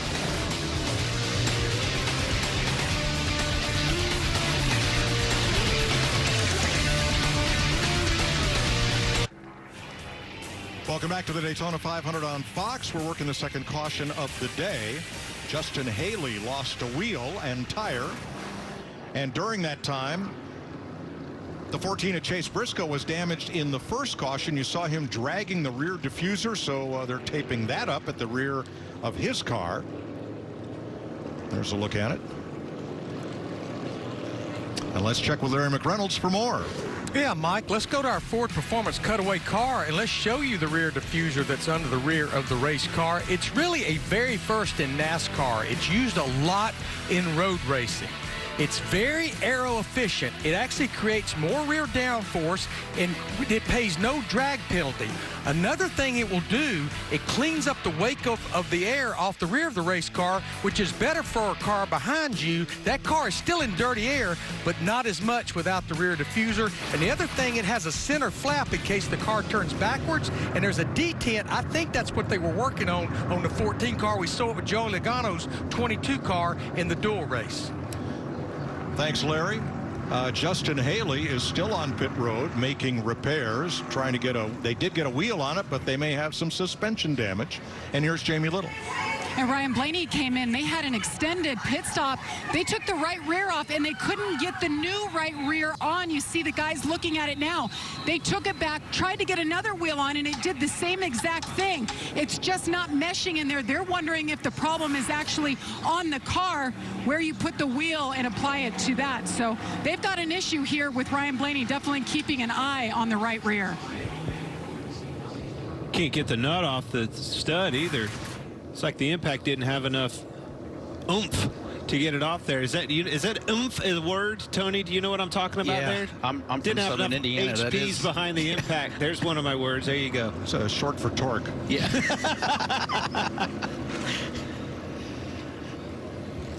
Here's some Denny Hamlin audio. Hurst told KB what we were trying to do. KB just said that when you were offset to the right, you were skewing the rear end out for him and turning it for him. When you were more squared up, it was just driving him tight, and he couldn't put wheel to it, just so you know. And we're back to green. Kyle Busch leads him across the line. That's just 9 laps to go in stage 1. Pretty in-depth conversation right there, Tony, of those two guys being on which side of the other that he's on in the rear of the steer in his car. Yeah, that's the scary part. Yeah. To your point, the guy behind is actually dictating the balance of the car that he's pushing. So that's First time I've ever heard that. I wouldn't be comfortable knowing that's what the scenario is. You're making me tight. Move to the other side. And that's exactly what you see him doing, too. One back. 3/4 to the 20. Half, quarter. Again, Chris Lambert. Single file, then 2x2 behind him. Spotter for the 11. Here comes William Byron on the outside. He has had quite a busy week. He's been moonlighting down at New Smyrna Speedway, the short track where he won the Clyde Hart Memorial early this week, and he won again last night. I love that. I'm really proud to see the car owners in NASCAR finally come around and let these drivers drive outside of their full-time jobs. I think it just makes all of them better. It definitely gives them more confidence, gives them a chance to reset and have fun again. Byron to the lead. And now the Toyotas have that energy to pull right up to his rear bumper on the inside. It's kind of fragmented on manufacturers, though. You got a Chevy, a Toyota, well, 3 Toyotas and a Ford. Ford on the outside, Toyota behind that, another Ford. And I think that's what's keeping the racing so interesting right now, because there's no cooperation. They can't find their running mates, right? And it's keeping it broke up a little bit. Nobody can find their dancing partner. I think for the entertainment value in us sitting up here watching, that's a good thing. It is, and I think what these guys will be cognizant of is sitting there trying to make sure they don't let groups of cars get together and get organized like that. Kyle Busch gives Byron a bump, trying to push him back to the lead past Harris and Burton. That was a big bump, too. That's a big bump trap, and it shot him way out there, almost too far. You can see how long it takes Kyle Busch to get back to his bumper to find that momentum, find that energy again. And there's the red and white Wood Brothers Ford with the gold foil numerals, just like it was when A.J. Foyt won here in 1972. Or David Pearson in 1976, 5 times they've been to victory lane in this race. Doing good here. Still half on behind him. Just keep him in your mirror. On. Still on. We're going to stay lane 2. You're clear. We're going to get out. We're going to be ready to back up. Be ready to back up. Not yet. Not yet. Trying to go bottom. We're going to stay top of the 6. Dumped him. Back to the 6. Well, Side drive to 19. 6 with you. Half back. You heard Tyler Green, Burton's spotter, say we're going to go up to pick up the Ford of Brad Keselowski. It also finally got him back down in a line with his teammates. How many times, earlier you heard me talk about it. We were in his in-car camera, and you watched all of his teammates drive off in the sunset on the bottom. Now here he is down there on the with his teammates. And not only that, Tony, he's ahead of them. Perfect scenario. Exactly. He wants to be leading that pack. But another thing that you see on that back of that 21 car on the rear bumper cover, yellow tape. When you come to the restrictor plate tracks, when you come to Daytona and Talladega, that doesn't always, that's not an inviting stripe on the back of there. That's your rookie stripe, and those guys definitely want to go with guys that they know have experience and that they're comfortable around. Flip side of that is, the way I see it, race car drivers are greedy. You're going to use everything you can to your advantage. And that rookie's got one fast hot rod in that 21 car. I'm going to be pushing it. Boy, and he had a handful coming off turn 4 last time by. Look through the windshield. Harrison Burton, those are busy hands right there. Wow. Yes, they are, and they're still busy. All right, so these cars, it seems like they can push better in the corners than they can down the straightaways. It kind of makes sense to me. The car's loaded up in the corners, right? It has a lot more load on the tires, which is grip. They come off of that down the straightaways. They have a little bit of steer in the rear ends. We've taken that back with the rules package moving into this race. But the car gets lighter. That's why you see them getting loose, not only in the corner, but off the corner like Harrison Burton. Regan? Well, to Clint's point, Kyle Busch in the 18 car had that discussion a few moments ago with his team about when Denny Hamlin is pushing him through the corners, how much it changes the effects of that race car, whether it's loose or tight, depending on which side of the bumper Denny gets to. Told Denny to calm down just a little bit back there. Denny said he was just trying to learn for later. Oh, no!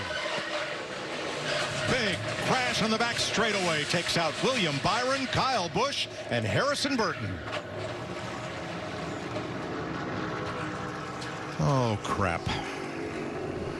Somebody was upside down. Who it was. Lap 63. Caution number 3. I would say it's that 21 car, it looks like, by looking at the roof. Alex Bowman's in it. Somebody took a hard shot to the rear bumper that we saw on the onboard camera. Around it went. Ross Chastain involved. Now watch the 21 up high with Brad Keselowski behind. He's flanked off that right-hand side.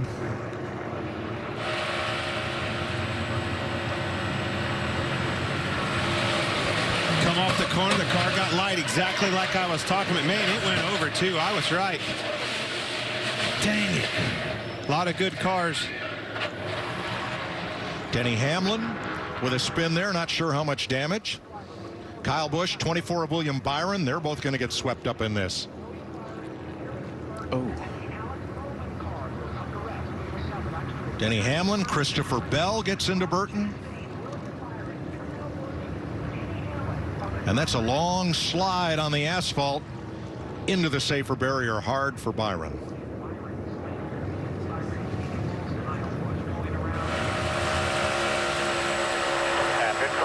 Tight out the back, tight in front, all the way, wrecking here, wrecking.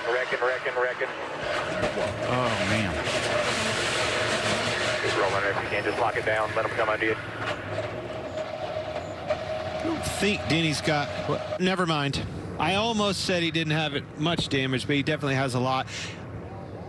I just feel like that's a pretty aggressive, pushing, obviously, on a rookie. Tony, you talked about it. Again, come off of that corner, got light, and that thing was long for the ride, but very aggressive pushing.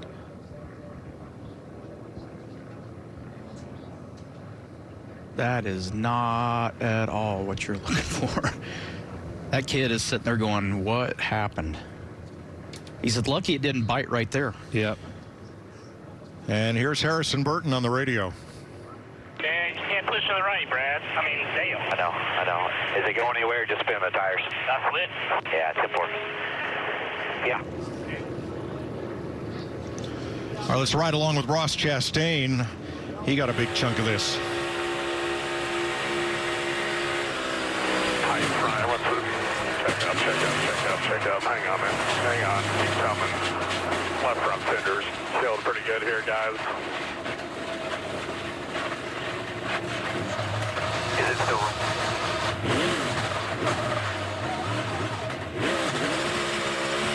His spotter, Brandon McReynolds, saying the left front fender's killed.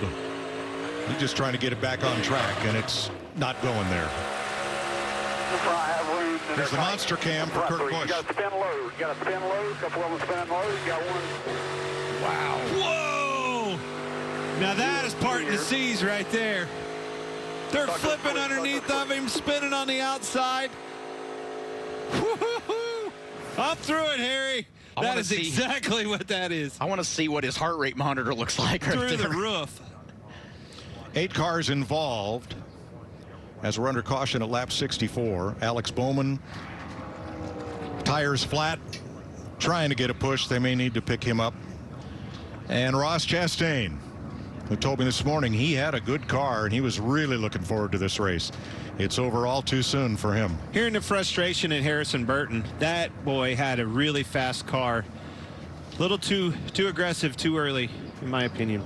So this will end stage one.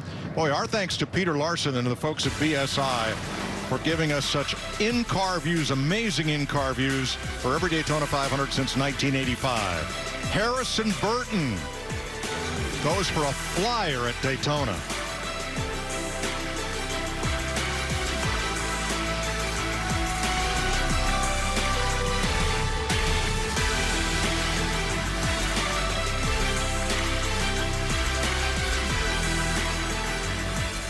There's a reputation on the track, one that screams, bring it, loud enough so the whole world will see it coming.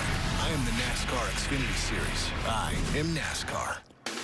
The Daytona 500 on Fox is sponsored by Coca-Cola Zero Sugar. Is it the best Coke ever?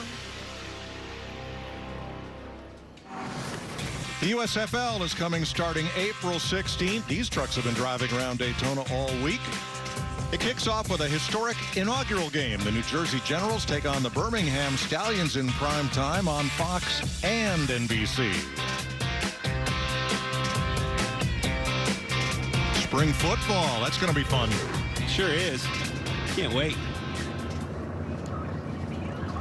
Now, what we first saw and you first saw was Denny Hamlin getting into the back of Kyle Busch as Kyle Busch tried to check up for what happened between Brad Keselowski and rookie Harrison Burton. Here's another look.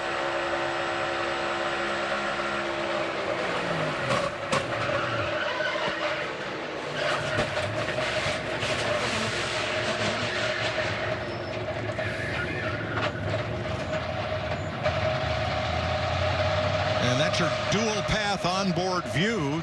Two cameras from Denny Hamlin's car, and Hamlin's car is now, what's that old saying, kittywampus, where the back wheels are not tracking the same as the front. In fact, they're about there it is, about a foot outside. And Denny Hamlin has gone behind the wall and to the garage. Pit stops in the offing, Vince. Well, sometimes at the end of the day, you look back and you say, boy, we caught a good break. And that was the case for Martin Truex Jr. He narrowly avoided contact in that crash that brought out the yellow. So he will come down pit road and take on tires for the first time today once they open it up. Now, we thought pit road was going to be open, but remained closed. Red light remained on, and yet Kurt Busch came to his pit stall anyway. That just means he'll restart at the end of the line when we go back green. That will end stage one under caution. Martin Truex Jr. gets the stage points. First time he has won a stage in the Daytona 500. Harrison Burton has been checked at the Advent Health Care Center and released. He is okay after that wild tumble down the back straightaway. There is a look at a sold-out Daytona International Speedway from our aerial coverage from the Goodyear blimp. Goodyear with you for every mile on the road to greatness and more driven.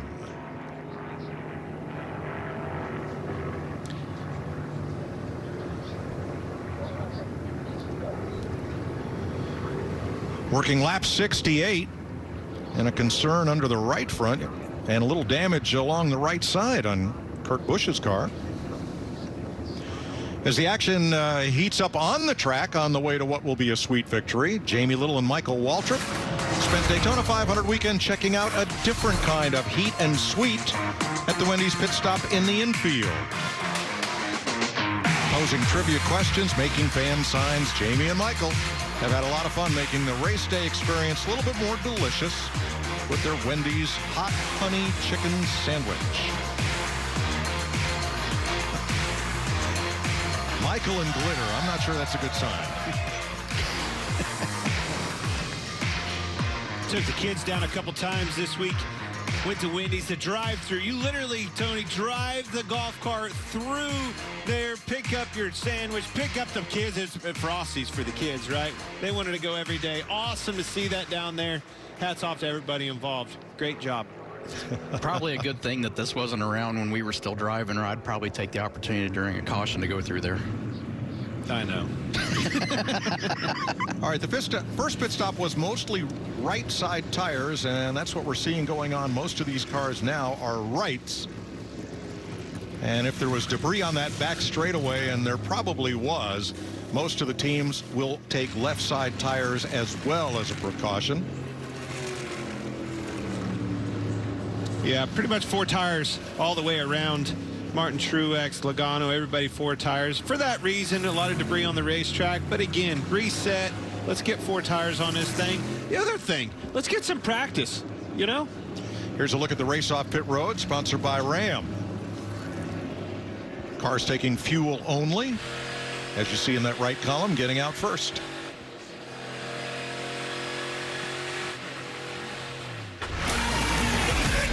They'll line up and get ready for stage 2 after Harrison Burton's wild ride.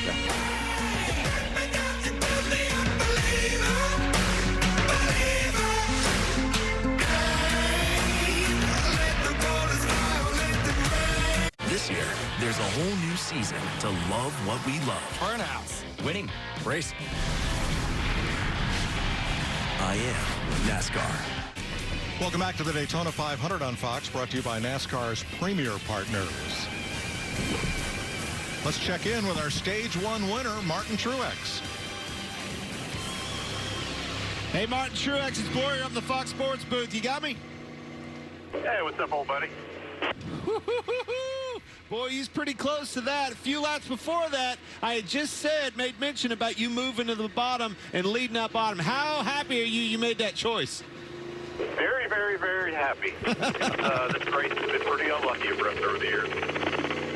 Definitely made the right decision there. So we'll see what we can do here. Bass Pro Toyota's fast and cars driving good. So long way to go. See what we can get back to the front here. Well, it's certainly the right choice. Good luck. That's what it takes. Got to be in it to win it. You're still in it, baby. You know it, brother. All right, let's go to the Advent Health Care Center. Jamie Little. First time Harrison Burton has ever gone upside down in a stock car. I'm glad you're okay, Harrison. What was that moment like? Yeah, it's never good. You know, you always hear about how it goes quiet, and that's true. But, I mean, at the end of the day, we had a really fast Motorcraft Dex Imaging Ford Mustang and ended up on our lid. So, I don't know, just a frustrating weekend. Obviously, we worked really hard all week to lead up to that, and I don't know.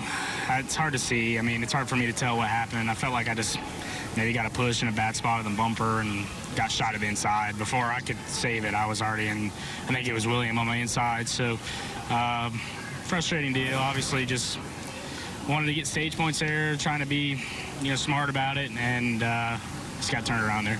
Harrison Burton led 3 laps today, Mike.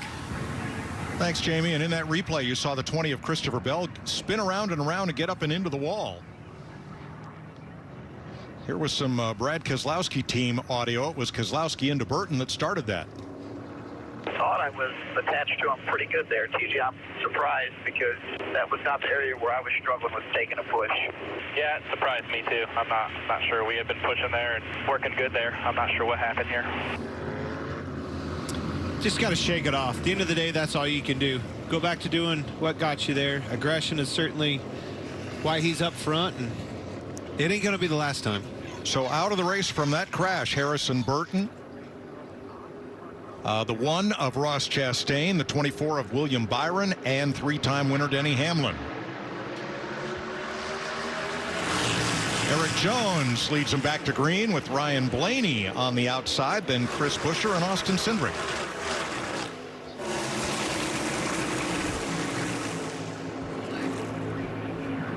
Christopher Bell, we mentioned, got into the wall. He says everything is broken in the back end. Doesn't know if he'll be able to make it up to minimum speed as we're back to green.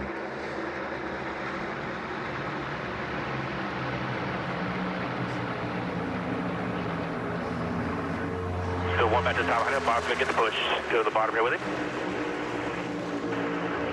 Still 1 back to the bottom behind him. Pull the 43 back through with you. Half off into the 43. First 4 got pulled through with you. That's the 12. Led by the 5 and 38 will probably be soft. Just keep pulling them. Josh William, Ryan Blaney's spotter. Well, they didn't learn much, Tony. They're still pushing. Yeah, that's going to be the theme of the day. I mean, they're going to have to. They know that that's where the speed is. It's just trying to figure out exactly how to do it and do it right. Let's go back to the care center and Jamie. Many of the Toyotas caught up in that one. Denny Hamlin, one of them. What did you see happen there, Denny? Yeah, it looked like the two cars on top.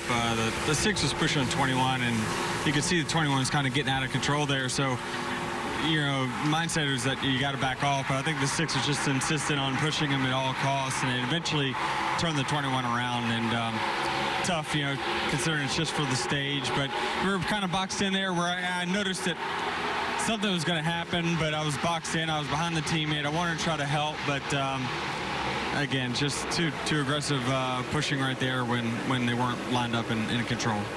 Stenny.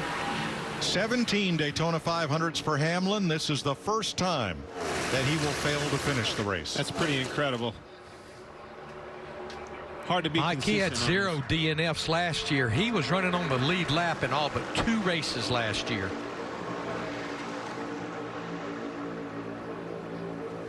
Eric Jones is the lone bow tie in a sea of blue ovals at the front. The only Chevy. Now they're a small team, 2-car team. He and Ty Dillon, and like Ricky Stenhouse and other drivers of not the big 4-car powerhouse teams, they've said our friends today are going to be wherever we find them. Doesn't matter if they're a Toyota, a Ford, or even a Chevrolet. We're going to draft with whoever can help us. Sometimes that's actually easier. You know, having to find all your friends and take care of business with your manufacturer, your teammates, and everything else. Being the old lone wolf out there, every now and then, I don't mind it. Well, it gives you the flexibility. I mean, you're not married to a situation where you want to move, you want to be aggressive, you want to do something that advances your position, but you feel like you're committed to staying in line and staying with that group. You can float around, pick the lines whenever a line shifts and gets moving. If you can get a hold, you go. You don't have to apologize for it. Back to Jamie. William Byron with a big hit there. What exactly did you see? We're hearing it was the product of pushing at the wrong time. Yeah, I think, you know, it looked like the bottom lane was pushing really well and nice and balanced and controlled, and then the outside lane was getting a little squirrely the last lap or so. So I noticed that, but there's nothing you can really do. You're just kind of trying to push your guy out in front. It was me and Truex in front of me and Kyle Busch. So we were doing a good job kind of managing that gap on the bottom, and I think the 21 just got loose and you know, slid down the track, and I slid to the inside wall. So nothing we could really do. I think we're definitely going to finish top 5 in that stage, and the car seemed really fast. So disappointing, but we'll go on to California. I know we'll be fast there. Thank you. Christopher Bell has gone to the garage with broken rear suspension. Now, Toyota started this race with 6 cars, and they have now lost 2 of the Joe Gibbs machines, both Bell and Hamlin taken out in that crash. So they're down to 4.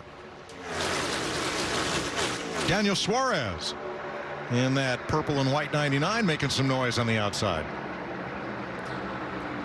Well, it's certainly new life, new opportunity for a lot of guys that we haven't seen much. Hey, you wipe out, you know, 10 cars plus on the front of the pack. Guess what? Game changes. Game changes. There's a telemetry. Now look at his heart rate. That's full steam there, 159 beats per minute, 160. And says his baseline or his resting heart rate, 47. Is that even, are you even alive at 47? That's probably your standards. Tony, when you were in the pack, I promise you, back in your day, I mean, hey, let's face it, not a specimen for, you know, the gym. We're not a salesman for gym up here, and I don't think you're ever going to see 160 ever in all the championships, all the wins. No way your heart rate ever saw 160. And Eric Jones, throwing your helmet that night. Ryan Blaney goes to the front with a push. Here is the crash that ended stage 1.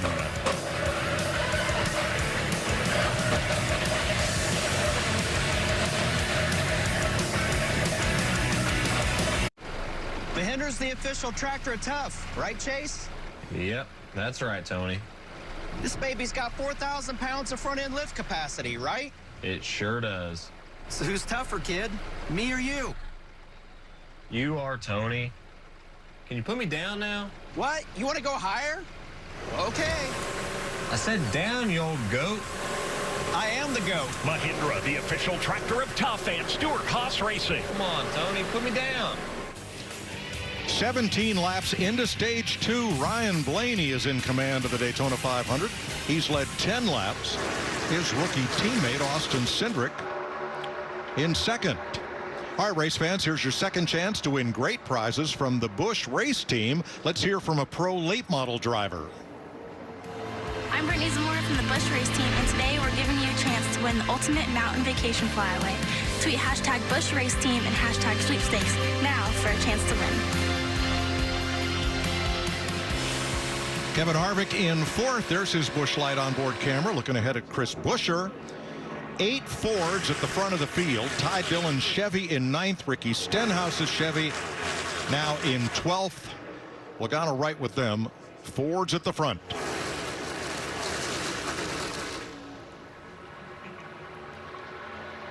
The Toyota numbers have been cut from 6 to 4 cars.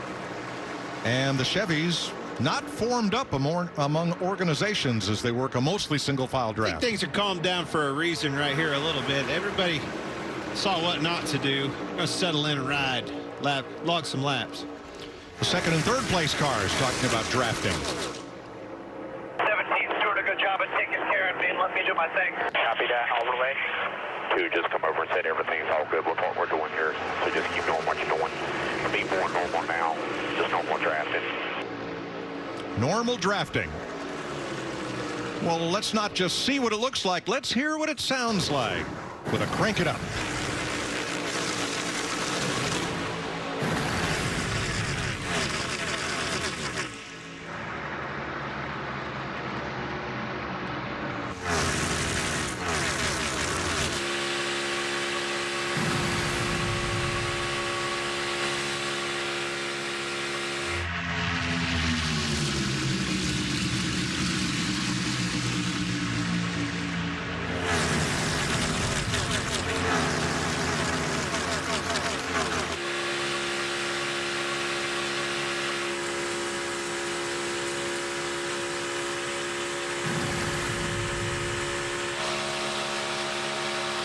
Big gap in front of 19. You're all clear, all clear. 99 and 9, drop down behind you.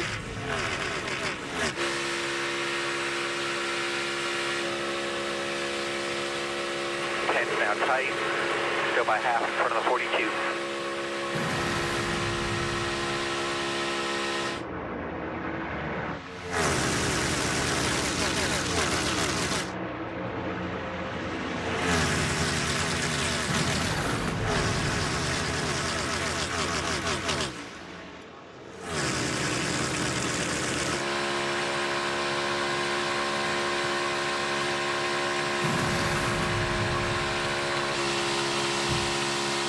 Fords are coming on 96.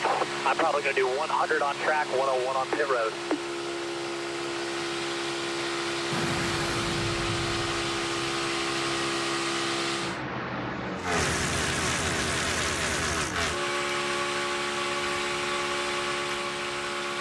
Well, you heard that audio. We expect the Fords coming to pit road 11 laps from now. So a good time to step aside with Ryan Blaney and a fleet of Fords leading the Daytona 500. NASCAR is just heating up on Fox. As the action heads west, the greatest drivers on the planet hit the Auto Club Speedway. Get wound up this race for some controlled chaos. Look at action everywhere. Montana, where speed rules. NASCAR Cup Series, live from Fontana, next Sunday at 3 Eastern on Fox. The Daytona 500 on Fox is sponsored by Progressive Insurance. Save when you bundle auto, home, or motorcycle insurance. 89 laps complete, 11 laps to halfway. Here's the Progressive race summary. Ryan Blaney, one of 10 different drivers to lead this race. Kyle Busch has led the most laps, 28. Keselowski, 26. Blaney, now 18. We've had 16 lead changes. Still 31 cars on the lead lap. 3 caution flags out of the race. Denny Hamlin, William Byron, Harrison Burton, Ross Chastain, Christopher Bell in the garage fixing his suspension, and Greg Biffle replaced a fuel line as it back on track 60 laps down. Regan?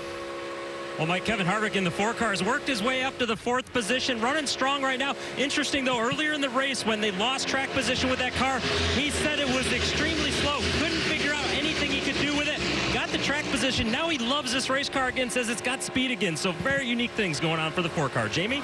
And the leader, Ryan Blaney, giving some advice to his spotter to tell his young teammate, Austin Cindric. Listen in. Just one suggestion for Austin, like the middle of 1 and 2 to off of 2, he's got like the foot from my bumper really close, and I feel like it slows me down a lot. So it's either got to be like bumping me on my bumper or like a few feet off. Copy that on exit. So there's a bubble there. You either get in the bubble and push through the bubble or stay behind the bubble. Don't get in that bubble because it actually drags you back. Spotters up on the roof with a good bird's eye view. Vince? Well, and Cindric made that adjustment immediately when his spotter, Doug Campbell, came to him and told him that, echoing no reason to be too aggressive here. And also really likes the way Buescher is treating him from behind, working with him. And Cindric said, it's better when he gives me a bump versus the tandem. It doesn't upset my car near as much. That's a lot of air moving around at nearly 190 miles an hour. Let alone a rounded rear bumper like we heard earlier. Depending on what side you are, is changing the balance of the car. So just a quick tap there, it'll give you that forward momentum, but won't turn the car loose. Ryan Blaney, a 2-time Daytona 500 runner-up, winner here last August in the 400-mile race.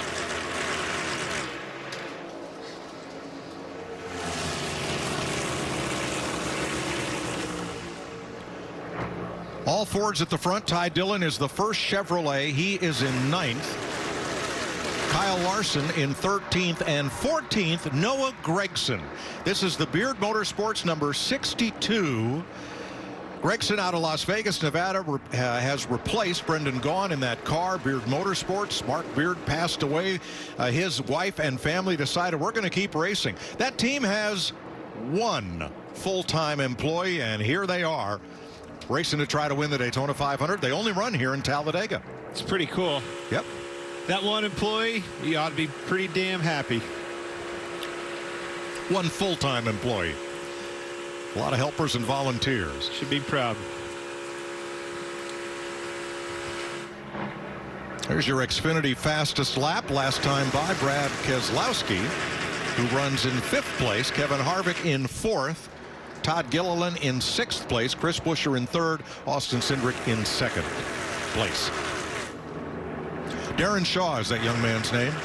And he's the one full-time employee of Beard Motorsports. I'd say he's pretty happy right now. And he should be. I mean, this is A, a hard race to make. B, it's a hard race to be competitive in. And you got to have some luck go your way, and getting through that last major wreck is a big step in that equation to getting to the end of the day. Now it's a 3-car Rookie of the Year battle here. Harrison Burton, we've talked about a lot. He was up front. He's in the garage with a flipped over race car now, and he is okay. But Todd Gilliland came up much the same way. He's in his very first career Cup start. There is Gilliland in 6th. He replaces Anthony Alfredo this year for Front Row Motorsports, coming here after a couple of Truck Series wins.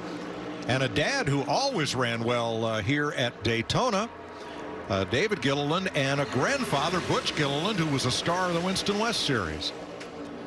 Good genes. Yeah, David and I actually ran a lot together at the restrictor plate tracks at Talladega and Daytona here.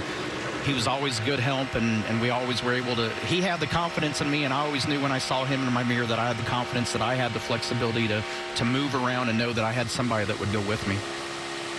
David now runs a late model program for a lot of up-and-coming drivers. The other driver in the rookie battle, Austin Cindric, he's right in the thick of it, 2nd place, behind Ryan Blaney. There's your Fox Nation cam for Landon Castle, currently 27. Well, things have settled down here in stage 2, and here's why. Everybody got a good look at the underside of the Wood Brothers 21 when Harrison Burton went for a wild ride, ending stage 1.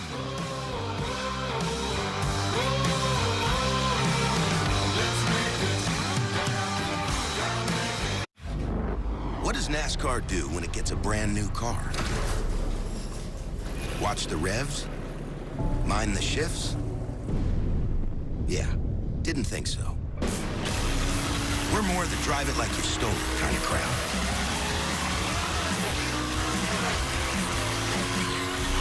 Just foot on the gas and smoke in the air. I am the next generation. I am NASCAR. The Daytona 500 on Fox is sponsored by KFC. Order the KFC chicken sandwich today. It's Kentucky Fried to order. And by Credit One Bank, the official credit card of NASCAR. Well, next lap by will be halfway in the Daytona 500, so let's take a look at today's Credit One Bank ones to watch. All right, I'm going to the 6th ball. You see him right there, Brad Keselowski. I know it's probably not the most favorite person right now, but the aggression, very aggressive. You're going to have to be aggressive. Has done it all on super speedways. Won 7 times, but not this one. I'm sticking with Brad Keselowski. Clint, it's been 15 years since Kevin Harvick won that 2007 Daytona 500. Who would ever believe he's on a 43-race winless streak? Tony, this could be the day the closer closes the deal. I agree, but I'm picking the 2 car right now. He's the one I want to watch. Austin Cindric has been learning. He's paying attention to his teammate, Ryan Blaney. He's been up front all day, and he knows how to run good at super speedways. I'm going with Martin Truex Jr. I mean, 0 for 67. It's got to win sometime, doesn't it? I think today could be the day Truex really likes his race car, Mike. Nobody ever notices Chris Buescher. Well, take notice. Not only did he win his qualifying race on Thursday night, Matt Kenseth won the 500 in the number 17. That's my son's car number. Keep an eye on Buescher. That's your Credit One Bank ones to watch.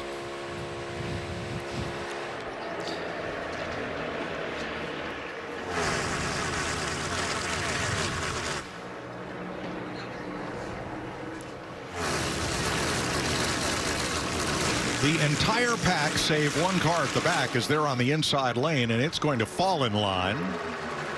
So, Larry, we did hear something about the Fords coming at lap 96, which did not happen. Now what do we expect? Yeah, I think they'll go as far as they basically can on fuel, Mike. I look for them to come anywhere between lap 106, 108, right in there, which is only about 6 or 7 laps, and that'll put them about 20 to 22 laps to go in this stage.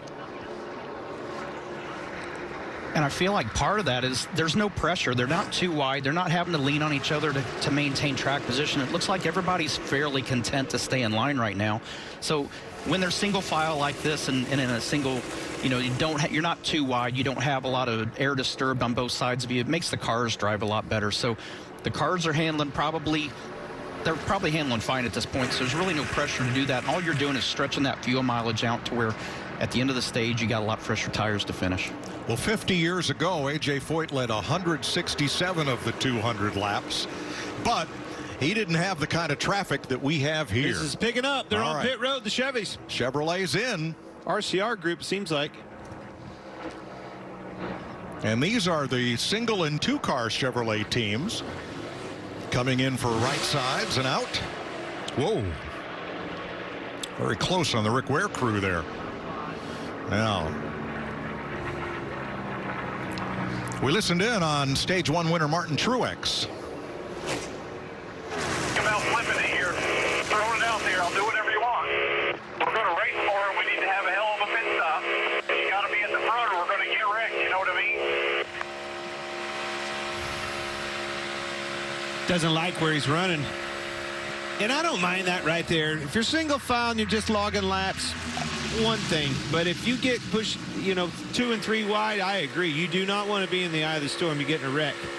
He's wanting to know, can we do anything? 2 tires, get off cycle of these guys. Have a heck of a pit stop, like he said. Need some track position. Well, Larry, what about fuel only? Is that an option on this stop? I think it is an option, and quite honestly, I don't see tires doing a lot. And you think about issues we're having getting tires on and off, absolutely fuel only, especially with only 20 laps to go in the stage. But you have to have friends that's on your same page. And we haven't talked about it much. The pit crews, I think, have the possibility to dictate the end of this race. I mean, it has potential for these pit stops, and with single lug wheels, something that's totally new to the series and new to these tire changers. This could be a big deciding factor. Richard Petty always said, and he won this race 7 times, the best you can do on any given Sunday in Daytona is put yourself in position to win. The pit crews may well do that. Richard went on to say, then circumstances will dictate the outcome. And you make your own luck. Exactly. Yep.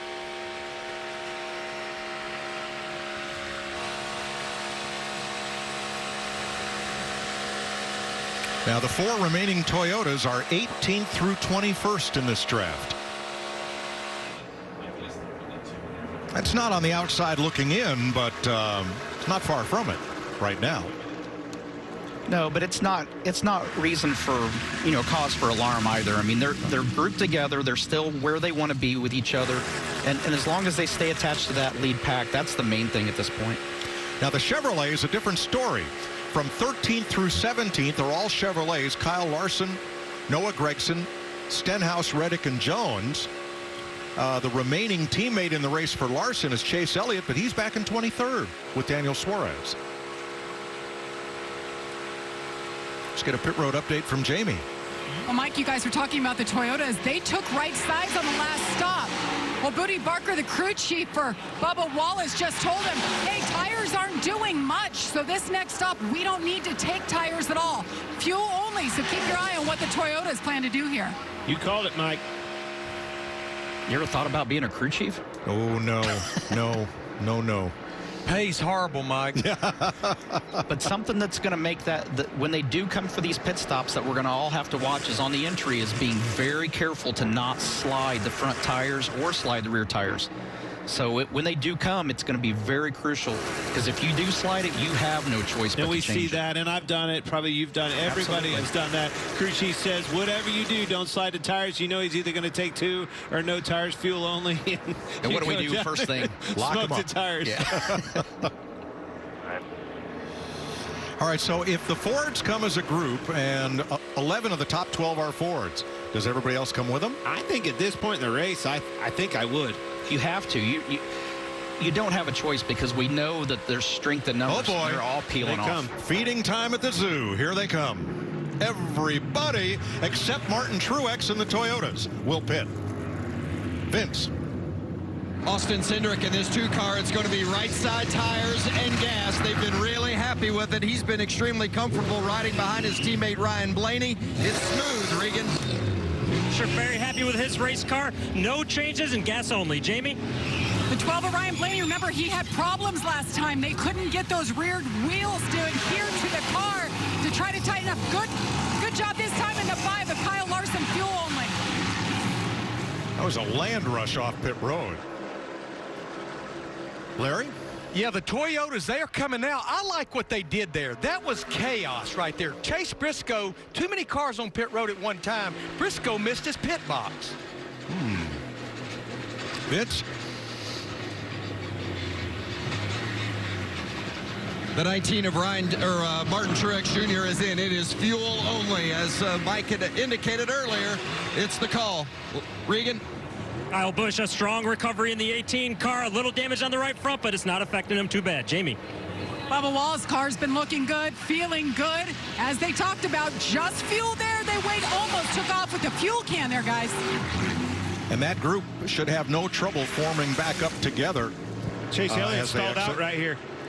Oh, and fire out both Still, exhaust pipes as he restarts it. Here he goes. So Chase Elliott stayed out to pit with the Toyotas he was running with. And coming back to pit road will be Daniel Suarez. Too fast exiting pit road. Brad Keselowski to the front. Yeah, and that's it. I know that it was an easier pit stop with less cars, but man, you can't outdo that strength in numbers.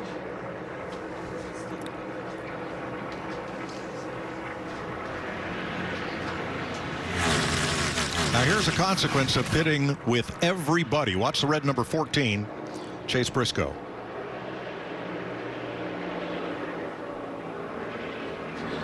Yeah, he had Michael McDowell on his inside and was looking over it. Oh, then somebody was trying to get out of their pit stop and he backed up.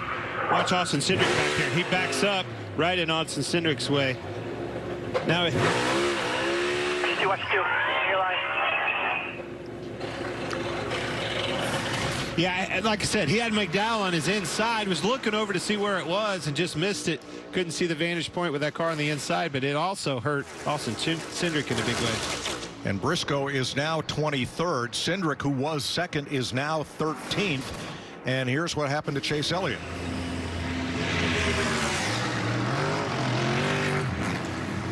He just stalled it. And that's him. The flames out the pipes are just him trying to get the car restart. It's just the fuel in the exhaust pipes. Raw fuel. And Chase is now 22nd. They're all still on the lead lap, 27 lead lap cars. With Brad Keselowski and Chris Buescher, Team RFK out front.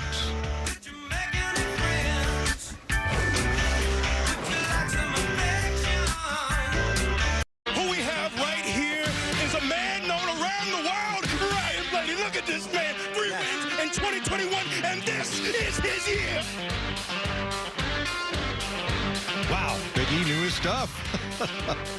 Blaney now third behind Keselowski and Buescher. So here's one of the questions in Clint's Stage 2 contest on the Fox Bet Super 6 app. Who leads the most laps of that group by the end of Stage 2?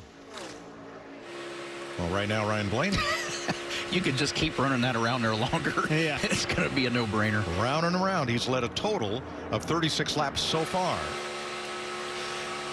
Now, Tony, you were saying as the Toyotas came out of the pits, we saw that whole draft that was formed up just shoot right by them in the back straightaway, but then they got a break. Yeah, the back of that lead pack with the Fords had to check up on the entry to turn 3, and that actually allowed Truex and the 23 to sit there and tuck in and get back in that group. Truex and Bubba jump out to the outside.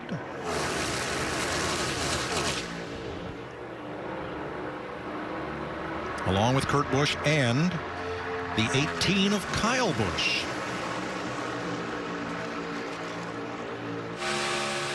Now about those hood flaps. Yep. I would think, now they're there so that if the car turns around and slides backwards, it won't get airborne. But when the air pressure changes and they're flapping up right in front of your face, that's got to be bothersome. No, the biggest thing is it shows you how disturbed that air is behind that car. In the wake of that car in front of you, man, it gets up there, creates a negative pressure right there and pulls those roof flaps up, or hood flaps up, and they are right in your face. But it's worth it, man. I can look around that thing. If I'm going to the front, so be it. But it's almost like a telltale as well. I mean, you know, if you see that hood flap coming up that you've got in that pocket, you know, Yeah. you went through that bubble you were talking about earlier. When you get through that, that's when that flap's coming up, and you know you're in a sweet spot. Look at this 18 car. Watch right here. It's up. That car was the one that we were in watching, right? Denny Hamlin push him, spin him out, big time wreck, and he's still in this thing. These cars are tough, boys. It's Corey LaJoie on the inside in the 7. Kyle Larson ahead. And here's the He's got room. Clear low. Clear low. Louisiana hot sauce cam on Ricky Stenhouse's car.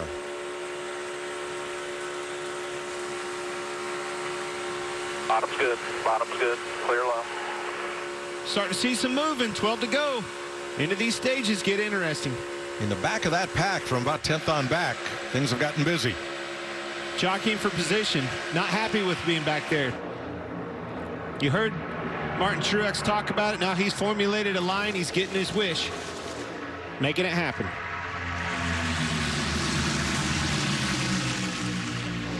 Chris Buescher running second, not burning as much fuel as race leader Brad Keselowski, who's pushing all that air aside. So the 17 crew said this. What you're doing with the gas is good right there. It's the 6-0. They're wanting us to push. They're wanting to defend that top lane. Is coming. Does he know our situation? I tried to tell him. We need to try to get to where we need to be, so that way, once we got the green light, we are going to be able to get to the green light. Let us know. What's the green light, Tony? I don't know. I was getting ready to ask you what the green light was. I think it's green light go. Time to shine. Let's roll. Enough dragging the brake, lifting out of the gas. Wide open. 11 to go in stage 2. 5 Fords out in front. Will go Fox side by side.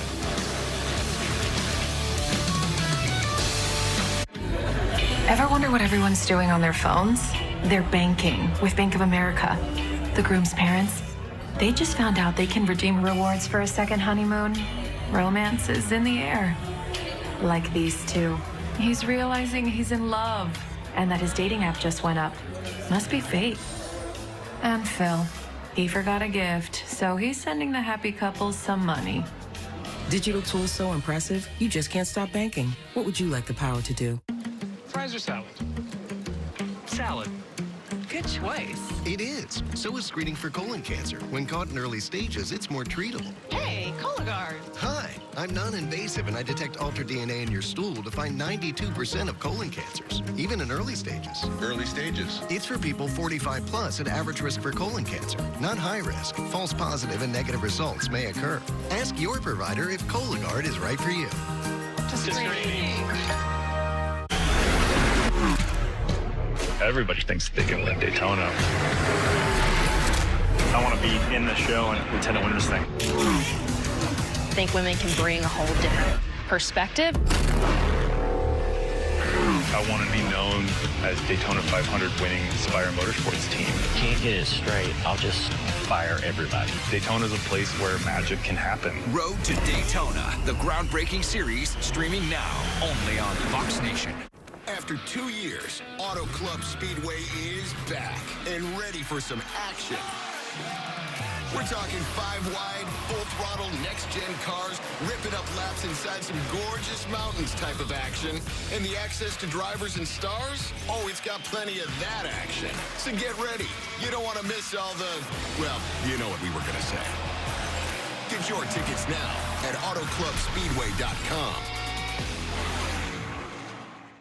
Forged from the fusion of sweet honey and spicy spice, Wendy's new hot honey chicken biscuit and sandwich. A marvelous marvel of sweet, sweet heat. Cast atop crispy bacon and Wendy's spicy chicken. Because a true sandwich smith knows that flavor like this can only be forged at a Wendy's. Willie? Huh? Oh, right. Thank you. So sorry. No, it was nice. I liked it. Thank you. Appreciate you. Choose wisely. Choose Wendy's new hot honey chicken sandwich or biscuit at breakfast. 7 laps to the end of stage 2 here in Daytona. The USFL coming April 16th with a historic inaugural game. The New Jersey Generals take on the Birmingham Stallions in primetime on Fox and NBC. See the debut of the USFL Pro Football League right here on Fox. So we talked about the green light.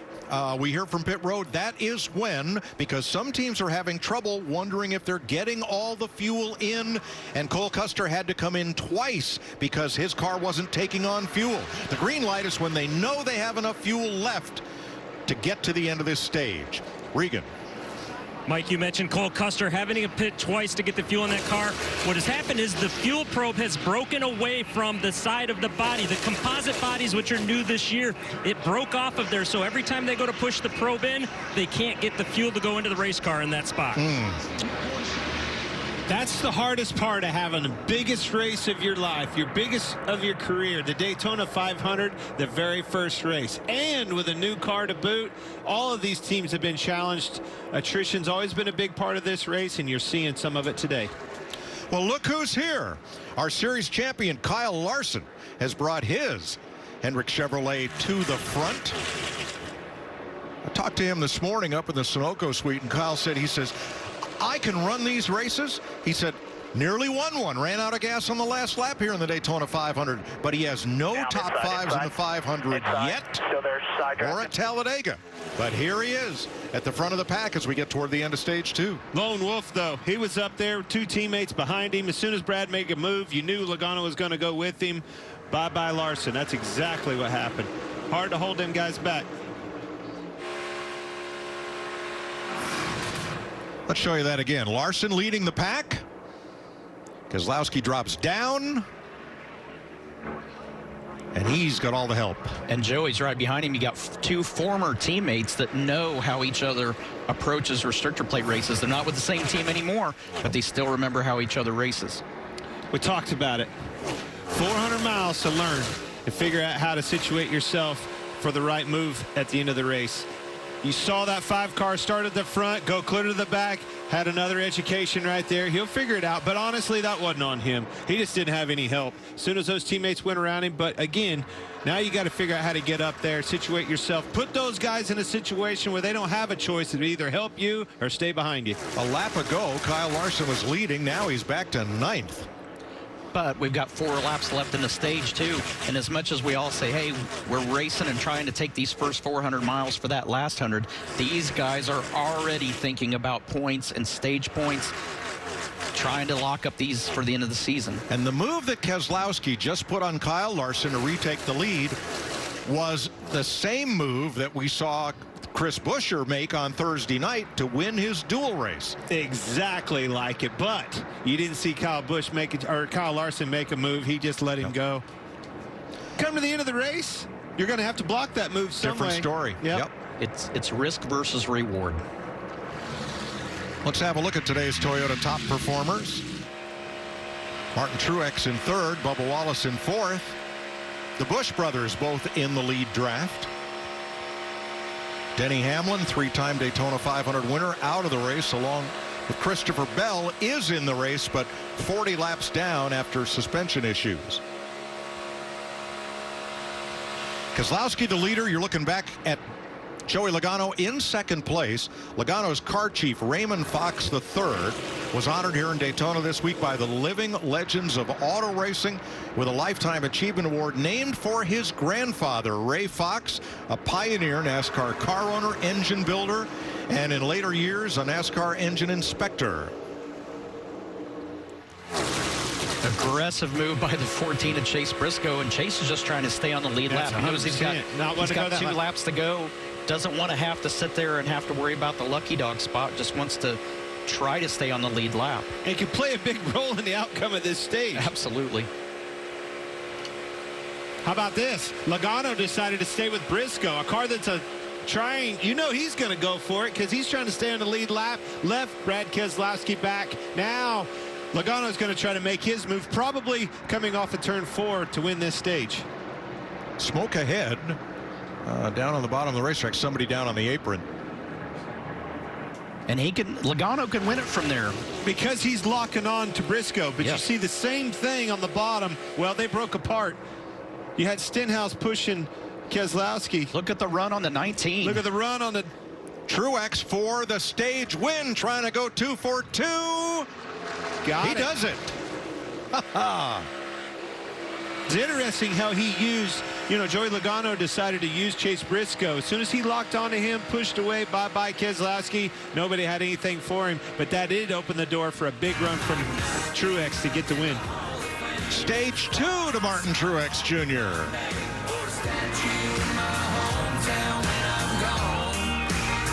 Thursday night on FS1, EJ Liddell leads 18th ranked Ohio State. He is feeling it here today. Against Kobe Cockburn at 12th ranked Illinois.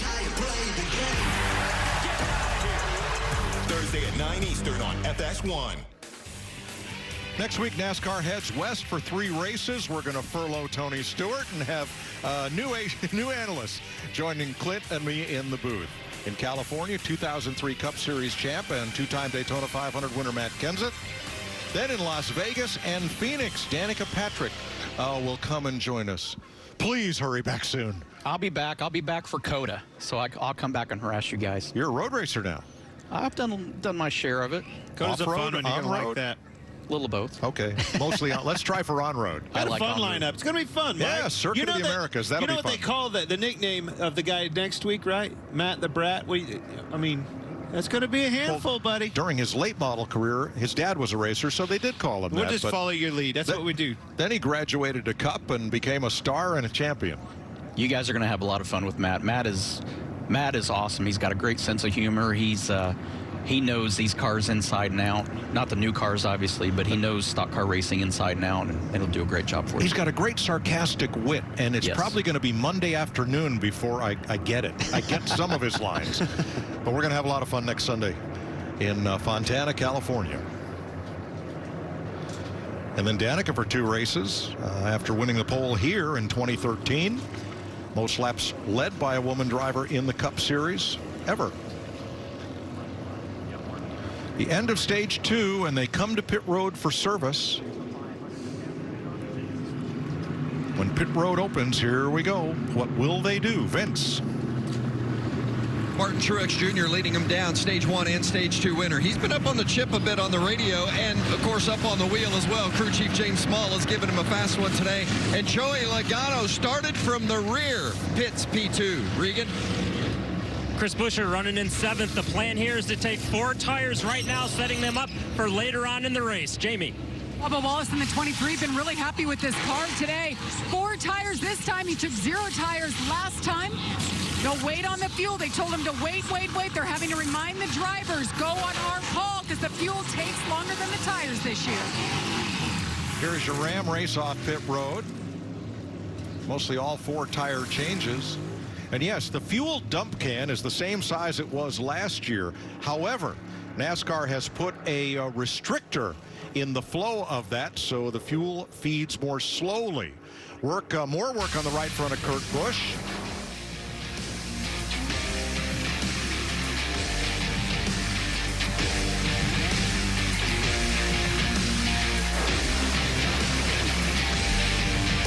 Look across Lake Lloyd in the Speedway infield. This massive complex, 2.5 miles around the oval that is Daytona International Speedway. Martin Truex Jr. has swept the 2 stages, the first that he's ever won here in the Daytona 500. So he is your race leader. We spoke to him earlier. Let's catch up with the driver who finished 2nd in stage 2, Joey Logano. Yeah, we already talked to him. I want to talk to Joey that Tony and I had on the pre-race. Hey, Joey, it's Boyer up in the booth. How about you, buddy? I'm doing good. You got some energy up there. Man, I tell you what, pre-race, you said lap 22, you could make it from the back to the front. Lap 40, not bad, but no, had a little bit of trouble there. What do you got? How are you going to win this thing? Oh, man, it's a lot different race than what we've seen here in the past. It seems like drivers get more and more comfortable out here making moves. The first stage and most of the second stage, I haven't seen anyone make big moves yet. And I think everyone's just getting comfortable and trying to log laps. But I'm making moves. I'm ready to get the old shell pencil Mustang up front. Almost got a stage win there. Pretty close. I knew you would, man. Good luck. Keep it up. Thank you. Have fun. Now, the reason Logano dropped from 2nd to 6th, let's examine his pit stop and watch the right front here.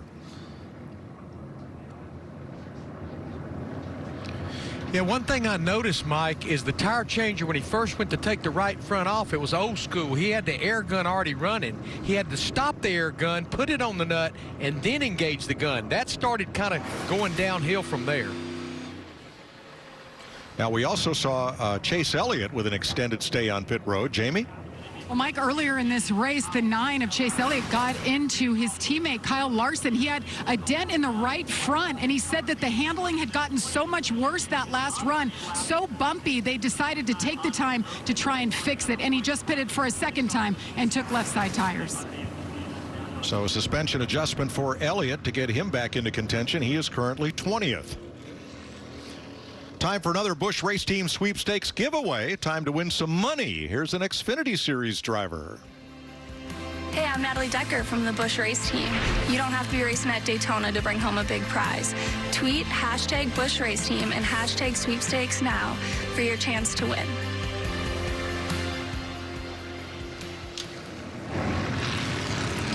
Kyle Larson getting topped off with fuel. Joey Logano came back in. We saw what happened there on the right front, and they weren't sure they got it tight. They came back and addressed that some way. I thought that wheel kind of looked cattywampus on there a little bit, and then when he put it on, I don't think the wheel was all the way tight. He probably went out there, felt a big vibration, came back in, got that taken care of. Do not want to lose those wheels. A steep penalty on that racetrack. Now, those pins have to fully engage. And earlier this week, a couple of teams, Penske and RFK, modified some wheels to make sure they would seat for a safety issue. But NASCAR said, we're confiscating those wheels, taking them back to the R&D Center for further inspection because no modifications are supposed to be made. Well, the results are in. 3 people split $25,000. Were you one of them? I unfortunately was not one of No, those. neither was I. 3 people went 6 for 6 in Clint's Stage 2 contest. They will split $25,000. The fine print says pending verification of eligibility. Good job, folks. Good picking. Stage 2. Next week could be your week, guys. That's right. You can play every week for free and win Clint's money. Why couldn't I get him to play for free when he drove for me? Win Tony's money? No, just why did it cost me a lot of money. Okay, these cars are going, man. Yeah. Let's talk about the Geico restart zone. So the lead car, which is Keselowski, gets lane choice. And he chooses the outside. When they get to the Geico restart zone, that lead car, the control car NASCAR calls it, has to fire off first for it to be a legal restart. If he doesn't go by the end of the restart zone, the flagman will restart the race. We're going to listen in on Bubba Wallace and Team 23. Freddie Kraft, the spotter. Coming down. All right, half out the front. Get settled in here.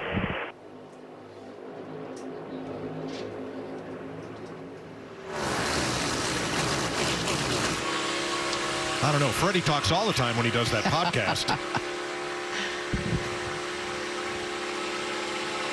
This is a view, I'll be honest, that I like right now. You heard that in-car right there. That was 5th gear. That's something new with these cars. We've been talking about it earlier in the week with the duels and practice and things like that.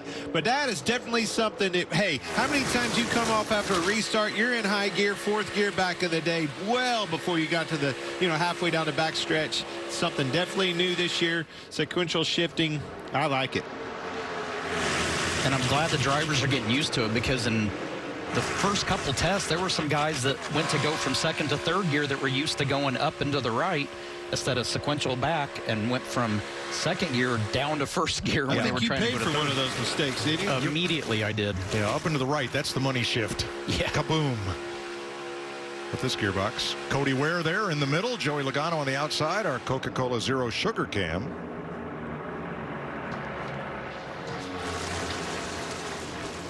Remember, Logano came in, made an extra pit stop to make sure that right front was tight.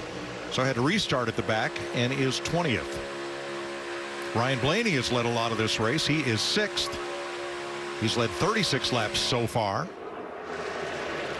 Kevin Harvick outside of him, leading the outside lane. 22 cars still on the lead lap. The last of which is Michael McDowell, who had a speeding penalty on his pit stop at the end of stage 2.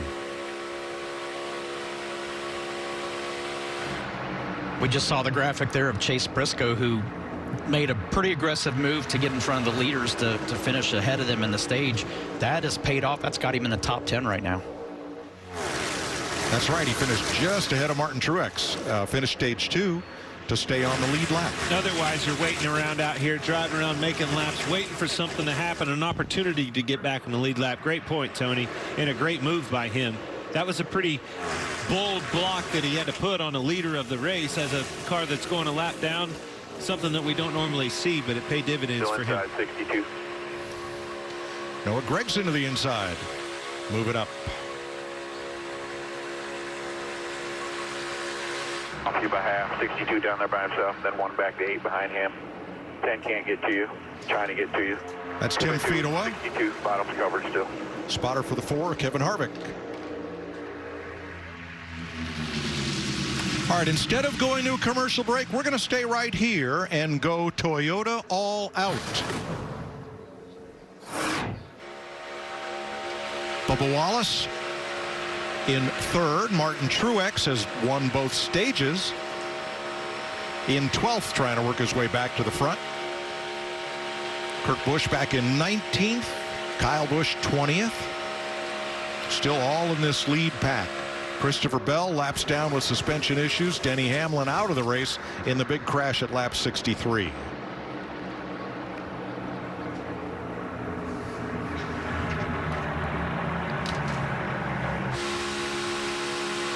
Well, in the pre-race you heard Kyle Busch. He's tired of answering that question, but he knows every February, kind of like Dale Earnhardt, for 20 years, you see had that to answer right the question. Exactly. You see that right front. It's battered, but he's not out by any means. So I look for Bubba Wallace, man. You know, we've talked about it. He won at Talladega. He's always there at the end of these things. And that's what you have to do. If you're going to be in contention and have a shot at winning this thing, you've got to figure out how to get to the end. Attrition is a big way, and he's doing it right now. Third place amongst a lot of Fords, a lot of different company right there. But I'm telling you, he's the one that I think could win in this Toyota camp.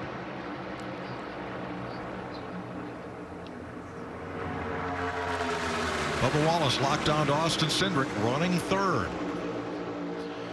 Toyota Racing has seen much success here at Daytona and in the NASCAR Cup Series, but for Toyota drivers, teams, and fans, it's all about the countless memories along the way.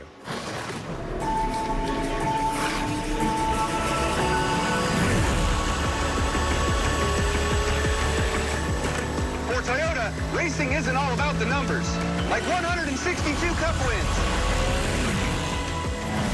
Our 3 Cup Series championships. How about those 3 Daytona 500s?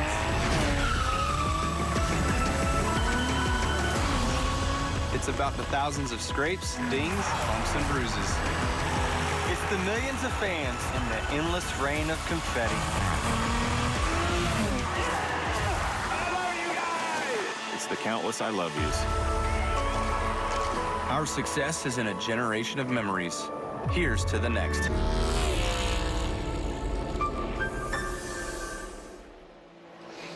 .144 laps complete. We stay under green in the final stage.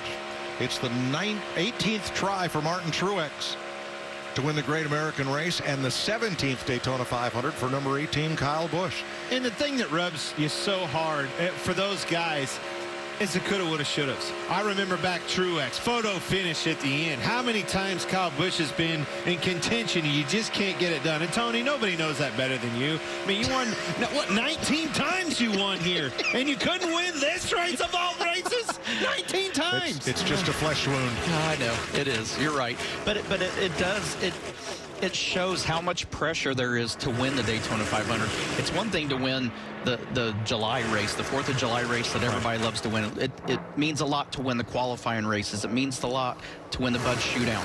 But to win the Daytona 500, how special that is, you know, there's so much pressure leading into this day. Well, they asked Darrell Waltrip that question for 17 years, but they asked it because for 17 years they thought he could win it, coulda, woulda, shoulda won it.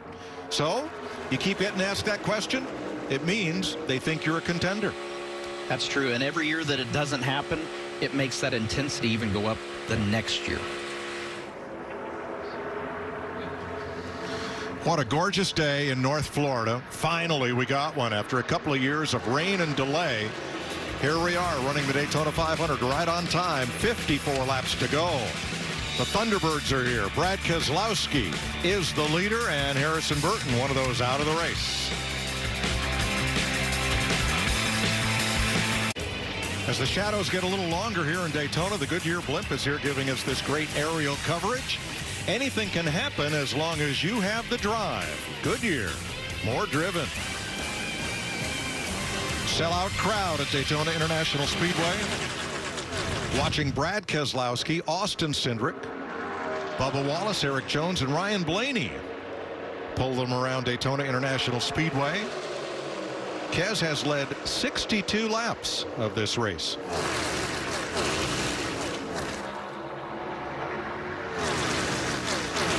Getting a little three-wide action here. Yes, we are. You heard Joey Logano say he is not going to wait around. It's going to figure out a way to get back to the front. That's what we're seeing.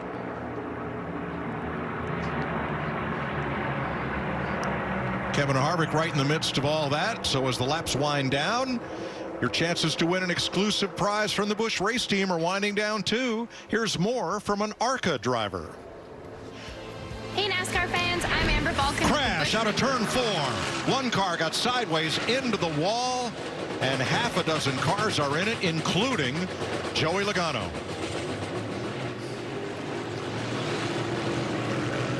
Tyler Reddick will be 2 of the casualties in the left rear. Is down on Logano's car. High-sided there. Seems like these cars that get 2 flat tires on the same side get bottomed out on the suspension. They can't go anywhere. Kurt Busch, Martin Truex also involved here at lap 152. Backing up on pit road. That is Tyler Reddick. He has a little more damage to the back of his car. 5 away, 4 away. 5th caution of the day. Reddick with a big hit in the left rear and extensive damage to the left front as the AMR safety team is on the scene. Let's see how this got started. There's Truex, right front damage to his car. Dang it. 17 years. And coming oh so close to Denny Hamlin a few years back. Jacques Villeneuve gets into the back of Tyler Reddick. Tyler Reddick, he was tank swapping in front of him way before Villeneuve got there. I don't know if it did because of contact right there, but man, right in Truex's lap. I think Kurt and Joey Logano are going to be okay. Depends how much damage is on. There's the right side tires going down on Logano when he gets to that grass and bounces through it. Same for Kurt Busch. Saw a couple of drivers take evasive action down pit road, which is allowed. We saw Tyler Reddick. He was already loose coming on the exit, off of the exit of turn 4 before Villeneuve got in. I think he just lost it right in front of Jacques. Ty Dillon, Kyle Busch doing a nice job of evasive maneuvers right there.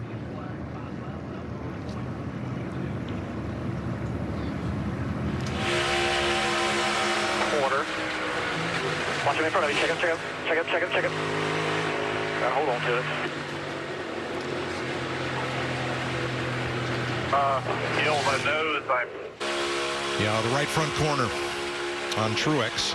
It's loose, wrecking up the hill. Come down, down, down, down, down, come down, come down, come down, come down. Hold it, hold it. Stay in the ground. I don't think he ever hit anybody. 2 more cars coming to the top. All that was when those right side tires went down. Jacques Villeneuve audio.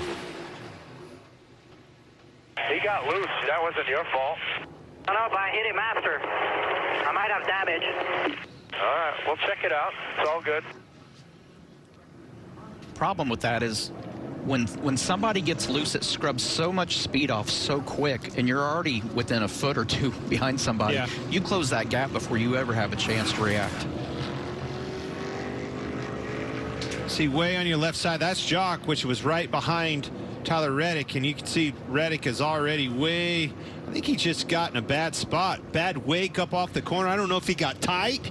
You know, how many times have you been tied off of turn 4, have a bunch of wheel in it, when it finally catches you, around away it comes, which was about the time Jacques Villeneuve got right to his bumper, and away it went. Oh, wish we had a camera in David Reagan's car, because he threaded the needle right through the middle of that. There's the 15, the white and blue car. Spin top, out against the wall. Spin top, out against the wall. There, you can ease to the left a little bit. You got one going fast left. Back on the pavement, back on the pavement. You cut down one of those tires, that thing becomes a big thumper and makes all kinds of noise. As soon as Joey just stopped right there, he's stuck.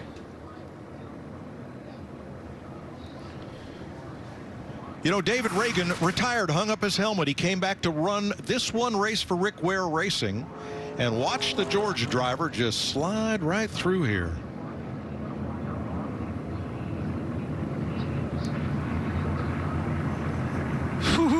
That's, go, go, go, go. That's smooth. That's good, clean living right there.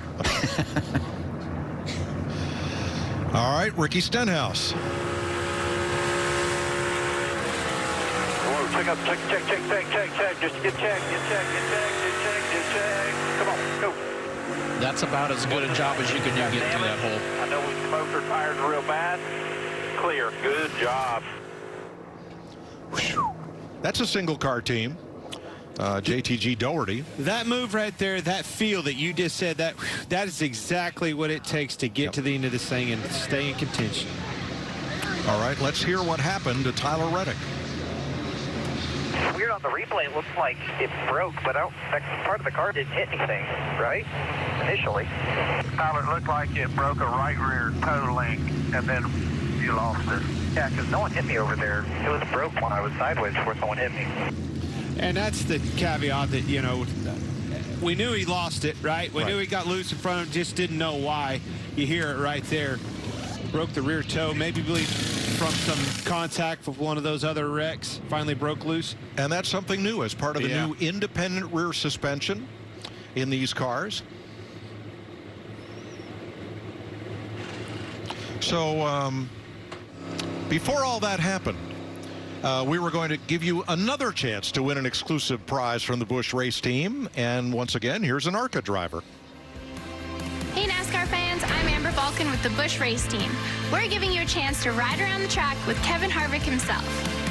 Tweet hashtag Busch race team and hashtag sweepstakes now for your chance to win. I don't think I'd want to take that ride today with Kevin Harvick. Things are about to get very busy out there. I would. Yeah. If I jump back in there in a heartbeat. I might really want to be behind the wheel, though. That's where that's the part that scares me. Jamie. How about this for a neat little story here in the top 10? Noah Gragson in the 62 making his Cup Series debut for a team that's owned by that lady, Linda Beard. Family has been involved and loves racing so much. After her husband passed away, she decided to keep it going. They're only doing the super speedway races. They have one race car and one full-time employee. Getting it done so far here today at Daytona. Noah Gragson in his first Daytona 500 and running 8th. Yeah, thank you, Linda, for doing this. It's you know, it's hard losing a spouse, and for her to continue with this race team, that's an awesome deal.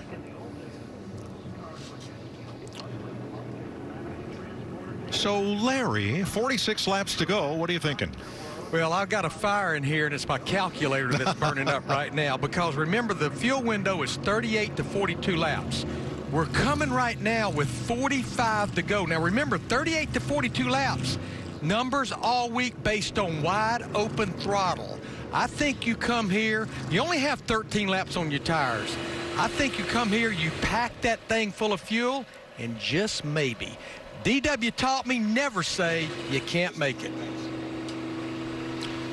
Well, DW stretched his fuel mileage to win the 1989 Yeah, but he Daytona had more 500. than everybody. Well, that's what Hammond said, his crew chief. After Alan Kulwicki had to make a late stop for fuel, Darrell coasted around and came around on fumes, won the race. I think there was one way before that. Old Smokey Unique may have pulled one on him, too. Well, let's see how the Coca-Cola family of drivers is faring. Denny Hamlin, trying to win his 4th Daytona 500, got caught up in that wreck at lap 63. Joey Logano with issues as part of this caution flag. Austin Dillon 28th, Daniel Suarez 26th. David Reagan, we saw him sneak through that incident, and he gets the free pass. He's the first car 1 lap down, so he'll get to come around and rejoin the lead lap. That will give us 20 lead lap cars when we restart. Exactly half the field. It's a good reward for doing a good job of getting through the wreck. Yep.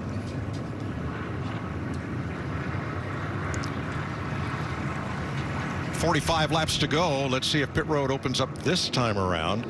They wanted to open it last time, but there was a car stopped in someone else's pit stall as a result of that crash, and now it's being towed away. Time. Clear in, clear out. So the 8 of Tyler Reddick looks like it's headed for the garage, where he would join Denny Hamlin, William Byron, Harrison Burton, and Ross Chastain. Cars running with damage include Alex Bowman, Christopher Bell, Greg Biffle, well off the lead lap. Pit road's open. Here's Vince. Well, and for the leader, Brad Keselowski, it's going to be a clear in and clear out to his pit box. Still going to be a couple of laps short on fuel, they have told him, if they're going to make it to the end. Regan Smith. Chris Buescher, they decide to pit with this race car. There's going to be fuel only. They've already told him to start saving fuel. Jamie. Bubba Wallace same thing. They know how their car will react with no tires, fuel only. You saw the 9 waiting there patiently to let the 23 out clear. Thanks, Jamie. Now, will this be the final pit stop of the day? Some of the teams are planning on it. Will it be the final caution of the day? Long odds on that one.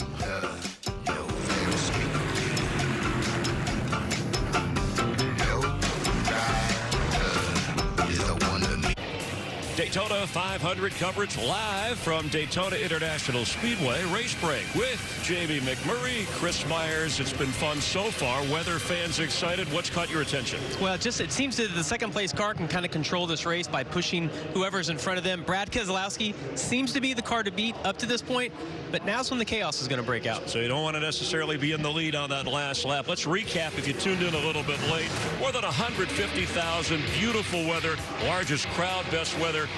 Lachlan Murdoch with the green flag to get us going. Charles Woodson, the Hall of Famer, our Grand Marshal, already a tire loose. Yeah, had Kaz Gralla actually lost a wheel early in the race. And here you see Austin Cindric get into the back of Chase Briscoe. Now, Chase Briscoe was able to continue on, though, didn't tear his car up. He's still on the lead lap. This super scary wreck for Harrison Burton. You're going to see him flip right here. Unbelievable footage underneath his car.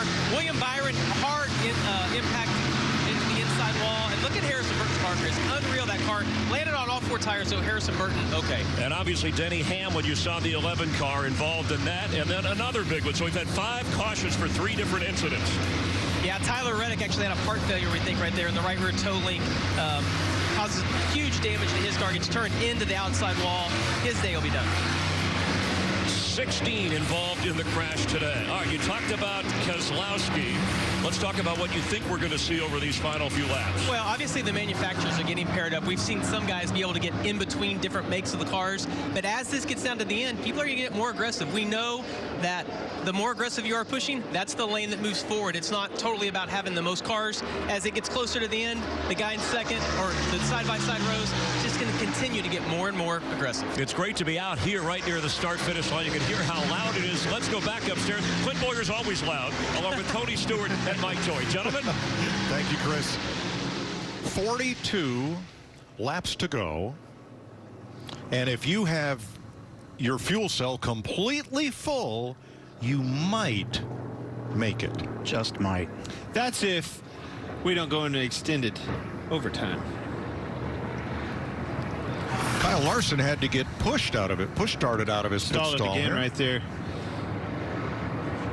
Happened to, Chase Elliott earlier. Some of the things I think we're seeing on that, Chase Elliott's teammate, and it's taken a while to refire with both of them, but I've seen that down across pit road today.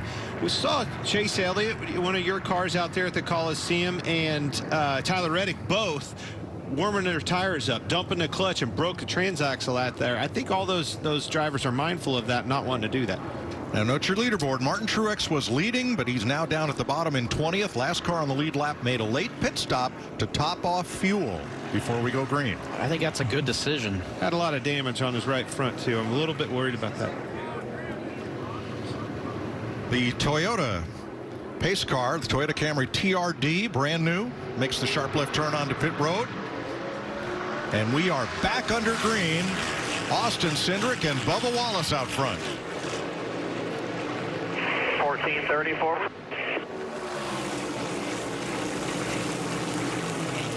Two by two here.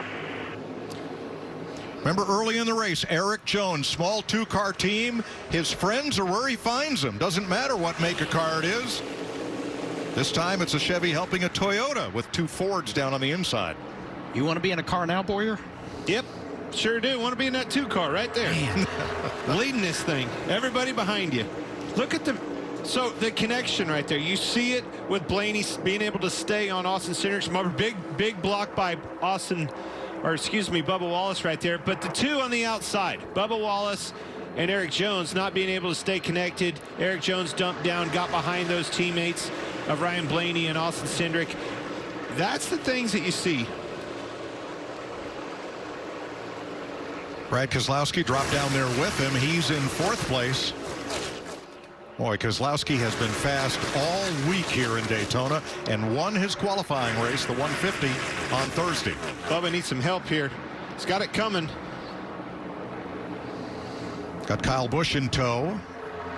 And then Ricky Stenhouse. In a good place for him. You know Kyle Busch is probably going to stay right there, not want to spit you out or anything. He's got damage on his right front, so he's going to be a good pusher. He doesn't necessarily want to be the car leading because it's probably going to have some drag. He's going to give old Bubba Wallace a ride, and they're moving to the front. Yeah, he got a shot from Stenhouse right there. Yeah, and Ricky's good at pushing. He's not scared to do it. He will get that line moving on the outside.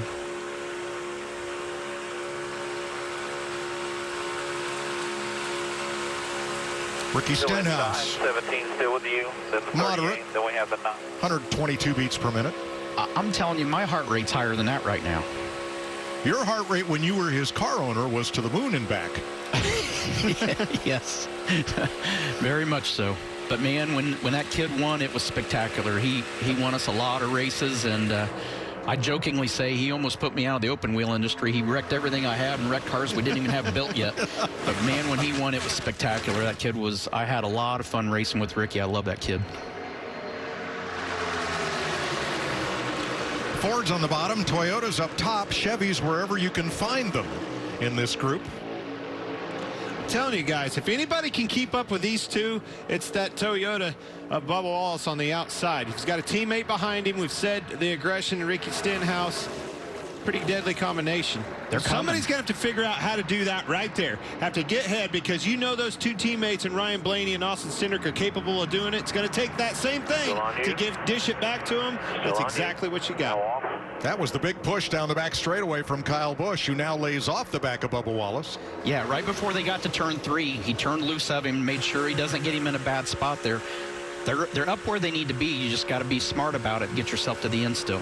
How about that Jones boy? That Richard Petty number 43 is a fast car. He has no friends up front, but with a fast car, maybe everybody's your friend. Will Bubba ride it out up there, Tony? Will he stay with the guy that got him there, or will he move down in front of those teammates? I think he's going to stay with the 18. You're not going to have friends. If you pull down in front of the two Fords, he's not going to have friends behind him.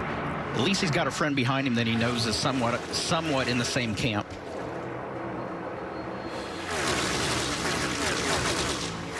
Boy, Austin got way far away from Blaney there. That'll be interesting to see how, by the time they get to the start-finish line, what this looks like. You got a group of cars, all of the same suit, and you're trying for a straight flush. That's exactly right. Good luck with that. How many you want to draw? I want to draw as many as it takes. Well, we keep talking about this, right? You got to learn, you got to learn, you got to learn. Learning's over. Now it's time to get aggressive. 36 laps to go. It's time. Stenhouse is going to send them to the front. Now, do the Toyotas drop down, or do they stay up in that high lane? Bubba moved down right there. And Kyle couldn't. And I don't know that again, you need a push right here, and maybe he'll move back up. Come back to the top if you want to. Outside, Too late. Outside. Yep. Can't do it now. Here comes Kyle Busch with Ricky Stenhouse and Chris Buescher on the outside. Now, what'll be interesting is if Stenhouse can push Kyle ahead, will Kyle then peel off to stay with Bubba then at that point? Interesting with the damage on the nose of Kyle Busch's car. Can he get out front far enough to pull down? True.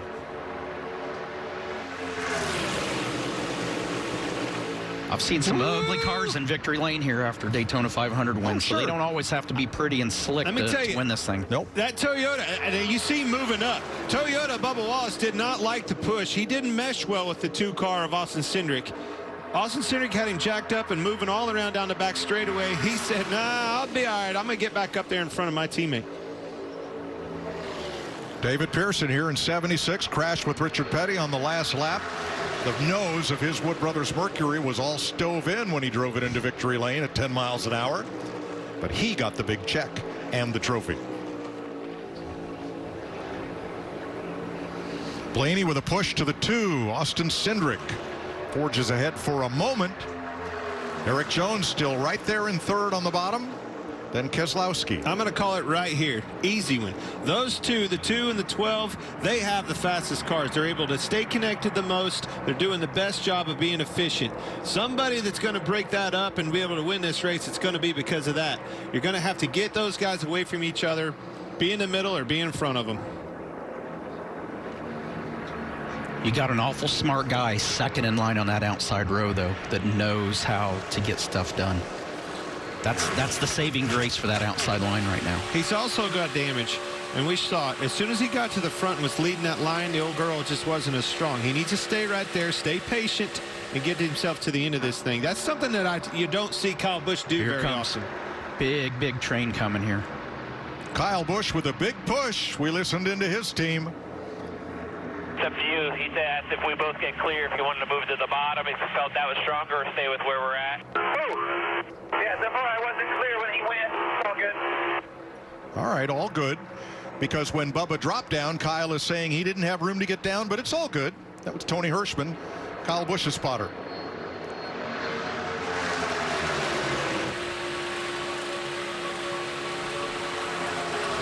All right, you're not going to miss a moment. We're going to go Fox side by side with Austin Cindric and Bubba Wallace battling for the lead in Daytona.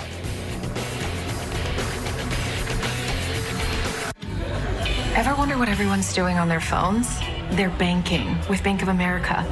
The groom's parents, they just found out they can redeem rewards for a second honeymoon. Romance is in the air. Like these two. He's realizing he's in love and that his dating app just went up. Must be fate. And Phil, he forgot a gift, so he's sending the happy couple some money. Digital tools so impressive, you just can't stop banking. What would you like the power to do? Hey, can we show you something? I'll allow it. Something new. I love surprises. I mean, really new. Like a new car. Well, this looks fun. And a new schedule. Hang on. We're keeping the road courses, right? Yeah, Chase. We got you. And a new legacy in the making. Hey, I just want to race. New garages to call home. Vamos, amigos. And a whole new reason to love what we love. Burnouts. Winning. Racing. I am NASCAR. As a struggling actor, I need all the breaks that I can get. At Liberty Mutual. Cut. Line. Cut. Liberty Mutual customizes your car insurance so you only pay for what you need. Cut. Liberty. Am I allowed to riff? What if I come out of the water? Liberty Bibbity. Cut. We'll dub it. Liberty Mutual customizes your car insurance so you only pay for what you need. Only pay for what you need.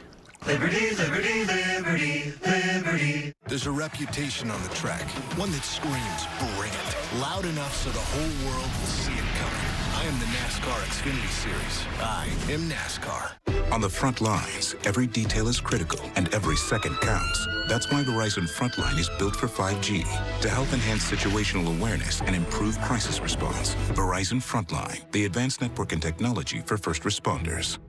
Portland Timbers take on the New England Revolution.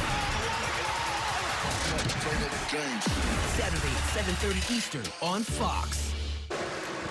Inside of 30 laps to go in this running of the Daytona 500. 23 cars on the lead lap. But the battle at the front has been the Fords of Austin Cindric and Ryan Blaney against the Toyotas on the outside of Bubba Wallace and Kyle Busch. And we talked earlier about how guys were really smooth about how they were packing up with each other. That is totally went out the window. They look like a bunch of accordions right now. Flip side of that. All right, you see those guys, the teammates on the outside, working together. They've got the 3-car pack. They need a 3-car pack. Yes. Look down on that inside row for me one time. You've got Bad Brad right there in the 6th car. There's one car in between them that they need spit out. Look for him to show some aggression and try to get underneath him. He slips up the least little bit, and he's going to fill that void. Now you got Chase Briscoe behind him and right behind him. How does Michael McDowell always find his way to the front in the closing laps of the Daytona 500? Last year's winner. He's patient. He's patient. He sits there and just puts himself in good situations, doesn't get himself in a bad spot that could compromise where he needs to be at the end of the day.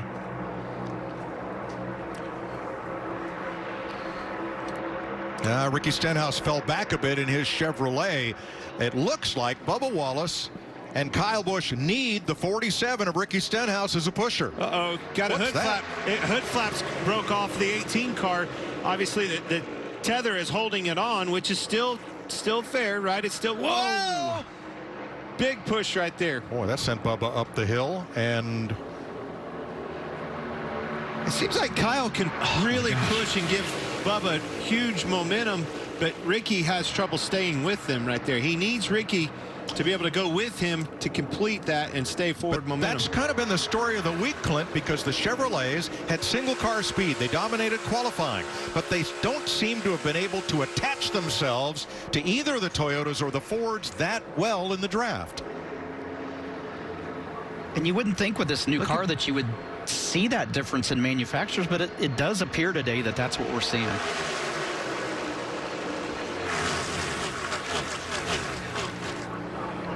Well, with Kyle Busch right in a tight draft on the 23, that hood flap and the damage on the right front are probably safely tucked in the draft. Yeah. But don't look for Busch to be able to pull out and pass. No, it's just like that second engine you see on a train going by. What's he in there for? Well, if they ever hit anything, it ain't going to be him. He's pushing. Well, make no mistakes, though, depending on how the end of this shakes out, if they were to get in a single file line and he comes off the turn 4 and he's second, don't think he won't try it to get to the end. Well, that's how, but you're going to have to. Kyle Larson's made his way to the outside line, the 5th car back. Is it time yet? 25 to go? No, Mike. I'm talking to the race car driver right here. Is it time? Start making moves? Are you going to start looking for this middle line? If you're Kyle Larson sitting back there 5 rows deep on the outside, if they open that middle up, is it ready? I don't think you're going to get the opportunity because that second line is the middle line right now. I mean, somebody's going to widen this thing out. Somebody is going to be looking for that middle. Oh, look at this, taking them to the bottom now. Well, they got a great push from the 47, Ricky Stenhouse, and that put the 2 Toyotas out front. Stack them up here, just keep 18 in your mirror. All right, reformed up bottom here. Just watch this group pin down the front. Okay, have a decision on your hands. You're going to move back up in front of Ricky, or you're going to stay right there, Tony? That was pretty craft. You got to play an audible right here. You just got to sit there and have a good spotter that knows what lane has the energy and the momentum, and you're going to have to protect it. You can't afford to get shuffled back to 8th or 10th right now. I don't know. You know, obviously we're speculating whether there's going to be a third line developed, but you don't want to take a chance getting put that far back right now. Well, now what can Stenhouse do now that he's the leader of the outside line? Exactly what he's doing. Side drafting off the bottom, find the side draft in the corners and things like that. Come off of them, allow that guy to give smooth bump drafts to your rear bumper. By the way, that guy is Chris Buescher. Who won that duel? Chris Buescher. That's right. He's got a fast hot rod as well. Who told you to watch him in the credit one thing? Oh, was that you? Yeah, that was me. Look at him making ground. Yes, right. Here comes a big push. And Buescher hasn't even had to lock onto him. New sheriff in town. Ricky Stenhouse. Teammates? I don't need any teammates. I just need a little help. NBA legend Brad Doherty, co-owner on that car.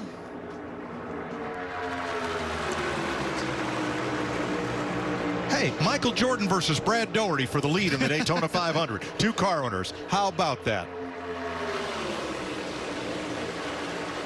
You're thinking that my fists are clenched because I'm sitting there like I got a steering wheel in my hand and I'm scared to turn loose of it right now. If you're Bubba Wallace and you see those shots that Kyle Busch is giving him and that thing tank swaps back and forth, you are holding on to that wheel like a death grip.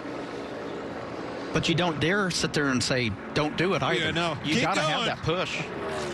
Try to hold my breath a little longer. See what his heart rate is now. I bet it's through the roof. So what are the Fords thinking now that they're 3rd and 4th on the inside and not in control? How did this happen? Whoa. Oh, what happened to Ricky's heart rate right there? Make your way down. Yep. It was a 122 a minute ago. It's a little elevated now. Yep. Courtesy of Chris Buescher. Greg Biffle going a lap down here. He had just made a pit stop, as did Christopher Bell. Those 3 cars on the outside had just come off pit road a lap ago, Austin Dillon included. 21 laps to go. We're going to take you Fox side by side one more time.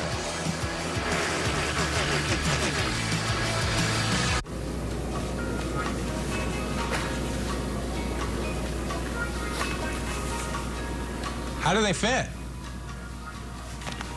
I don't know, Dad. I'm not comfortable trying on pants.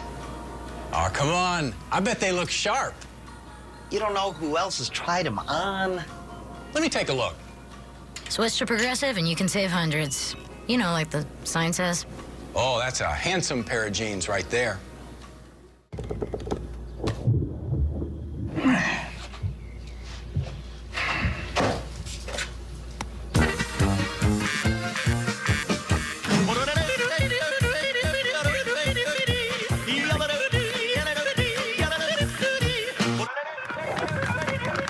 Oh, dog food.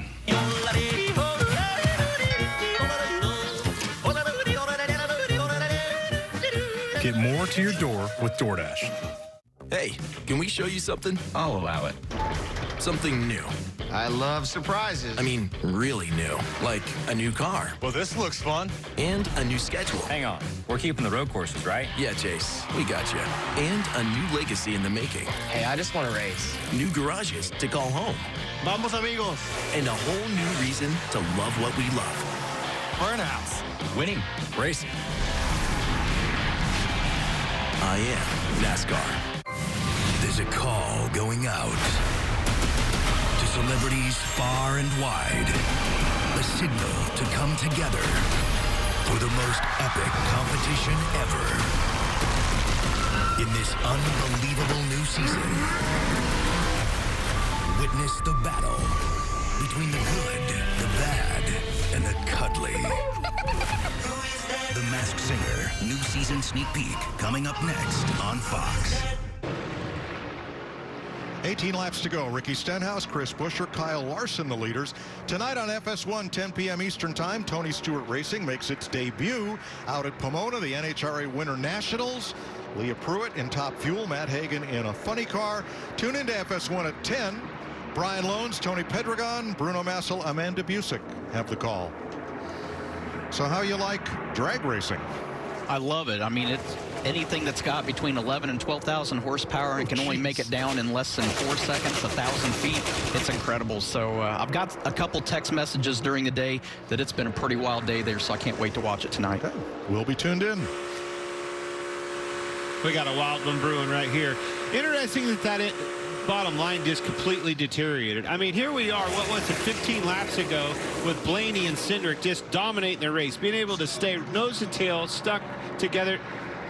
There's a big move by, it stacked up right there, and Kyle Busch had to move out of the way to keep from hitting the 23 of Bubba Wallace, and now Bubba is the odd man out. Well, that's not good for the Toyotas to separate them like that.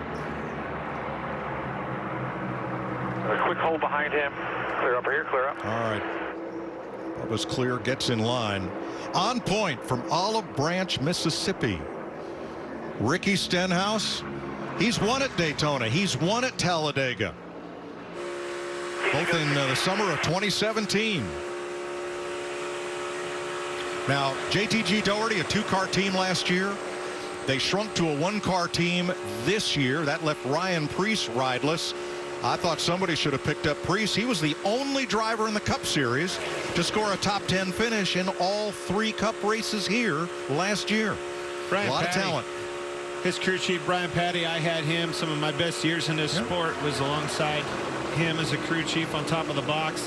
I visited that shop, spent some time with him, went over this car with him, and you know, to see that operation, Tony, it doesn't look like yours, doesn't look like my old home. I'm telling you, them leading this race is very cool to see for all those boys. Brad Doherty, co-owner of that team, currently out front. You think he's nervous right now? Oh, sure. Now, Ryan Preece found a home with a brand new position that we've not seen before in Cup racing, Tony, with your team. Yeah, we brought him on board. He's going to run some of the Cup races this year and some Xfinity races, but Ryan is a talent. I agree with you. I know his background in modified racing in the Northeast, and we couldn't let him get away. So he's your reserve driver. Absolutely. I'm going to give props. That's the vision behind this car, this next-gen car. What you see right there is exactly what we hope for with this next-gen car. Gives everybody an even playing field, parity throughout the deal. A single-car team should be just as good as a 4-car team, and you see a lot of enthusiasm, a lot of new ownership taking place in this sport, and I think the proof's in the pudding with Ricky Stenhouse and that single-car team leading the field. 14 cars to go. Now this single file train is about to catch a 5-car pack of cars.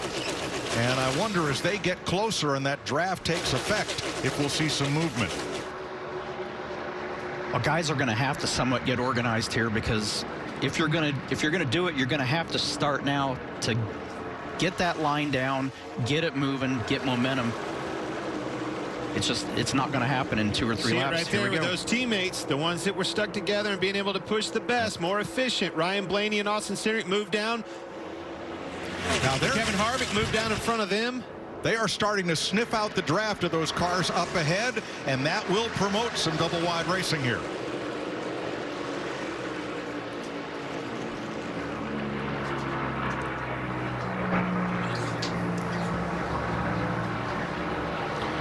Todd Gilliland, one of the rookies in this mix, along with Austin Cindric. We listened in on the 38. How much more fuel do we need? I need to know this. I can save quite a bit, but I'm going to slow everyone down. Just a few more laps. Just a little bit more. Save, save, save. Well, that's another caveat that everybody had the affordability to do. When you're riding single file like that, you can back that thing up, even back to like 40% throttle, saving some fuel for the end of this thing, because who knows what's going to happen. So, Larry, we restarted with 42 laps to go, right on the edge of the fuel window. What does that mean for somebody who's been out front for a while like Ricky Stenhouse? Well, the good thing, Mike, they did bring Ricky Stenhouse in with 1 to go, and he topped off with 42 to go. I will say this, he's the only running wide open throttle, being the leader right now. Everybody else, like Todd Gilliland's, rolling out of the throttle around this track. So fuel will be a concern. Daniel Suarez, who is 1 lap down.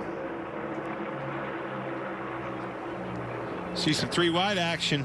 Sense of urgency is coming. Eric Almirola came so close to winning the Daytona 500. Got turned in the back straightaway to the final lap while leading. This is his final full-time season in the Cup Series. He says wants to devote some time to family after this year. But he's in the mix. He's 9th. 11 to go. Tony, you've got 3 cars in that lead draft. I know. I can't figure out which one to watch right now. That's the hard part. It's good we got 3 of them that are still here. Harvick in 3rd, Almirola in 10th. Here they come. And Chase Briscoe 13th. 2 is trying. There you go. Good job. They're double wide. The bottom has the best momentum. 2 has the best momentum. All right. So Stenhouse left his dancing partner. He went down, chose to go down and blocked it. Whoa! Spinning around and into the fence goes Harvick. Man. And it's a 7-car jam session. Eric Jones is in it. Noah Gregson's in it. Dang it. Chase Elliott.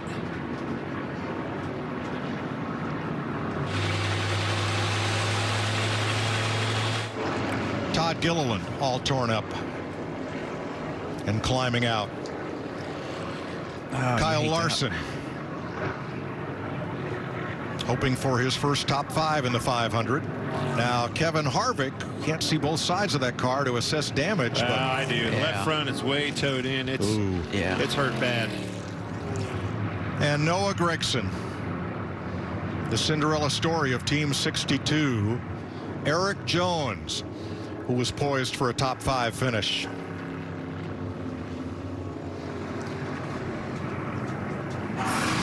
From the Goodyear blimp, Harvick outside of Keselowski there, and Bubba Wallace.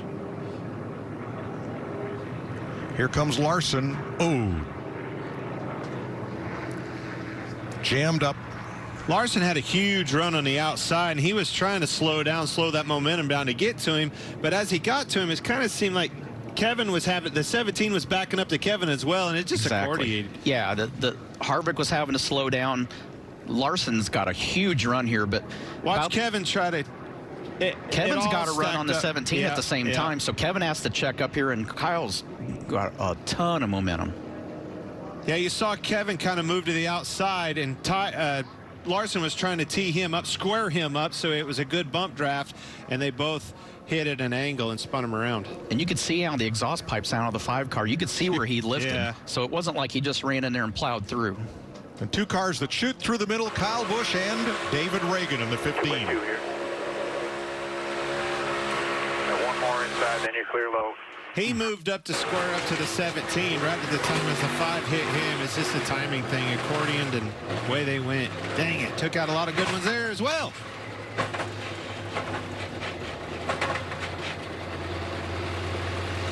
Let's ride with Chase Briscoe. Now by himself.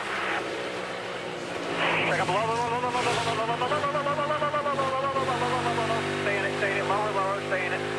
I don't mind that. I think he wanted him to go low. All right, Martin Truex. That's David Reagan just in front of Truex. Still lots of room in front of this 15. Record, get down.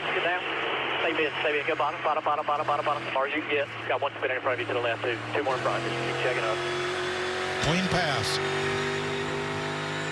And Daniel Suarez. And our Kid Rock's honky tonk cam. Here's finish. Check to the middle. Now middle, lower. Now back up a little. All right, you're good there. You're good.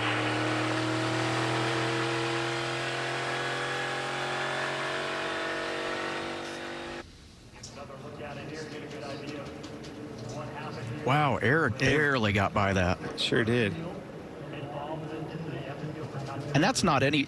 This whole thing is not anybody's fault. That is just bad circumstances. Timing. Yeah. Yes.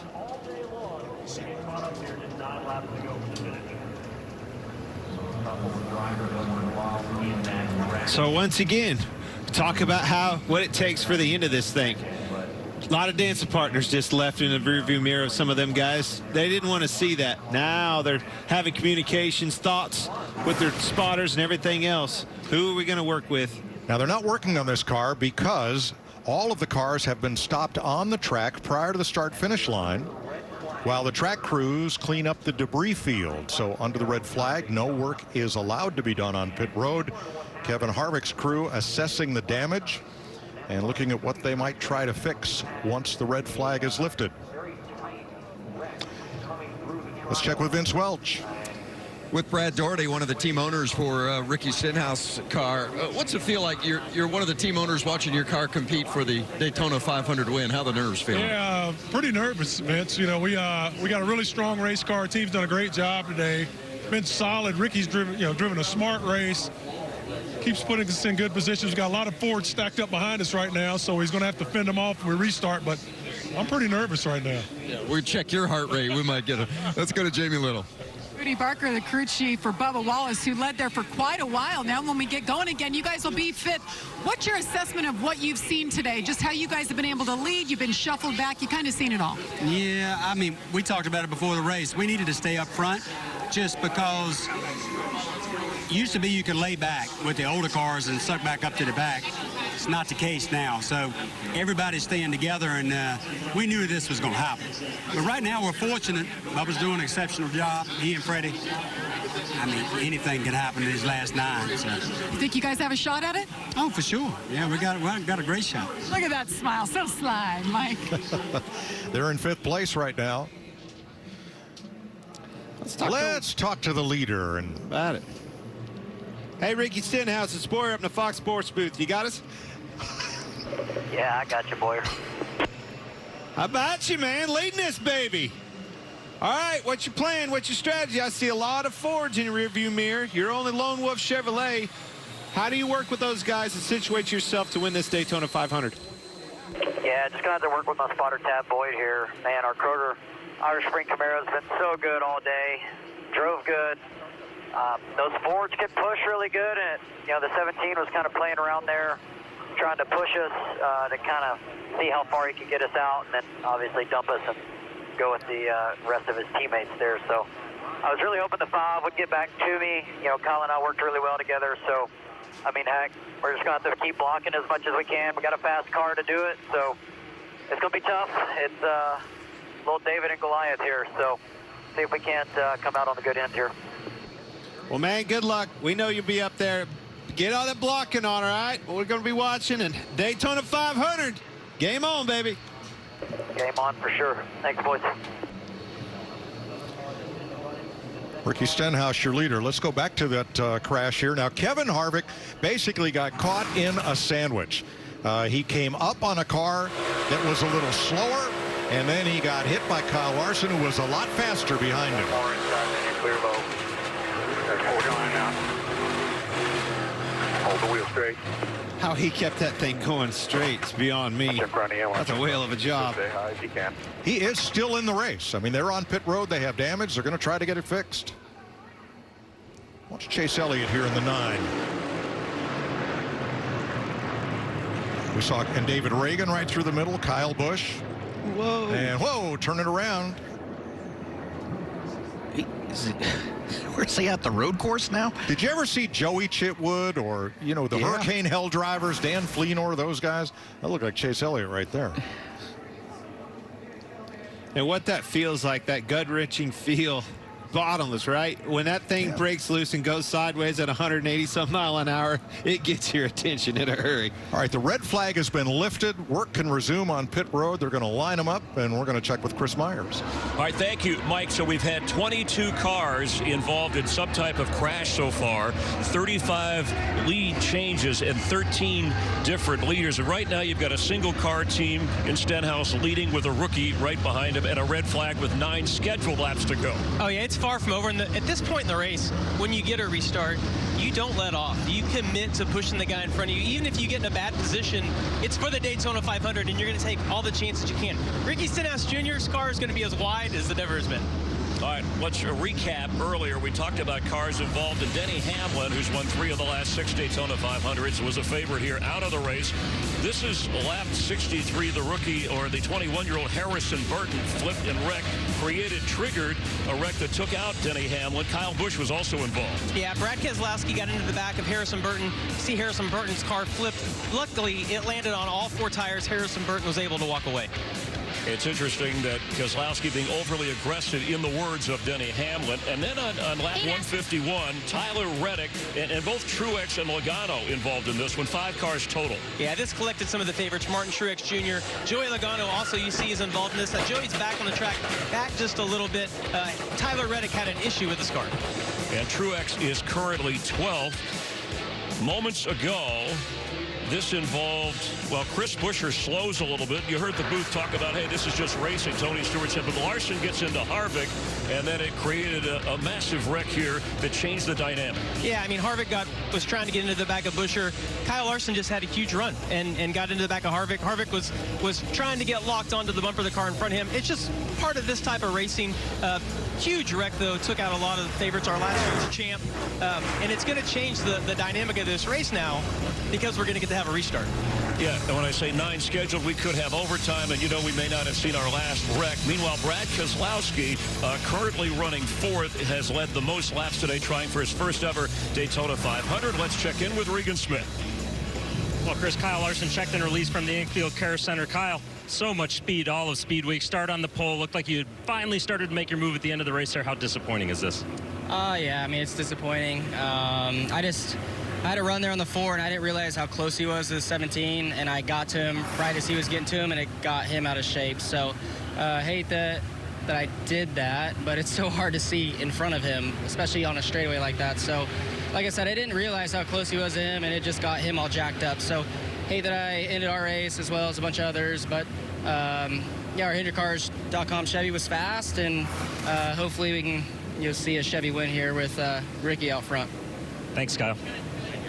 Defending series champion Kyle Larson out of the race, and here is your leader, Mr. Lonely, in that he is a single car team, and you look at those makes on the right side of the pylon, he is the only Chevrolet in the top 9. Yeah, and that's not a comforting feeling for him, because we know how the Fords work together, and they work well together. You look at 2nd, 3rd, 4th with Cindric, Blaney, both Penske drivers, with Keselowski, a former Penske driver, but is on his own. Those guys are going to be tough for him to. He might be able to hold 1 or 2 of them off, but to hold 3 or more, I don't know if he's going to be able to do that or not. Well, we talked about the paradox at the top of the show and drivers who have tried for many years to win this race. Martin Truex, it's his 18th 500. Kyle Busch, it's his 17th. David Reagan trying for the 16th time. Brad Keselowski, the 13th. Eric Almirola, the 11th. And Ricky Stenhouse Jr., his 10th try to win the 500. Yeah, I look at all of those guys. I love Ricky Stenhouse, what he's doing right there. Again, the lone wolf out there, but sometimes that's a good thing. You're at the dance looking for a dancing partner, and somehow, some way, there's still a way to win this thing. You got to play a little bit of defense, get in there, break those boys' dancing party up, and make some noise that way. Put them in a situation where they have nothing to do but push you. I don't know, Tony. You come to the party stag, you're likely to go home alone. Yeah, but not with a haircut like that. No. Come on, baby. I'm not going home lonely. No, Ricky has done a great job. We've seen him in this position before where he's had to hold off guys, and he can hold off a lot of cars at one time, but, man, he's got 3 tough ones right behind him right now. Yeah. He can do this, but he's going to have to make the right moves at the right times. There's no question. The Fords are flexing some serious muscle, and they've got them lined up, right? But Bubba Wallace is still there. Kyle Busch is not out of this thing. Right. Those are the guys, those are the players. If you're Ricky Stenhouse, I need to be starting to look and formulate my mind how to find those guys as well. And how to block 2 lanes at once. Big time. Make 2 lanes, block everybody. Everything, everybody. Doesn't matter who it is. You just got to go.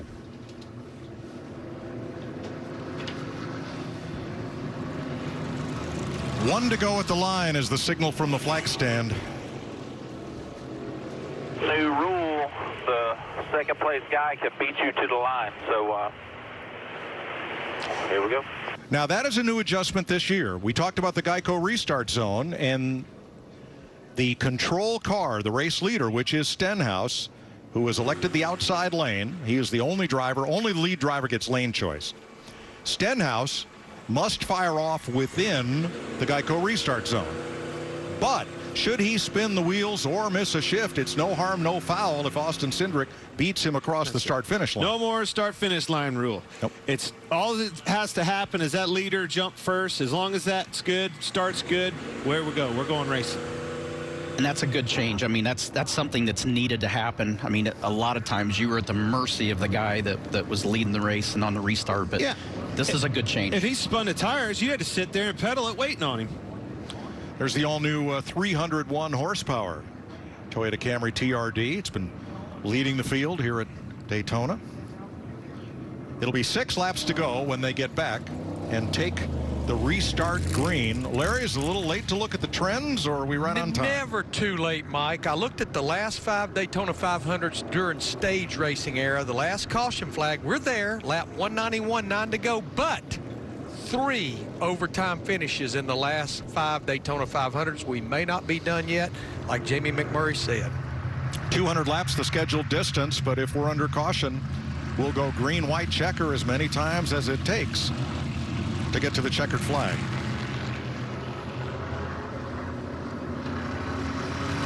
So the 2 and 12, he lined up there together, Cindric and Blaney. They are teammates. Roger Penske's birthday today. We all know what the captain wants for happy birthday. And if you're those two, you got teammates right behind him. Keselowski and his teammate Chris Buescher, newly found RFK Racing. Look for them to try to spit Ricky out quick. 3 of the last 5 Daytona 500 winners led only the final lap of the race.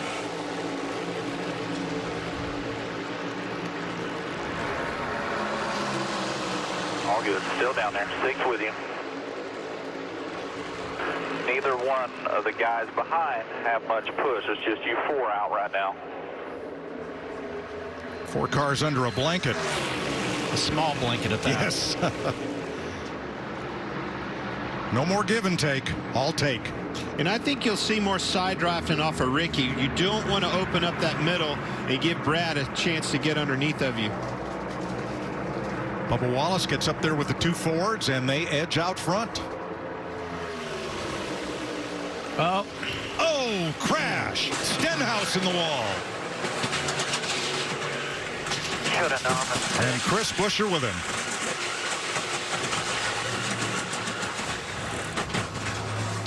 Might have seen this movie before earlier in the day. 7th caution flag, lap 196. He's just able to push harder than everybody else. And I mean, he's using it. He's using it for all its might. And he's not going to give anything up on it either. I mean, there's no mercy on the push right now. Ricky Stenhouse led the Daytona 500 with 8 laps to go. And Crushed. will go home alone. Heartbroken. Yeah, I'm heartbroken for him. I mean, that kid, he does a great job. He's one hell of a race car driver. You know, and his restrictor plate game has really been strong the last couple of years. We've watched him be up front, lead races, be able to hold guys off by himself. Didn't have to have a partner to do it. He's been able to hold his own up there. And that's a tough pill to swallow.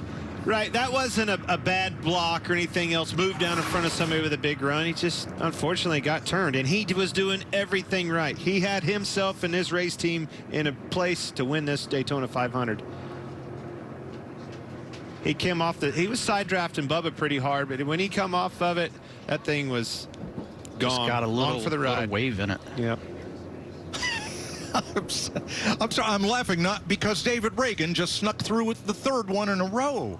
He is blessed.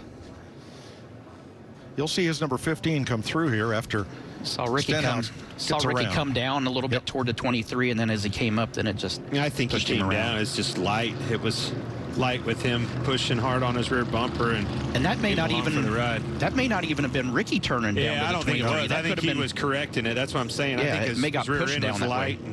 And Kyle Busch dodges another one.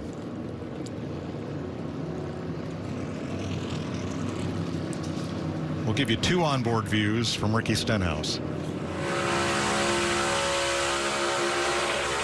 You saw him right there. He got loose one time. You saw him wiggle the wheel, and then he came on the second time. He's already talking, too. Yeah, he needs to get his hand out of there. Yeah. Oh. He's wrecking and talking to his crew. Big push on that inside. See how they can do that, and it doesn't upset that 2 car of Austin Cindric whatsoever. The 6 car, he pushes him right here, and you can see he's light, he's loose, and he finally spins him around. Stenhouse is not the first car today to go into the fence off of the nose of Brad Keselowski. Harrison Burton early suffered that fate. And Brad barely missed that. Well, when he gets it loose, he never lifts either. I mean, he just keeps driving. Well, but you don't have a choice then. No. That car gets out from underneath of you. You better keep driving. He's coming back up. I think that was a fender off Bubba's car that went flying there. Bubba Wallace and the 23.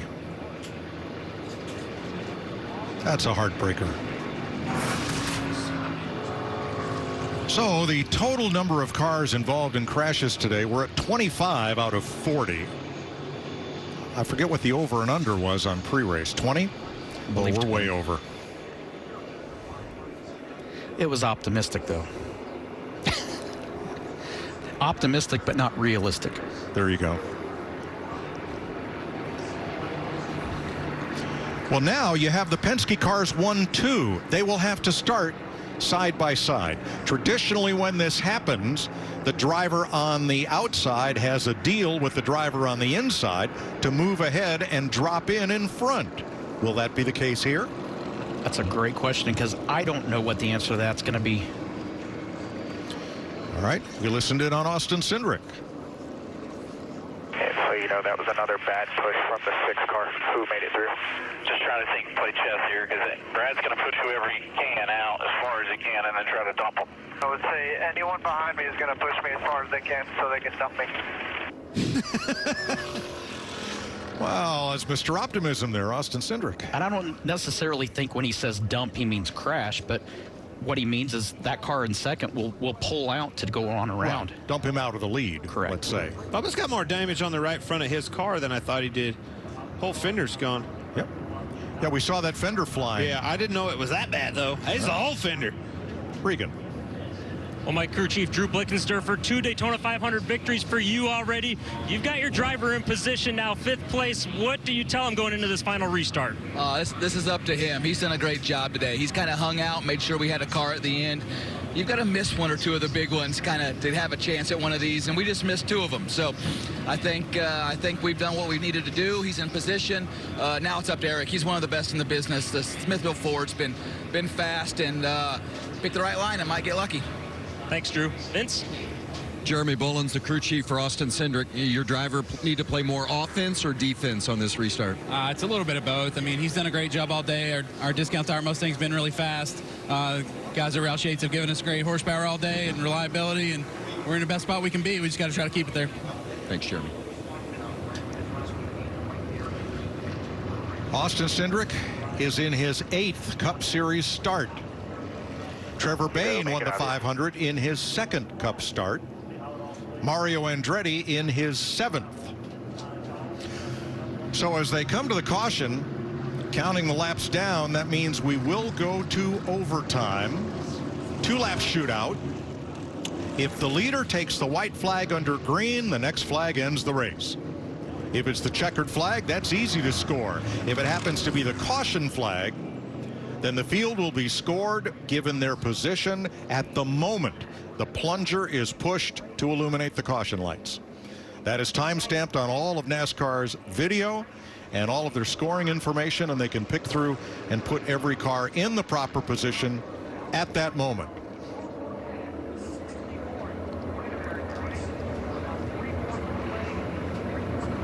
Where do you want to be, Tony?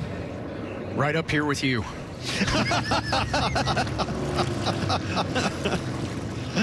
All right. I'm scared. I don't want to be in this right now. So Austin Cindric with Bubba Wallace, Ryan Blaney with Brad Keselowski. The first Chevy is going to be Chase Elliott back in 8th place. Now he's got Ty Dillon right behind him. Otherwise, the Toyotas, Kyle Busch in 9th, they have no friends in close proximity. So which group of Fords that's the question, is going to beat the others to the line? I don't think anybody has any friends. Those are teammates on the front row this restart, and I don't think they're friends right now. I think you have to be greedy. You're trying to win the Daytona 500. All right, so on the restart, Austin Cindric is the control car. He has to fire off first. Otherwise, Blaney would get penalized. Does he let the outside car come around and hook up again, or is it on? Oh, I think that's going to they're going to try that, but I think Brad's going to have something to do with that. You know, right? Brad's going to try to push and do everything he can do to lock onto that 2 to where it's so far out there. If he moves down, there's too much of a gap, and you know, Brad seems to lead. There's it's a guessing game on anybody's term, and including these drivers. I think this race is in Ryan Blaney's hands. If he can time it for Cindric to come down in front of him, those two can hook up and maybe take off. If not, well, let's find out. It's overtime, sponsored by Credit One Bank. Still inside. Chase Briscoe hooked on to the 6 of Keselowski. Cindric gets down in front of Blaney, who's not yet in touch with him. Exactly, and Brad Keselowski waited. He backed up to Chase Briscoe, made sure they were locked on to make sure he got a big run at this. Fast freight coming on the outside track. Keselowski, Briscoe, Kyle Busch. His help's going to be a big push from the 23. Blaney's getting a push now. Both lanes getting a push. Here comes Blaney, big push. And it's so important. We're coming to the white flag. Again, if that caution comes out during that white flag, the race is over. It's time to get established, and you better do it quick. 3 miles to go in the Daytona 500. Brad is going to need Chase Briscoe to lock onto him to push him by those 2. Keselowski had the run, but he's going to need the help. Here it comes. Big push from Kyle Busch and from Chase Briscoe. He's locked on there, too. He's going to have to stay there. Inside was there for a second. Another push from Kyle Busch on that outside. Even mirror. Cindric can't get too far out. Coming to turn 3, where it all came undone last year on the final lap.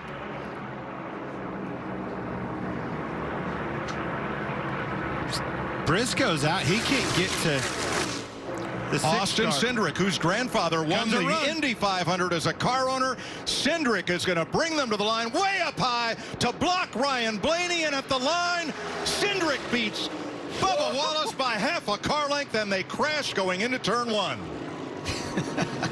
This race never disappoints. No, it does not. And David Reagan found one he couldn't miss. Austin Cindric, the winner of the Daytona 500. If you remember in the pre-race, he said a rookie and the 2 cars never won. Holy cow's right, kid. You just won the biggest race of your life. 23-year-old Austin Cindric from Mooresville, North Carolina, in his 8th Cup start, gives Roger Penske a happy birthday present. Bubba Wallace coming in second right there. That was a huge run by him. I thought he was going to turn him. It was just out of time. There was so much stuff that happened that last lap. I mean, even midway down the backstretch, you didn't exactly know how this was going to shape up coming off the 4. All right, from the Goodyear blimp.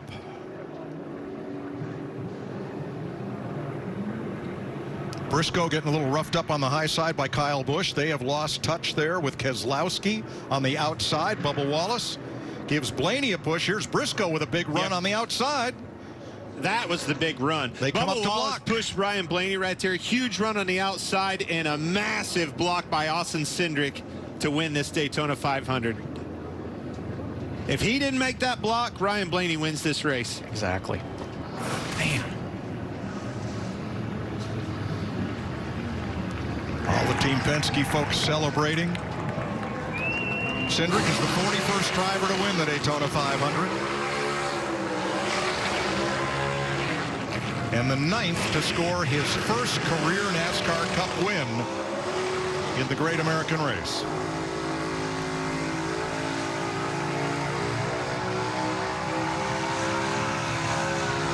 For team owner Roger Penske, 5 Daytona wins with 5 different drivers. And Ford goes to victory lane for the 2nd year in a row. Hope you don't need this motor. We were at Charlotte Motor Speedway one night with the little Bandolero cars when Austin Cindric, on a Monday night rookie race, won his first ever race. A couple weeks later, who was in attendance for winter heat? Roger Penske and Walt Zarnicki. They wanted to see this kid. Well, they saw what they liked it. He didn't disappoint. They needed to see.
Let's join Jamie Little with the winner.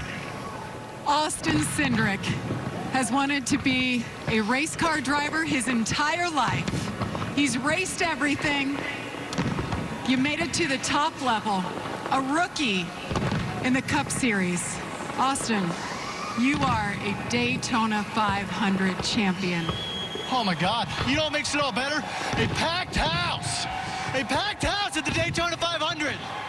Oh my God, I've got so many people to thank. First and foremost, Roger Penske. Happy birthday. Oh my gosh. I appreciate Ryan being a great teammate. Obviously, he wants to win this one, but I'm so pumped for Discount Tire, Menards, Ford. Everybody works so hard with this next-gen car through this whole process, and damn, I am so excited. This makes up for losing the championship last race I did. You're an Xfinity Series champion, but this is a whole new ball game, Austin. I know you spent a lot of time working just this week on drafting and doing things the right way. How did you adapt so quickly to get it done when it counted on the last lap? I'm surrounded by great people. That's all there is to it. I know there's going to be highs and lows. Being a rookie in a field of drivers this strong, I'm just grateful for the opportunity, excited for the climb, the mountain we've got ahead of us on the 2 team, but we're in the playoffs. That's one good box checked, but my gosh, what an awesome group of fans, what an awesome race car. Just really thankful. How about it? Austin Cindric is your champion. Reagan. For the second time in his career, Bubba Wallace finished second in the Daytona 500. Bubba, I saw you put your head down as you got out of the race car. So strong all night long. Talk me through the emotions right now.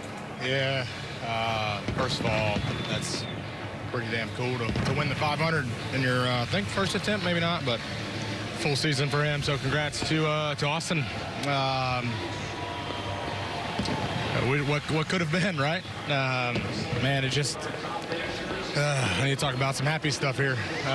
Just dejected, but the thing that keeps me up is just the hard work that we put into our speedway stuff, and the hard work from everybody at 2311. Proud of them. Can't thank them enough. I knew this was a big move last year for me to go out and be competitive, and we're showing that. And so it's always the first race of the season, and you're getting through everything. But you know, when you come out of the gates like that, it's empowering. It's encouraging. So thanks to everybody back at the shop. McDonald's almost got them another one, back-to-back super speedway wins. That'd have been awesome, especially with it being the 500, but just short. I thought our Toyota teammates did good work until they got picked off 1, 2, 3 throughout the race. So we just had to survive.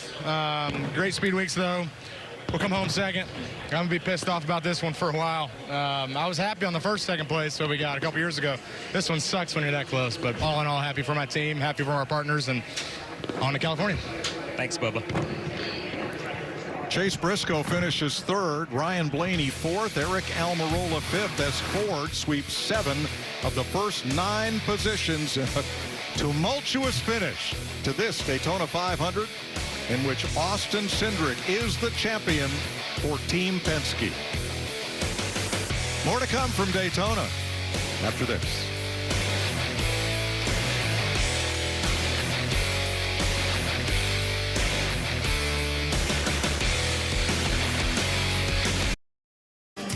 Aerial coverage provided by Goodyear. For those that push the limits of possibility, Goodyear, more driven. That's aerial coverage of Victory Lane. What's missing? The car. Austin Cindric has used it up right here at the start-finish line, and they're either going to have to push it to Victory Lane or put tires on it. Right now, it's kind of high-sided between the banking and the track apron. Yeah, here we go. So Victory Lane's celebration will be slightly delayed. That baby's done its job. Let's Austin's go celebrate, climbed back boys. aboard. All right. What happened to Brad Keselowski out there, who had a chance to win it? How does Briscoe get to third? And how does the 23 get to second? Well, Brad Briscoe, gets go ahead. Side drafts off the 12 car, backs the 14 up, gets a great push from the 18 car, Kyle Busch. Big run on the outside, squeeze through the hole. They both stick at the fence. Brad stuck in the middle, backs up. Blaney goes bouncing around. Blaney did a good job staying off of his teammate right there. You almost saw a snapshot of what happened last year, just roles reverse. He almost got in the right rear, spun him out, wrecked both of them, and handed somebody else a win again, just like they did last year. And all those drivers that crashed after the start-finish line have all been checked and released. Everybody is okay.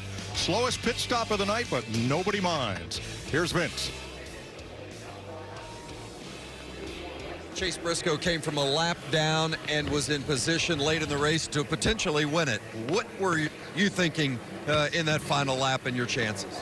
Yeah, I couldn't quite get to Brad. I needed to be able to get to Brad, and he was having to drag so much brake for me to be able to help him. That I wish I was more help. I felt like I could have, if I could have just locked on, I could have got him up there. But you know my story, Vince. To be sleeping on couches and volunteering shops, 6-7 years ago, and now to have a chance to win the Daytona 500 at the end and to finish third and start the year off with these Mahindra Tractors folks and highpoint.com, all the people that get us to the racetrack. It's we want to be a playoff contender this year, and having a good run here is a good start. So wish we could have had one more lap. You never know what could have happened, but yeah, super cool to finish third, and really cool for one of my best friends to win the race.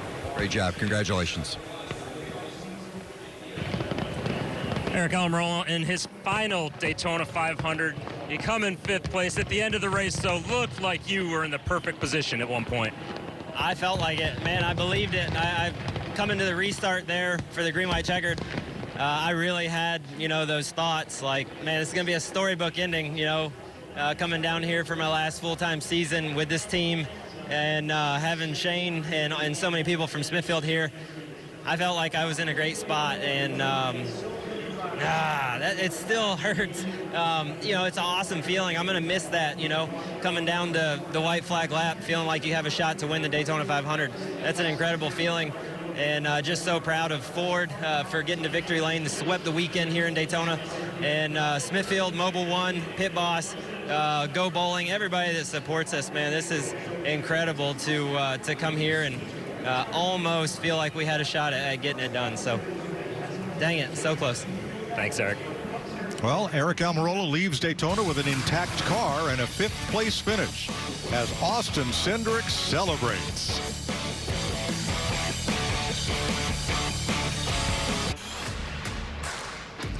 Austin Cindric celebrates the 3rd Daytona 500 victory for the captain, his car owner, Roger Penske. What a happy birthday present. There he is with Tim Cindric, who is the GM of Penske Racing and Austin's dad. One of the most calamitous finishes to any recent Daytona 500. Everybody fans out, runs to the line, and a rookie wins it. Well, we sat there and said with 2 to go at the restart, it was hard to predict exactly what was going to happen, and it's the last 2 laps of the Daytona 500. It never disappoints. No, it does not. The whole week, man, I'm so happy for the Daytona 500. The weather was awesome this time. The fans showed out in droves. It was a great Daytona 500 from start to finish. And Austin Cindric, the Penske boys, to be honest with you, they were the heat all race long. Those 2 cars could connect. Ryan Blaney and Austin Cindric, those 2 and their teamwork and their willingness to work together, in my opinion, is what won this Daytona. A great race, a wild finish, and Chris, a great start to the 2022 NASCAR Cup season. A lot to look forward to. Drivers, we had, 27 different cars that were involved of the 40 in a crash. But for Austin Cindric at age 23, the 2nd youngest driver in the history of the Daytona 500 to win the race, Trevor Bayne at age 20. And in a twist of fate, I mean, he was the guy who stepped in over the summer for Brad Keselowski, who had a chance, now 0 for 13 in the 500 to win this. But Cindric pulled it off. Yeah, it was pretty fun to watch those 2 battle at the end, and I think you got to back up to lap 41, the first caution of the race. Austin Cindric is involved in a crash with Chase Briscoe. Those 2 went on to finish 1st and 3rd, but Austin Cindric was aggressive all race long, and he put himself in the position to be able to win, chose the right lane on the last restart, and things went his way. Unbelievable finish at the end. Yeah, and for the 4th time in the last 5, overtime at the Daytona 500, Cindric, though he led, 21 laps total, including the final 8, when he had to survive 3 different wrecks. We'll have more from Daytona, and there's your champ in the 64th running. Hey, can we show you something? I'll allow it. Something new. I love surprises. I mean, really new. Like a new car. Well, this looks fun. And a new schedule. Hang on. We're keeping the road courses, right? Yeah, Chase. We got you. And a new legacy in the making. Hey, I just want to race. New garages to call home. Vamos, amigos. And a whole new reason to love what we love. Burnouts. Winning. Racing. I am NASCAR. An upset, a 30-1 long shot in his Ford Mustang. Austin Cindric, the anyone can win this race, continues as he pulls it off. Jamie McMurray, you're a Daytona 500 winner. This is life-changing for him. As you heard him, he's in the playoffs, and his career off to a great start. Yeah, I almost think it hasn't sunk in for Austin Cindric yet. When he did the interview out there, it seemed like he was a little bit taken back, but watching those victory lane shots, the photos, him lifting the trophy above his head, we talked about it at the start of the show. It is a life-changing moment, and for the rest of Austin Cindric's life, they're going to introduce him as the Daytona 500 champion. And the heartbreak continues for drivers like Brad Keselowski, Kyle Busch, Chase Elliott, Kyle Larson, those that we talked about that are champs but that have not won the Great American Race. Yeah, I mean, we talked about it. It's really hard just to get to the finish of this race, much less win it. And those guys have another year of asking them the same questions of when they're going to be able to win it. In the first race of the next-gen car, a next-gen driver goes to victory lane. Next Sunday, we'll be in Southern California at the Auto Club Speedway. We hope you join us then. Don't forget Race Hub, weeknight 6 Eastern. In fact, Ryan Blaney will be on the Monday show. And tonight on Fox, stay tuned for more fine programming and an all-new Masked Singer sneak peek. What a terrific way to start the season from the Daytona 500, and a Ford Mustang and Austin Cindric, a surprise winner, goes to victory lane. For Jamie McMurray, our entire crew, I'm Chris Myers. This has been a Barry Landis production directed by Artie Kempner. Thanks for being a part of NASCAR on Fox.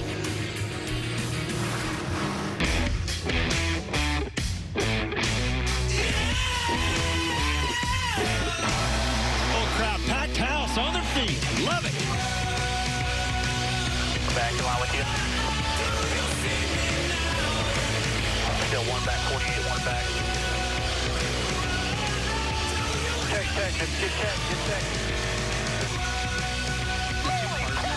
Holy cow's right, kid. You just won the biggest race of your life.